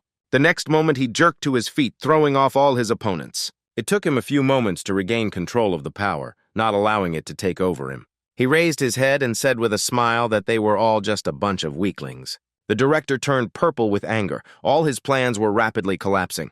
A few moments later, the editor-in-chief entered the room with a film crew. Spencer shook the director's hand, thanking him for the opportunity to capture such a significant event. Smiling kindly, he said that his guys would try to capture the students' outstanding abilities. With a forced smile, Roger offered to have some tea for Spencer since he had come a long way here. But the editor refused this offer and walked on, looking with interest at the fighting students. A few moments later, Spencer looked at the principal, saying that he was very selective with his students. The director smiled awkwardly, replying that this was indeed the case, while the editor turned to the guys from the film crew, saying that they had to capture every moment of this competition. Suddenly, he noticed Antonio watching what was happening below. A cheerful man approached him, saying that the last time they saw each other was at an interview. Afterwards, he asked the guy if there were any worthy participants left on the field. Antonio replied that all the students were doing well, but when he wanted to name someone who deserved attention, the principal intervened. Hitting Antonio with his elbow, the man said with regret in his voice, saying that all the outstanding students had already dropped out. When Spencer asked how this had happened, the director turned around and replied that they had greatly underestimated the enemy during hand-to-hand combat. As their mentor, he sincerely hopes that today will help them become much better in the future. Listening to his speech, Spencer said with admiration that nothing else was expected from the headmaster of such an outstanding school. Suddenly, one of the cameramen shouted that the editor needed to pay attention to what was happening on the field. One of the students was a real madman. All attempts to prevent Spencer from seeing Ethan failed miserably. Meanwhile, our hero actively blocked the arrows flying at him. When one of the students fired an arrow into Ethan's back, he blocked it without turning around. The girl shouted to the guy standing next to her that everyone with melee abilities should get close to the hero and fight him back, but the guy replied that no one in their right mind would get under her arrows because they would be eliminated before they could even reach Ethan. At the same time, Spencer looked at the director with a look full of admiration. Asking who this guy was, he was sure that with such abilities he was not lower than rank A. Wiping the cold sweat from his forehead, the man replied that Ethan was A rank, but Teacher Reed intervened and shouted that his student was F rank. Spencer approached him and asked if he was joking, but the teacher replied that he was telling the truth. He said that Ethan achieved everything through his own efforts. The headmaster tried to shut him up and looked at Ron's teacher, telling him to get this psycho out of here. The next moment, the teachers grabbed Reed, not resisting. He screamed for Spencer to pay attention to Ethan. The teacher's words aroused even more interest in the editor, and he looked at the director, saying that he wanted to know as much information about this student as possible. The man clenched the handkerchief in his fist in anger. He had no idea how to get out of this situation. Ethan himself was already fighting at the limit of his strength. Even though he repelled all the attacks without even thinking about it, it felt like his body was about to break. So he decided to release a little more power. When the hero did this, he was surprised to note that it was becoming easier and easier to control his desire to kill. The other students sensed the change in Ethan. The fear they felt at that moment made them freeze in place. Looking at the hero, absolutely all the students realized that he had become even more dangerous than before and began to slowly retreat. As Ethan was about to attack one of his opponents, he noticed something was happening to his dagger. A few seconds later, he changed his appearance and Ethan saw that his support ability had risen to D rank. He smiled, thinking that he was able to not only control his power but also make it stronger. The next moment, he laughed happily, glad that all his efforts were not in vain. The guys from his zombie team were also happy for their leader. Antonio didn't miss the change either, and he smiled contentedly as he looked at Ethan. Alicia just grinned, not taking her eyes off our hero. She didn't expect anything else from him. The next moment, she shouted at him to finish them all off quickly. Ethan smiled, saying that everything would be done in a matter of seconds. The next moment, he ran towards his enemies, frozen in horror at a terrifying speed. As he rushed past them, the students' protective bracelets immediately began to break. Looking at their wounded hands, they wondered how this was possible, because the bracelet should have taken all the damage. Ethan looked at his dagger, saying that this ability really suited him. Director Roger looked down in horror. He couldn't believe that he had allowed something like this to happen, and in front of Spencer. The editor was as surprised as the others. For the first time in his memory, someone had managed to defeat 60 opponents single-handedly in just a couple of seconds. Antonio approached and said that if you take into account everyone he had defeated earlier, the total would be more than 150 people. Spencer's eyes widened in surprise, and he looked at the guy, asking if he was cheating on him. Antonio replied that there was no point in him lying about something like that. He then looked towards Ethan, saying that in the end, it would all end with more than 200 defeated opponents. That same evening, Pavel returned to his office after another protracted meeting. Entering the office, he saw Douglas behind one of the chairs. He looked at Pavel, who entered, and said with a smile that they hadn't seen each other for a long time. Pavel did not experience the same joy from the meeting as his uninvited guest. Sitting down opposite him, he told Douglas to say whatever he wanted, since he had come here putting his life on the line. The man spread his arms wide and asked with feigned displeasure whether it was necessary to be so rude when talking to his old friend, but Pavel interrupted him, replying that it was Douglas who had started making fun of him first. Rubbing his chin, Douglas said that if Pavel really thought that way, then he meant absolutely nothing to him. His words infuriated the interlocutor. Banging on the table, Pavel shouted that he planned his escape through the East Coast. Still smiling, Douglas asked what kind of fool would attempt such a ridiculous escape. He said he just needed an excuse to call him after a long time. When Pavel found Douglas, he was covered in the blood of his comrades, and fire was blazing all around him. When he said that their leader wanted to see Pavel at dawn, the man looked at him in bewilderment. Pavel really didn't understand why Douglas had gotten rid of several dozen of his subordinates. Douglas suddenly changed the subject, saying that while he was in the South, he had met some very interesting children, and Pavel asked if they were students at a military training school. Douglas nodded, saying that he had heard rumors that his old friend had started training kids, so he decided to check it out. But when he came to say hello, he got his ass kicked. Pavel frowned and asked what he meant. Douglas said he never believed that one day he would have to run away from a child. After his words, Pavel froze in bewilderment. He knew that Douglas had stormed into the bank and retreated for some unknown reason, but it was really hard to believe that this monster had been cornered to the point of having to flee. Clenching his fists, Pavel tried to understand who exactly could possess such power. Looking at his interlocutor's reaction, Douglas laughed, saying that his old friend himself didn't really know anything. Pavel asked irritably what exactly he needed to know. Douglas said he thought that the guy was his secret weapon, but judging by Pavel's confused face, he was wrong.